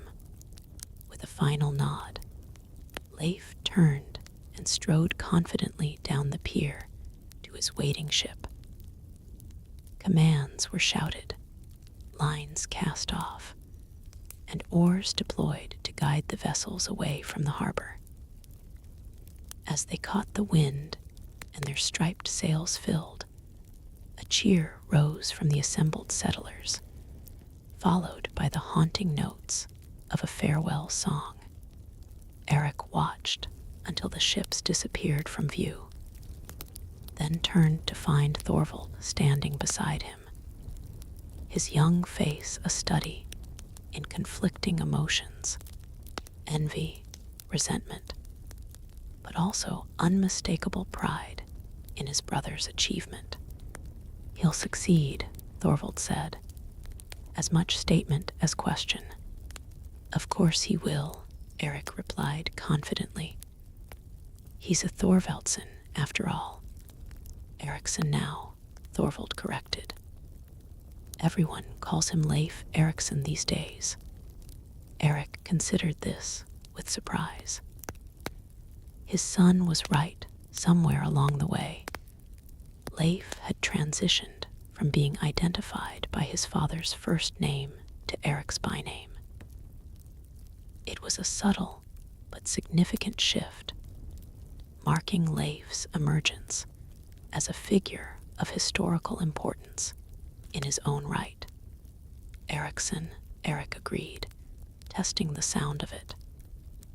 "I suppose that's fitting. He's earned the right to carry the name forward in his own fashion."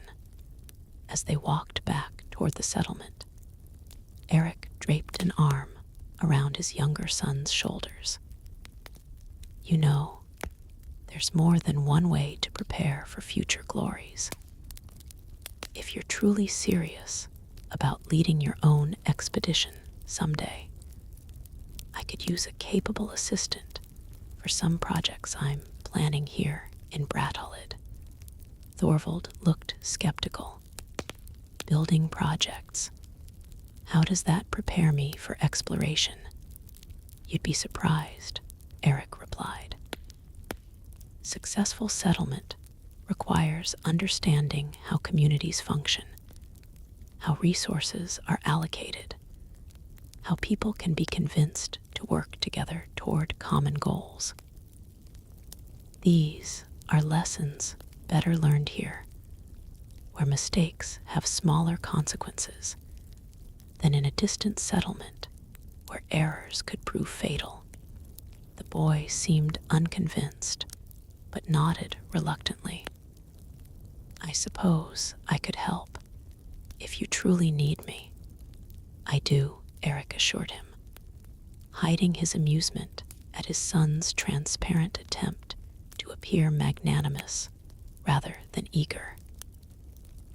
"We'll start tomorrow with plans for expanding the harbor, a proper port suitable for increased traffic to and from Vinland.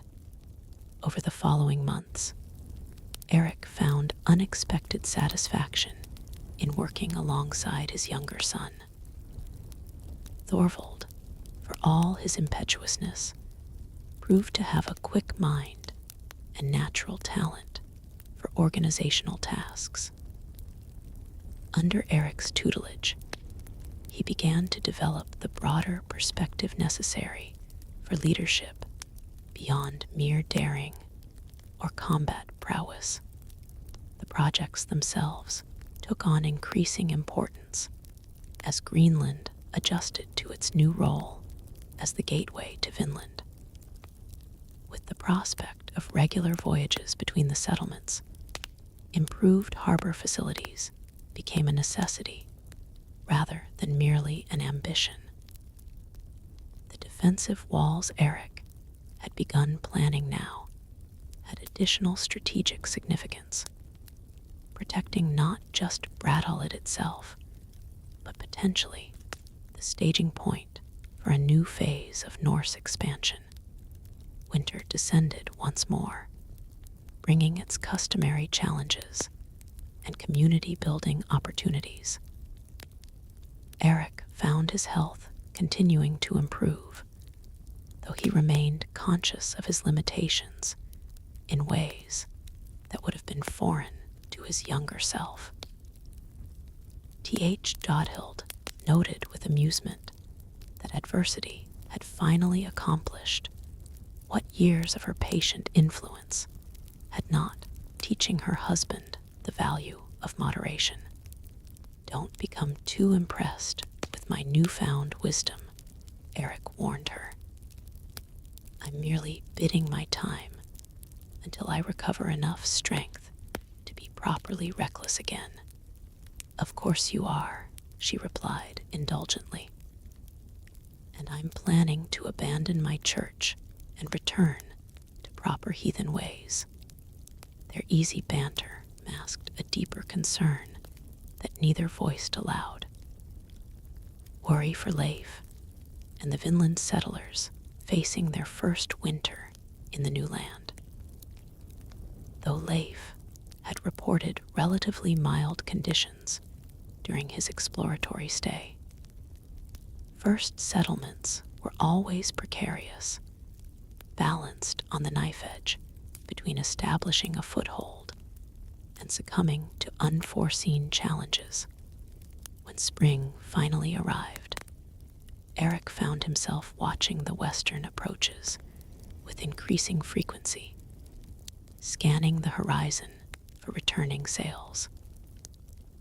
Thorvald often joined him in this vigil, the shared concern for Leif temporarily overriding the younger boy's competitive feelings toward his successful older brother.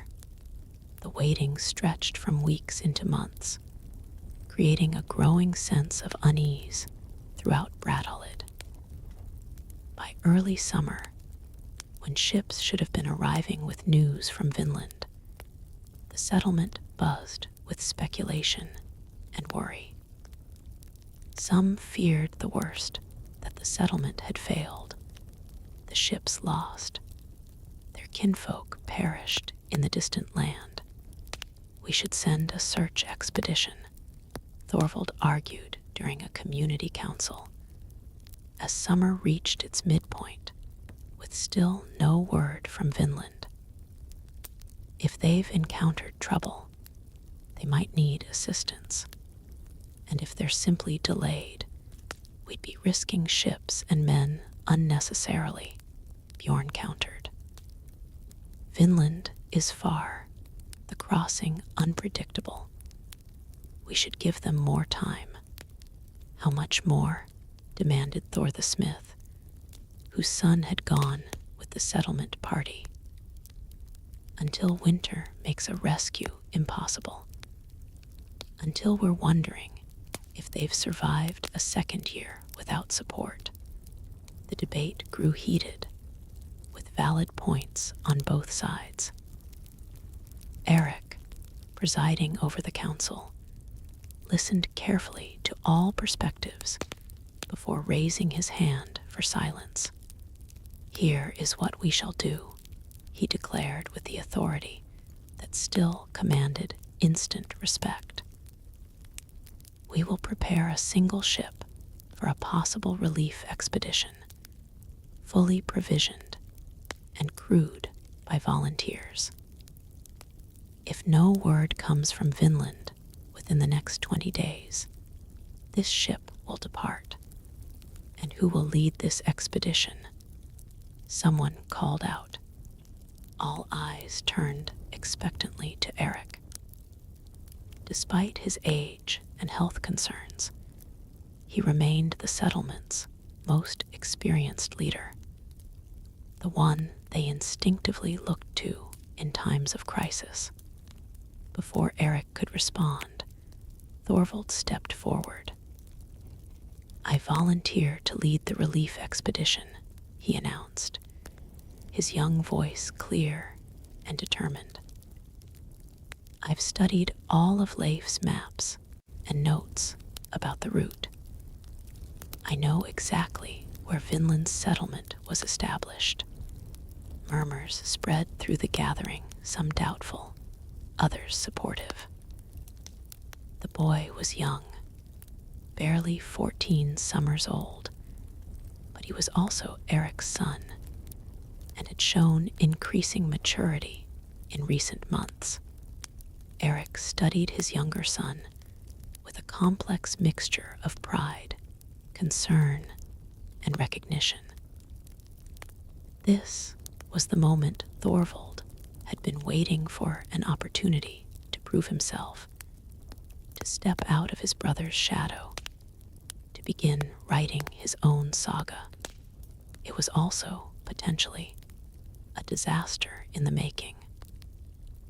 Thorvald had indeed matured, but he remained untested as a leader, his judgment not yet tempered by significant experience. Sending him to search for a possibly imperiled settlement across dangerous waters would be a tremendous risk, yet denying him now, in front of the entire community, would undermine his standing in ways that might never be fully repaired. Erik remembered all too well the burning resentment of thwarted ambition, the desperate need to prove oneself that defined young men of their bloodline. Thorvald has shown great commitment to preparing himself for such responsibilities, Erik said carefully.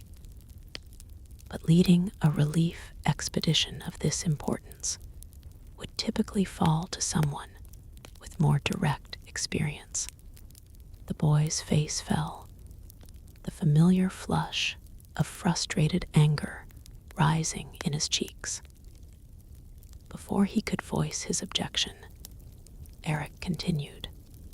However, these are not typical circumstances. Thorvald has indeed studied the route extensively. He has worked closely with me on matters of settlement planning and resource allocation. And he has, perhaps more importantly, the determination that has defined our family's approach to challenges. Erik paused, his next words carefully chosen. I propose that Thorvald serve as co-leader of the expedition, alongside Bjorn, whose experience will complement my son's knowledge of the specific route and destination. Bjorn looked surprised, but nodded his agreement. A reasonable compromise. The boy has earned his chance to prove himself, and I could use his familiarity with Leif's maps. Thorvald's expression transformed from disappointment to radiating pride. I won't let you down, father, he declared earnestly. Either of you, he added, with a respectful nod to Bjorn.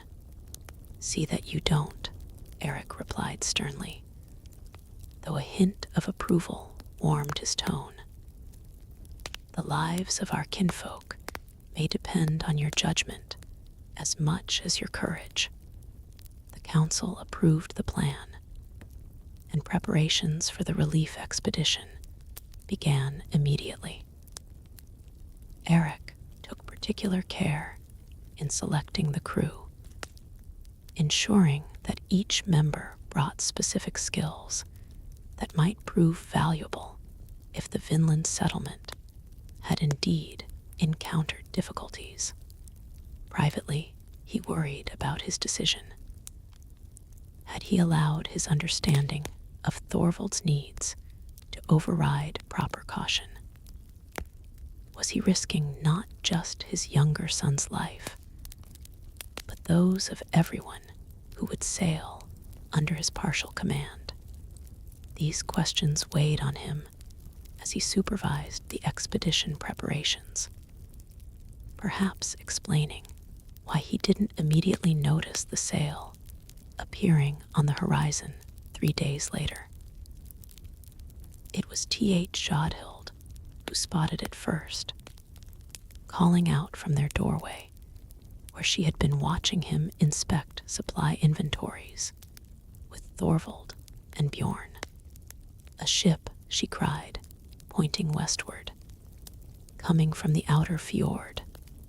All activity in the settlement ceased as people turned to look. The distinctive striped sail pattern marked it clearly as one of their own vessels. And as it drew closer, they could see it was indeed one of the ships that had departed with the Vinland expedition almost exactly a year earlier. Erik felt a surge of relief so powerful it left him momentarily lightheaded. Though they couldn't yet know what news the ship brought, its mere return confirmed that at least some of the settlers had survived. The harbor erupted into frenzied activity as people rushed to prepare for the arriving vessel. By the time it reached the pier, nearly the entire settlement had gathered to receive it. To everyone's joy, it was Leif himself who first descended to the pier, looking weather-beaten but healthy and confident. Behind him came several other settlers, all appearing in reasonably good condition despite their long voyage. "Welcome back, son," Erik called out, stepping forward to greet him. "You've kept us waiting long enough to justify some appropriate paternal concern." Leif grinned, clasping his father's forearms warmly. "Appropriate concern seems to be your new specialty in old age. It suits you poorly, but entertainingly." As the initial greetings were exchanged and the ship unloaded, it became clear that this was not the entire Vinland contingent returning, but rather a scheduled supply voyage, bringing news and resources back and forth between the settlements.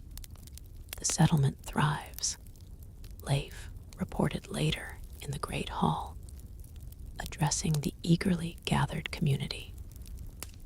"We have established 8 substantial buildings, cleared land for crops, and found the native resources even more abundant than initial explorations suggested."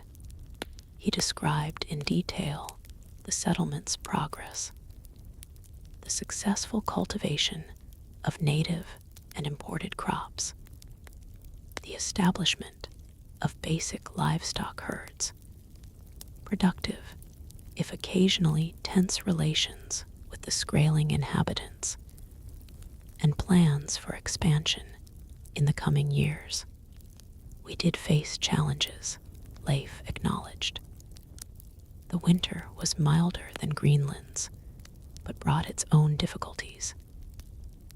2 settlers succumbed to illness despite our healers' best efforts, and the Skraelings, while generally peaceful, clearly watch us carefully, uncertain of our long-term intentions. Despite these concerns, The overall report was overwhelmingly positive. Vinland was not merely a promising discovery, but a viable settlement already establishing itself as a permanent Norse foothold in the western lands. Erik listened with undisguised pride as his son outlined future plans with the confidence and strategic thinking of a born leader.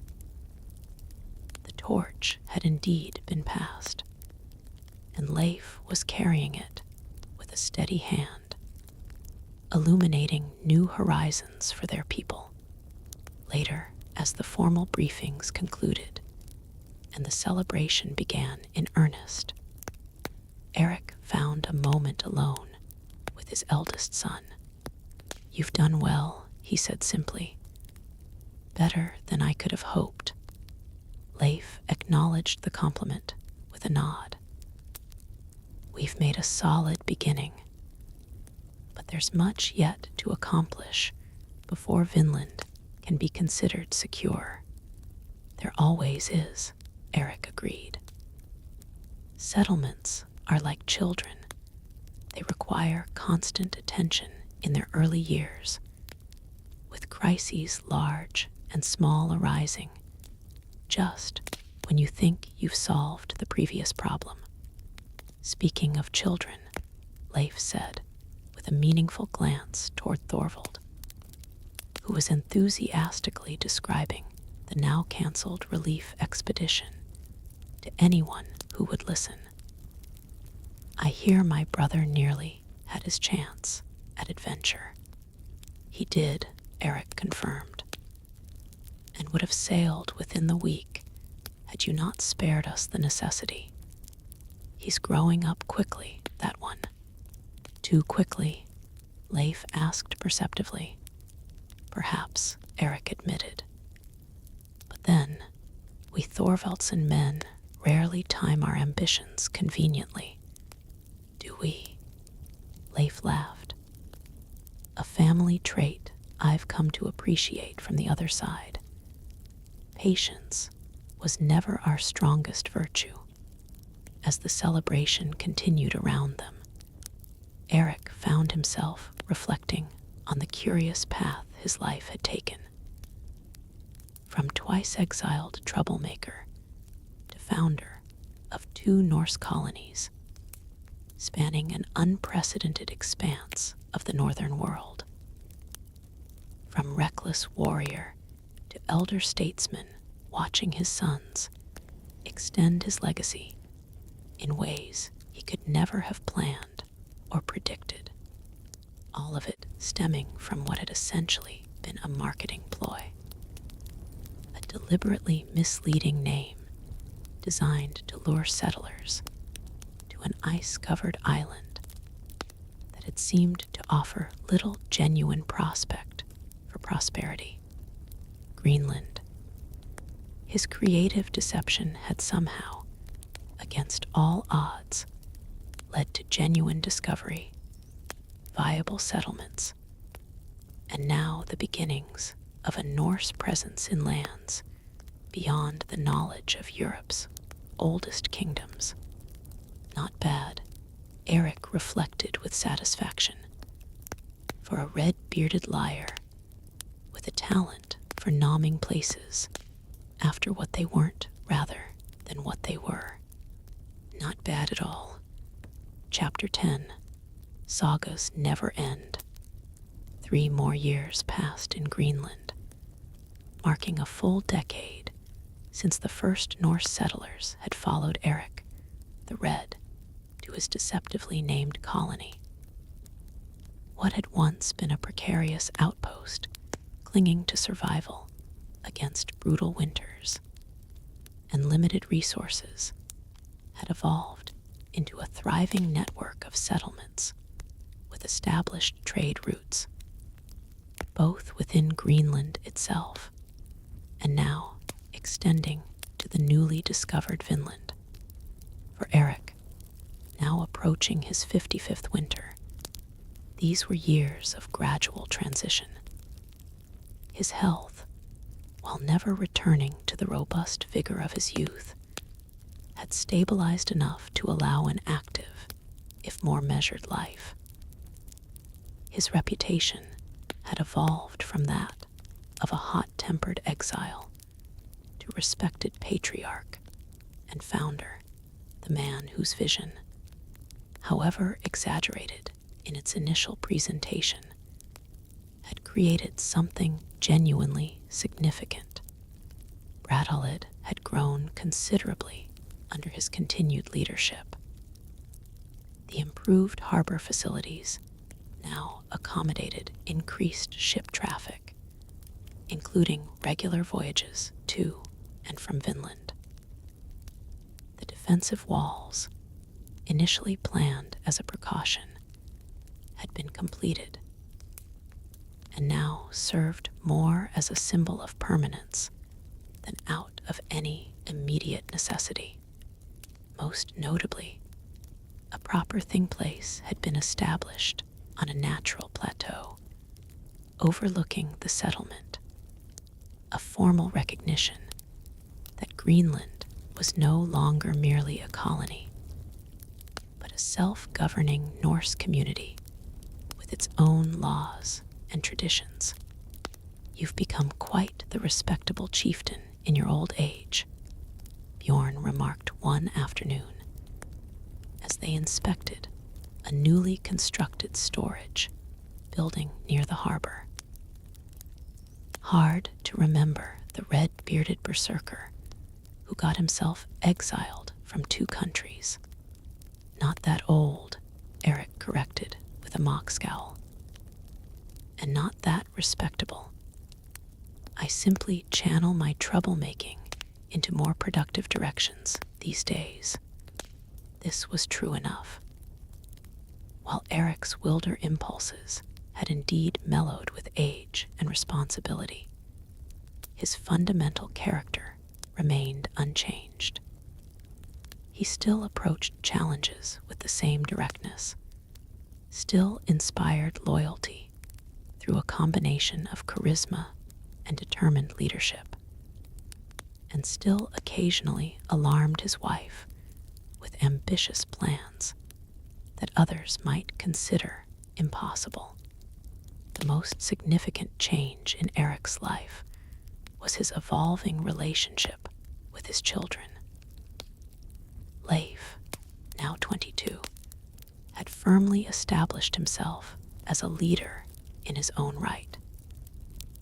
He divided his time between Greenland and Vinland, overseeing the connection between the 2 settlements and gradually expanding Norse presence in the western lands. Under Leif's careful management, the Vinland settlement had grown to encompass 3 separate locations along the coast, each focusing on different resources: one on timber harvesting, another on agricultural development, and a third serving primarily as a trading post for interactions with the Skraeling inhabitants. These interactions remained complex and occasionally tense, but Leif had maintained a policy of respectful exchange that had so far prevented serious conflict. The Skraelings, for their part, seemed to appreciate the Norse traders' interest in furs and their willingness to offer metal tools and milk products in return. Thorvald, now 17, had matured considerably from the impetuous boy who had demanded inclusion in the original Vinland expedition. Following Leif's return, Erik had insisted that Thorvald serve as his brother's apprentice for a full year, learning the intricacies of leadership and settlement management from someone who had proven his capabilities. Initially resentful of this arrangement, Thorvald had gradually come to appreciate the opportunity. Leif proved a patient teacher, allowing his younger brother increasing responsibilities as he demonstrated readiness. By the time Thorvald returned to Greenland after his apprenticeship year, he had developed a solid foundation of practical experience to complement his natural courage and ambition.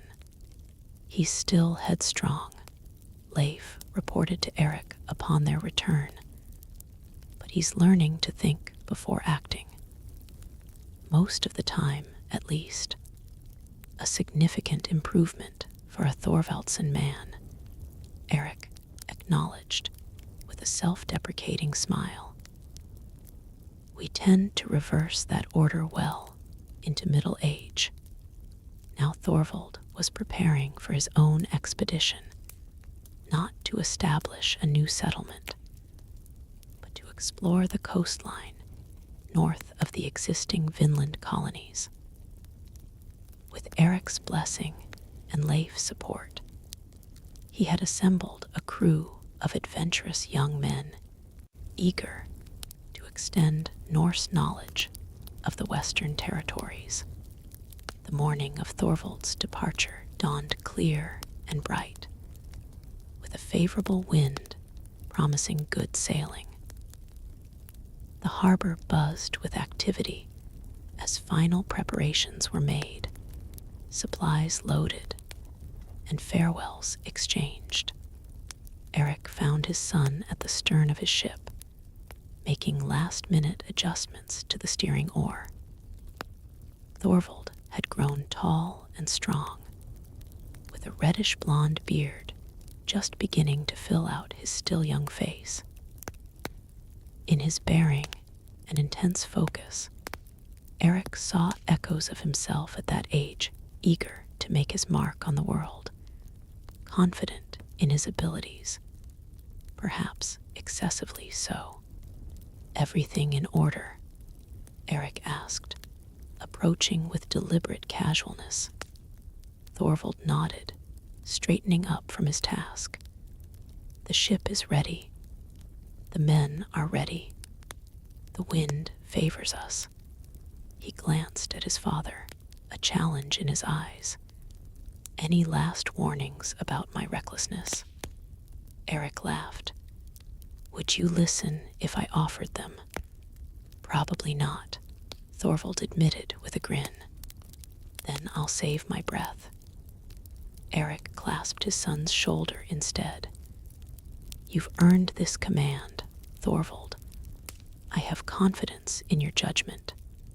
Surprise flickered across the young man's face, followed by evident pleasure at this unqualified endorsement. Thank you, Father.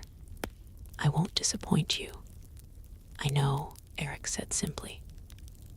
Then, unable to entirely resist the urge to offer paternal advice, he added, just remember that true exploration isn't just about being first to see new coastlines. It's about bringing back knowledge that benefits those who follow, good harbors, resources, potential hazards. The glory comes not just from discovery, but from making discoveries useful. Thorvald absorbed this with unexpected thoughtfulness.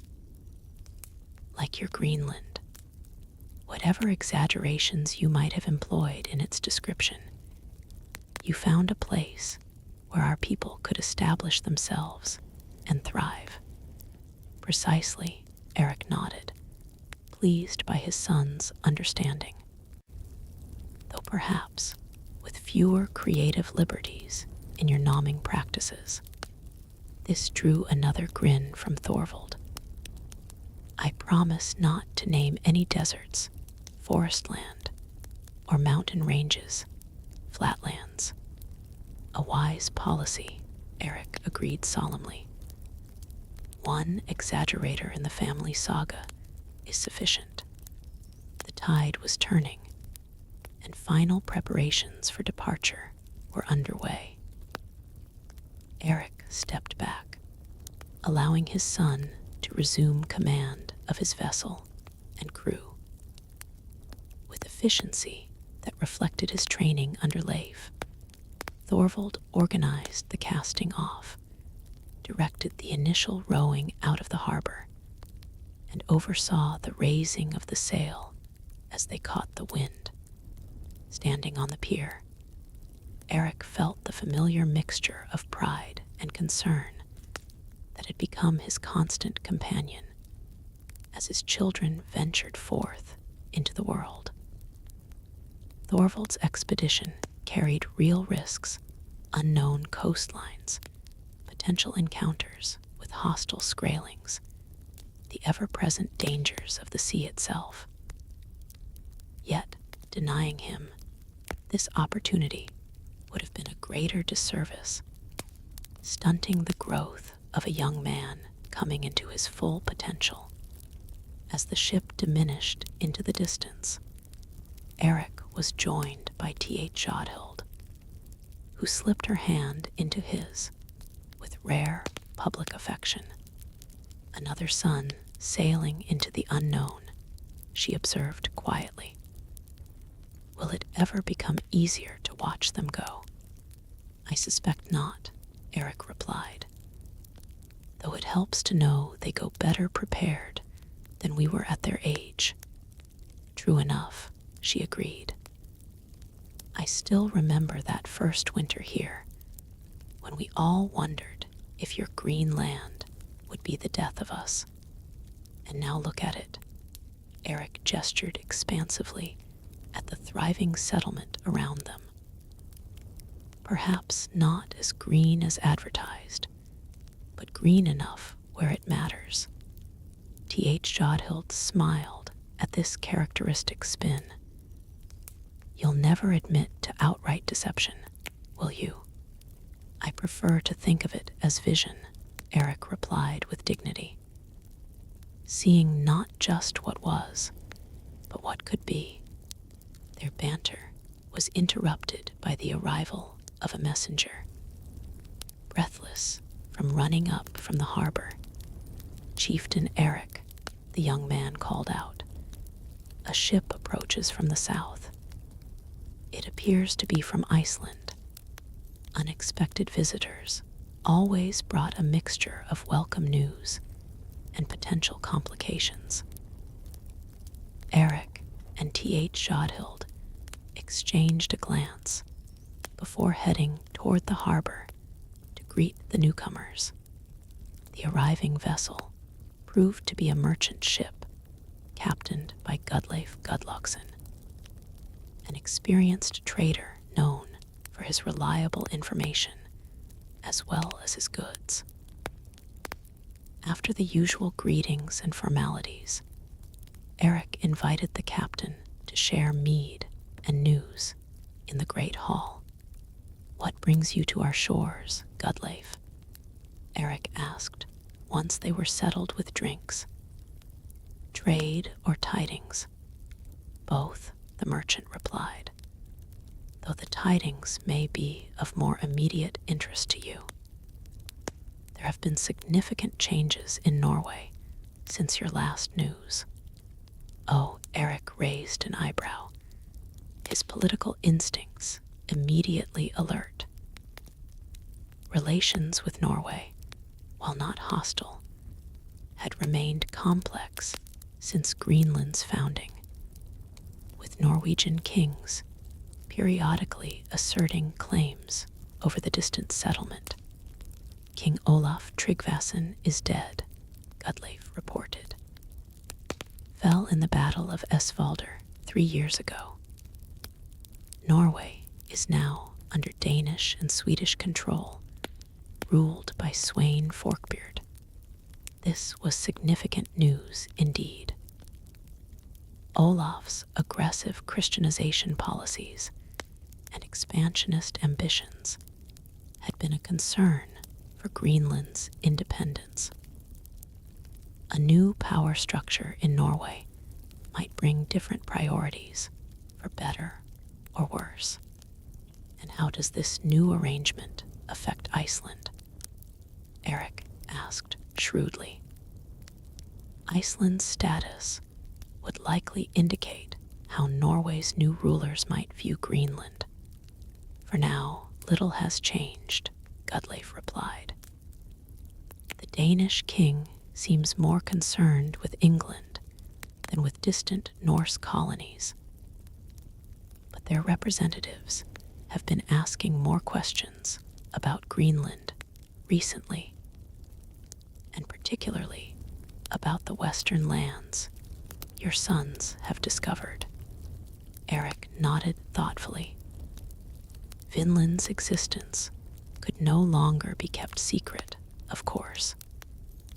Too many ships and people had traveled there and back, spreading tales of the bountiful Western territory.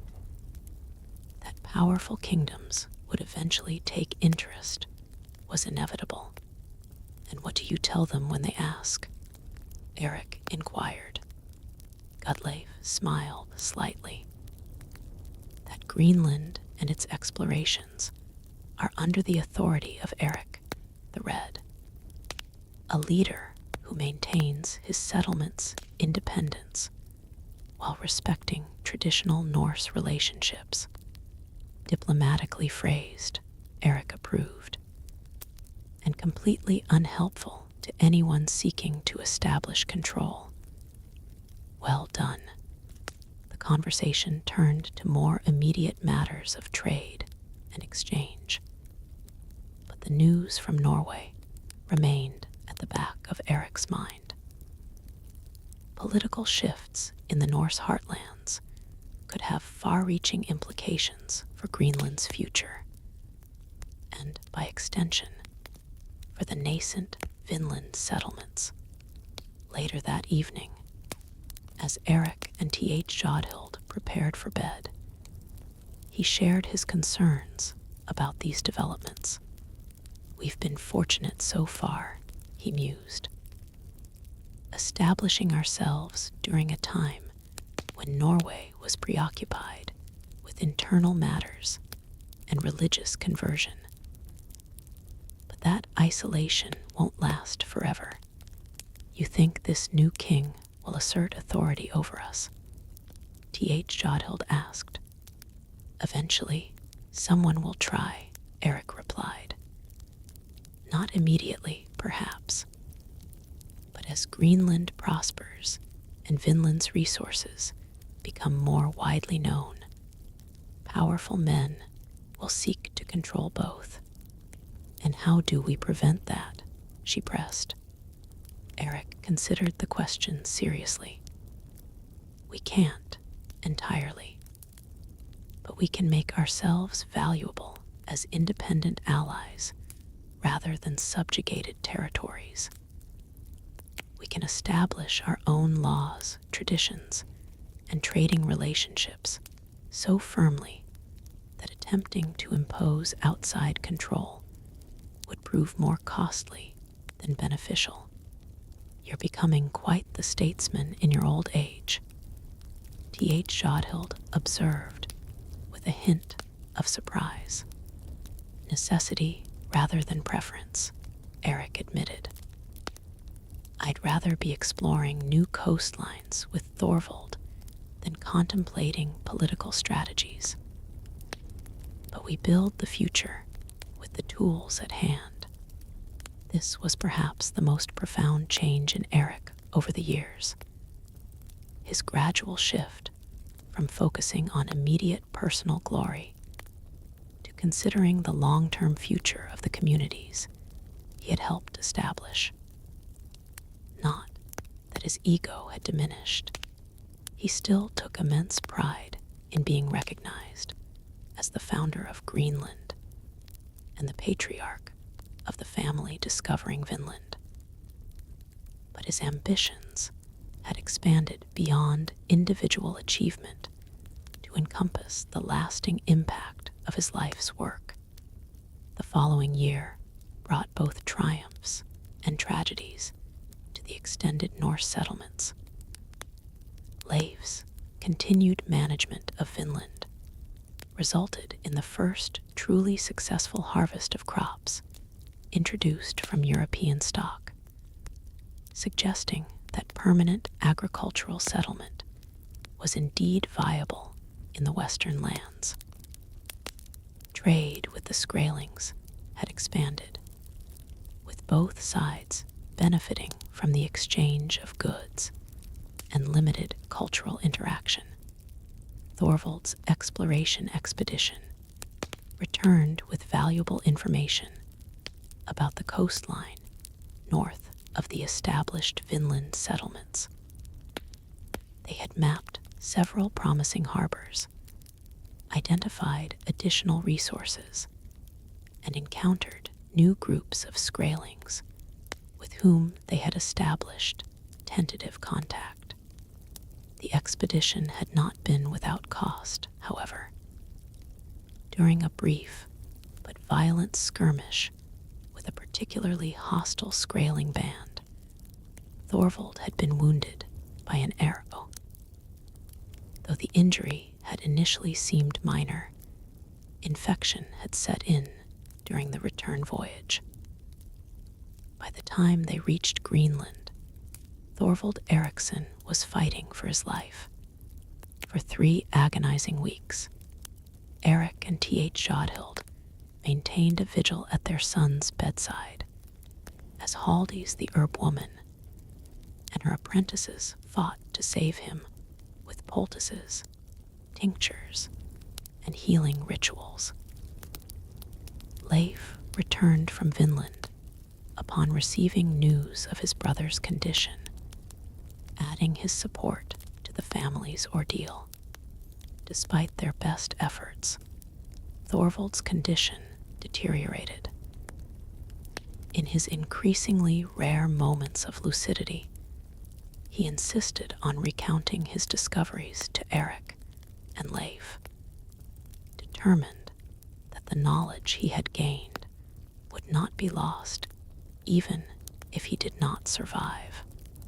The northern coastline has a great curved bay, he told them during one such interval, his voice weak but insistent. Protected from the worst winds, with a river entering that teems with fish. I named it Thor's Harbor. It would make an excellent settlement site. We'll explore it further, Leif promised. Once you've recovered your strength. Thorvald's fever-bright eyes held no illusions. Ensure it's recorded properly. The approach has dangerous shoals, about half a day's sail before reaching the harbor. They must be noted on any charts. His dedication to documenting his discoveries properly, even as he fought against worsening infection, filled Erik with a complicated mixture of pride, grief, and recognition. Here was the evidence that Thorvald had truly absorbed the most important lessons about exploration, that knowledge brought back and shared was the true measure of success, more than personal glory or mere claiming of territory. On the 23rd day after the expedition's return, Thorvald Eriksson died in his father's house, surrounded by his family. He was 17 years old. The funeral was conducted with all the honor befitting a young leader who had died in service to his community's expansion.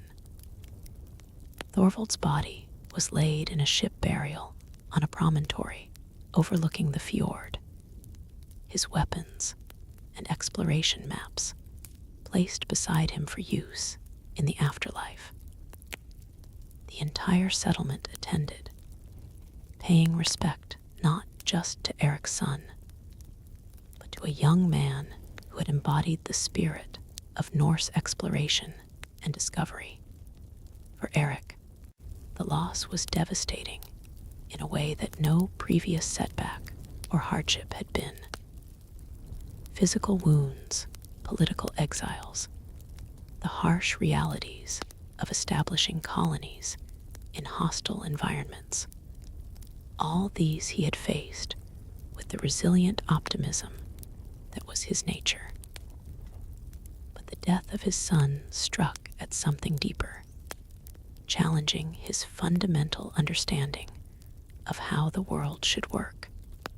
Parents should not outlive their children, he told T.H. Jodhild in the dark hours after the funeral, his voice rough with emotion rarely displayed. It is against the proper order of things. There is no proper order to life and death, she replied gently. Only what happens and how we continue afterward. Her words, shaped by her Christian faith, but resonating beyond any specific religious framework, offered a perspective that Erik gradually came to appreciate as he navigated his grief. Thorvald was gone, but what he had accomplished, the coastlines mapped, the harbors identified, the knowledge recorded, remained as his lasting contribution. In the year that followed, Erik's health declined noticeably. Whether from the grief of losing his son, or simply the accumulation of age and previous hardships, he found himself with less energy, more frequent pains in his chest, and an uncharacteristic tendency toward quiet reflection rather than active engagement. He did not withdraw from his responsibilities as Greenland's paramount chieftain, but he increasingly delegated day-to-day matters to trusted lieutenants, including Bjorn and his son-in-law Thorstein, who had married his daughter Freydis several years earlier. Leif, observing his father's declining vigor with concern, began spending more time in Greenland and less in Vinland, where capable deputies now managed the established settlements. Though neither father nor son spoke directly about the inevitable, both recognized that another transition was approaching, the final passing of authority from founder to inheritor. That transition was hastened by the arrival of a Norse trading ship, bringing unexpected visitors, representatives of the Norwegian Church, sent with the explicit blessing of the new power structure in Norway to establish a formal Christian presence in Greenland. King Sweyn Forkbeard sends his greetings to the people of Greenland, announced their leader, a priest named Hallvard, during his formal reception in the Great Hall. He recognizes the settlement's contributions to Norse expansion and wishes to formalize its relationship with Norway through the establishment of proper Christian institutions. The diplomatic phrasing did little to disguise the underlying reality. Norway was beginning the process of asserting more direct control over its distant colonies. The Church would be the first step, establishing spiritual authority that would gradually extend to political and economic influence. For T.H. Jodhild, the arrival of ordained priests was a welcome development. Her small church, maintained through years of isolation, with only occasional visits from passing clergy, would now have proper ecclesiastical leadership. For many of Greenland's now Christian inhabitants, the establishment of more formal religious structures was similarly positive. For Erik, however, the arrival represented both a personal and political challenge.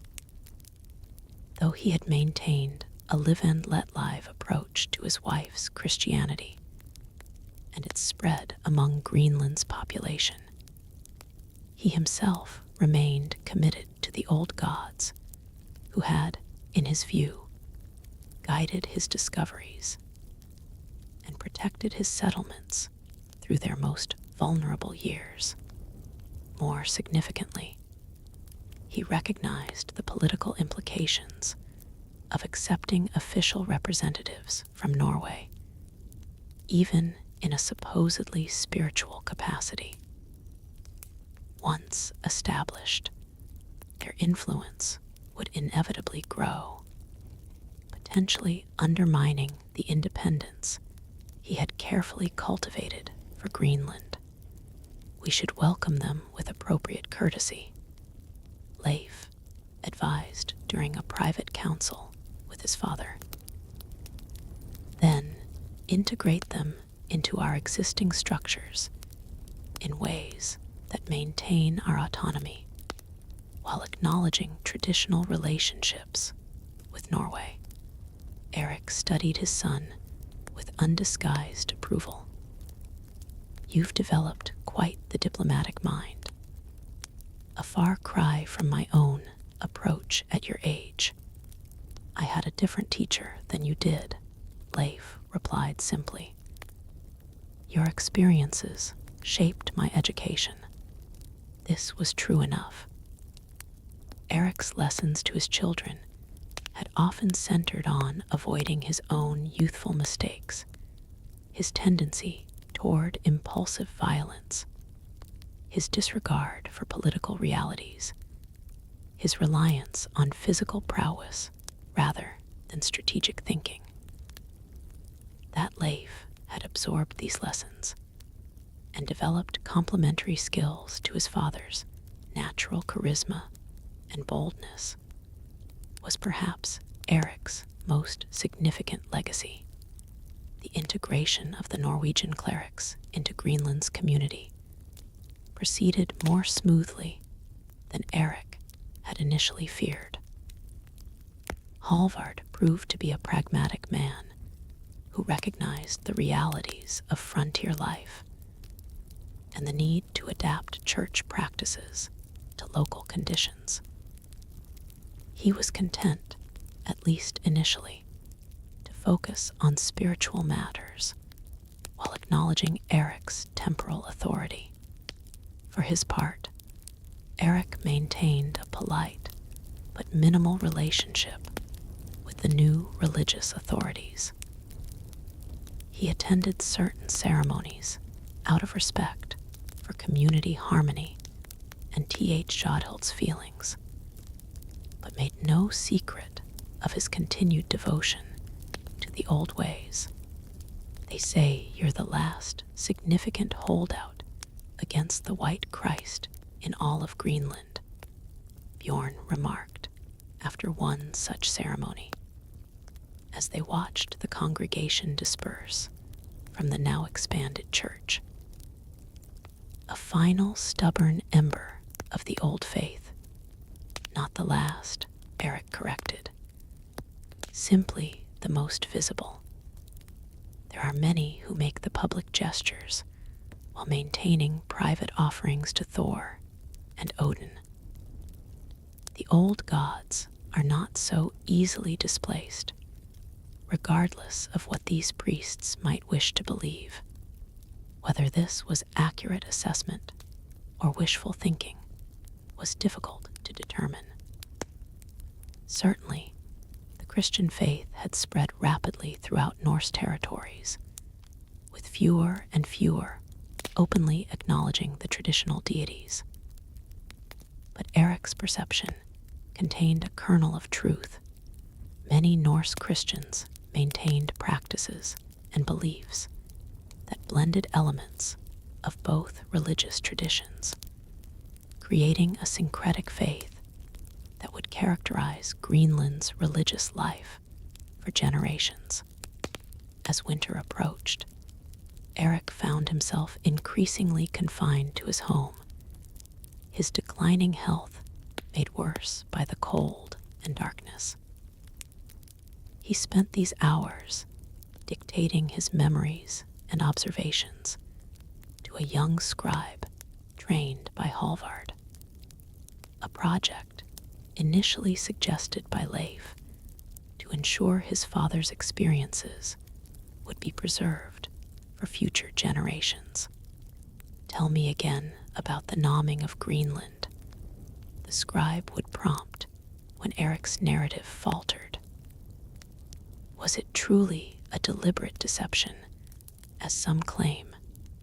Not deception, Erik would correct, his eyes twinkling despite his physical discomfort. Aspiration. I saw not just what was, but what could be. And look around you now. Is this settlement not proof that vision matters more than initial appearance?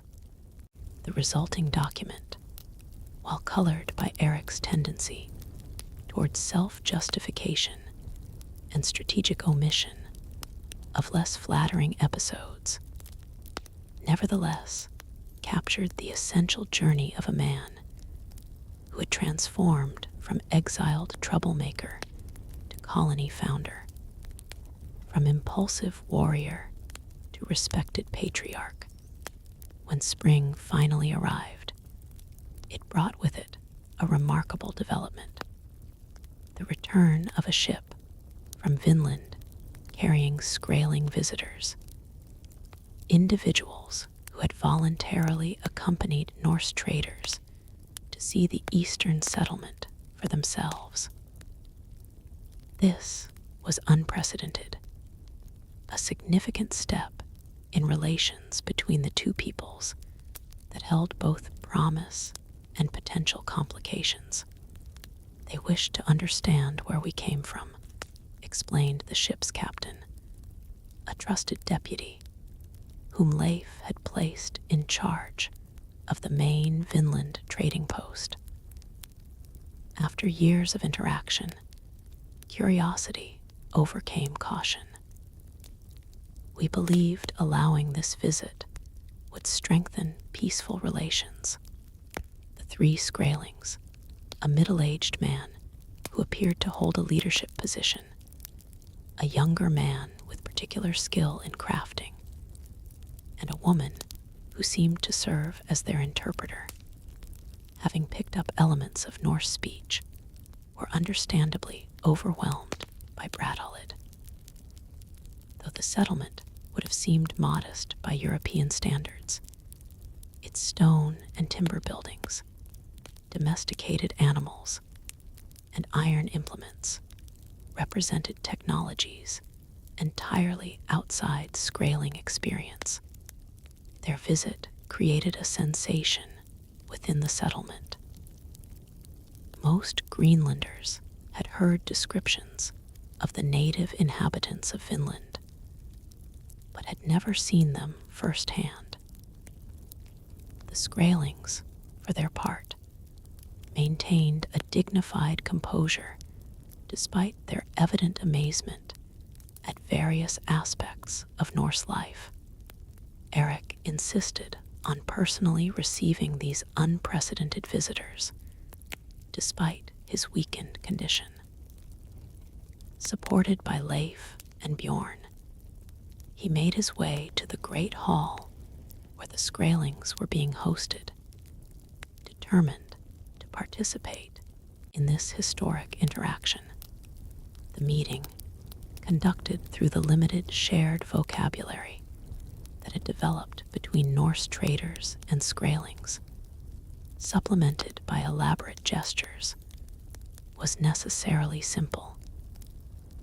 Yet it established important principles: mutual respect, recognition of territorial boundaries, and the potential for continued peaceful exchange. As gifts were presented and symbolic gestures of friendship exchanged, Erik found himself contemplating the extraordinary arc of events his Greenland marketing scheme had ultimately set in motion.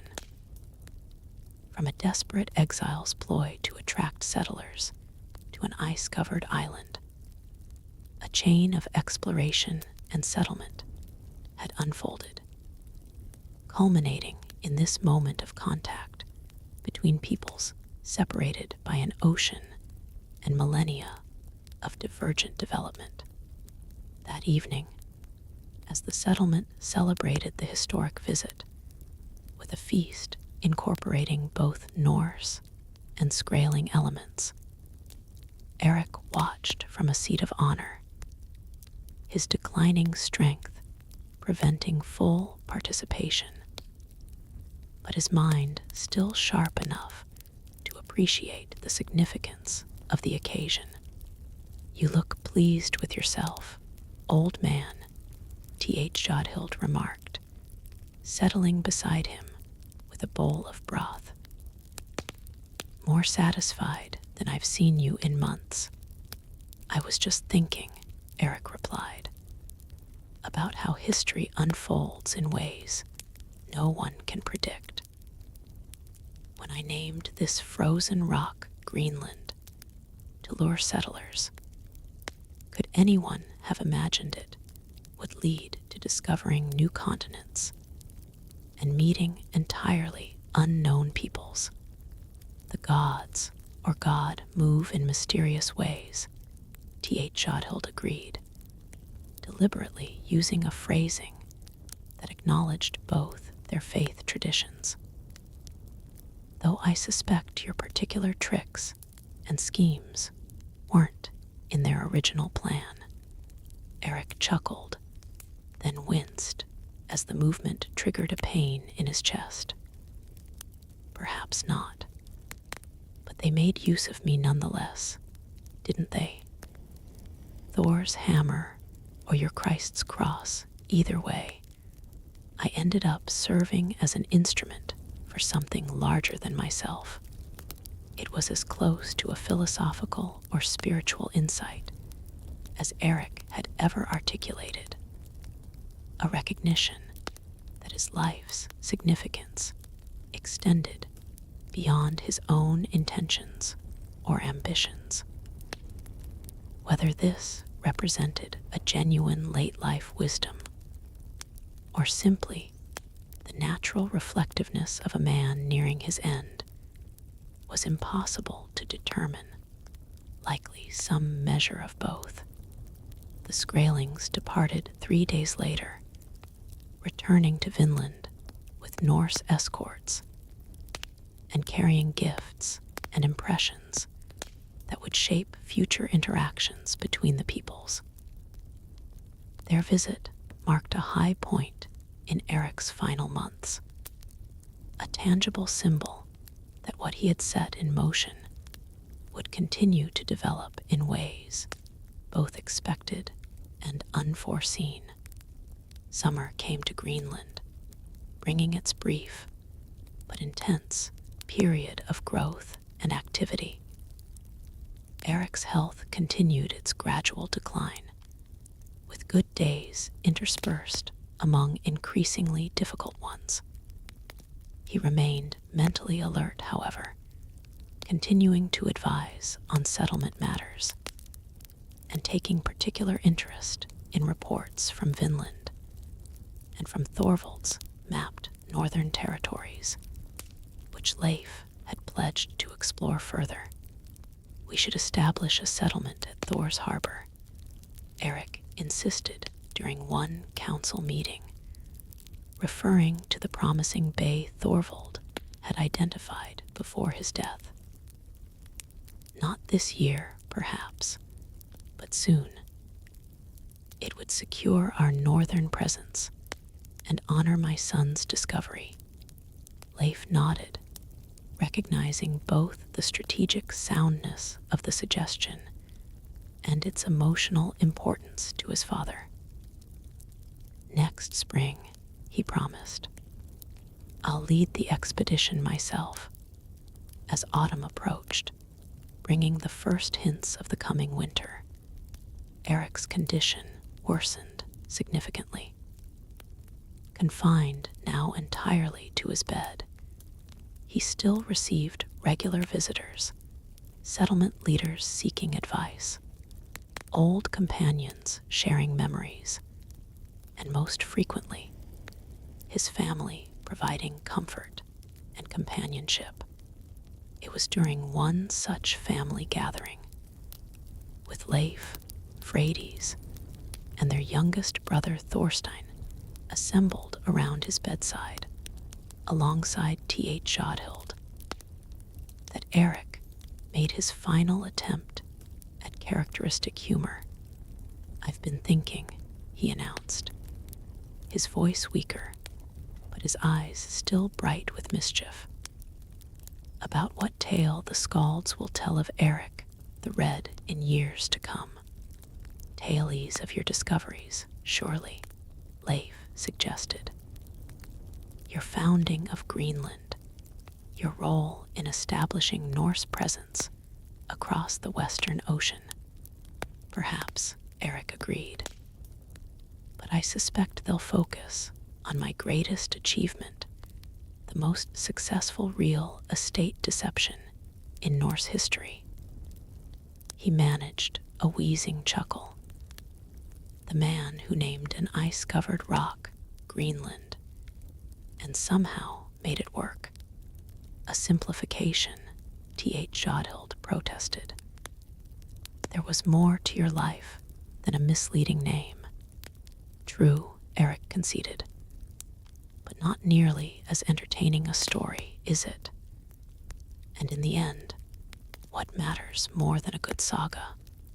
It was, in its way, a fitting summation of Erik's approach to life, his recognition that perception often shaped reality, that a compelling narrative could transform even the most unpromising circumstances into opportunity, that his green land had in fact become green enough to support thriving settlements, was both validation of his approach and evidence of how human determination could make even the most outrageous claims eventually ring true.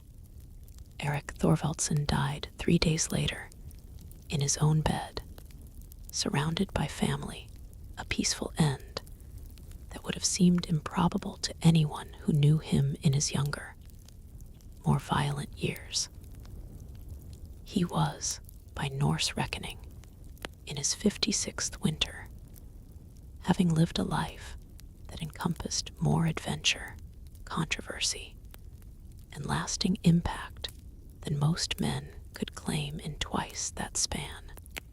His funeral, conducted with elements of both Old Norse tradition and Christian practice, in deference to the community's mixed beliefs, was attended by virtually every settler in Greenland. Even Hallvard, the Christian priest who had never succeeded in converting Erik, spoke respectfully of the founding chieftain's contributions and legacy. "Though he remained outside our faith," Hallvard acknowledged, "Erik the Red embodied virtues recognized by all: courage, vision, determination in the face of adversity.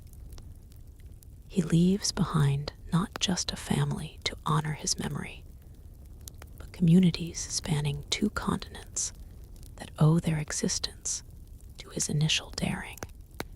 As tradition demanded, Erik was buried with his weapons, including the sword that had caused his first exile from Norway when its ownership was disputed. More poignantly, Leif placed beside his father the wooden cross-section from a Vinland tree, a symbol of the bountiful western land that Erik had helped discover, but never personally seen. He should have something of Vinland with him in Valhalla, Leif explained when Hallvard questioned this addition to the burial goods. Something to show the gods, or God, where his vision ultimately led. In the years that followed, Leif Eriksson continued his father's work of expansion and settlement, though with his own distinctive approach. Where Erik had relied on bold claims and personal charisma, Leif employed careful planning and diplomatic skill. The Thor's harbor settlement was established as promised, creating a third Norse foothold in the western lands.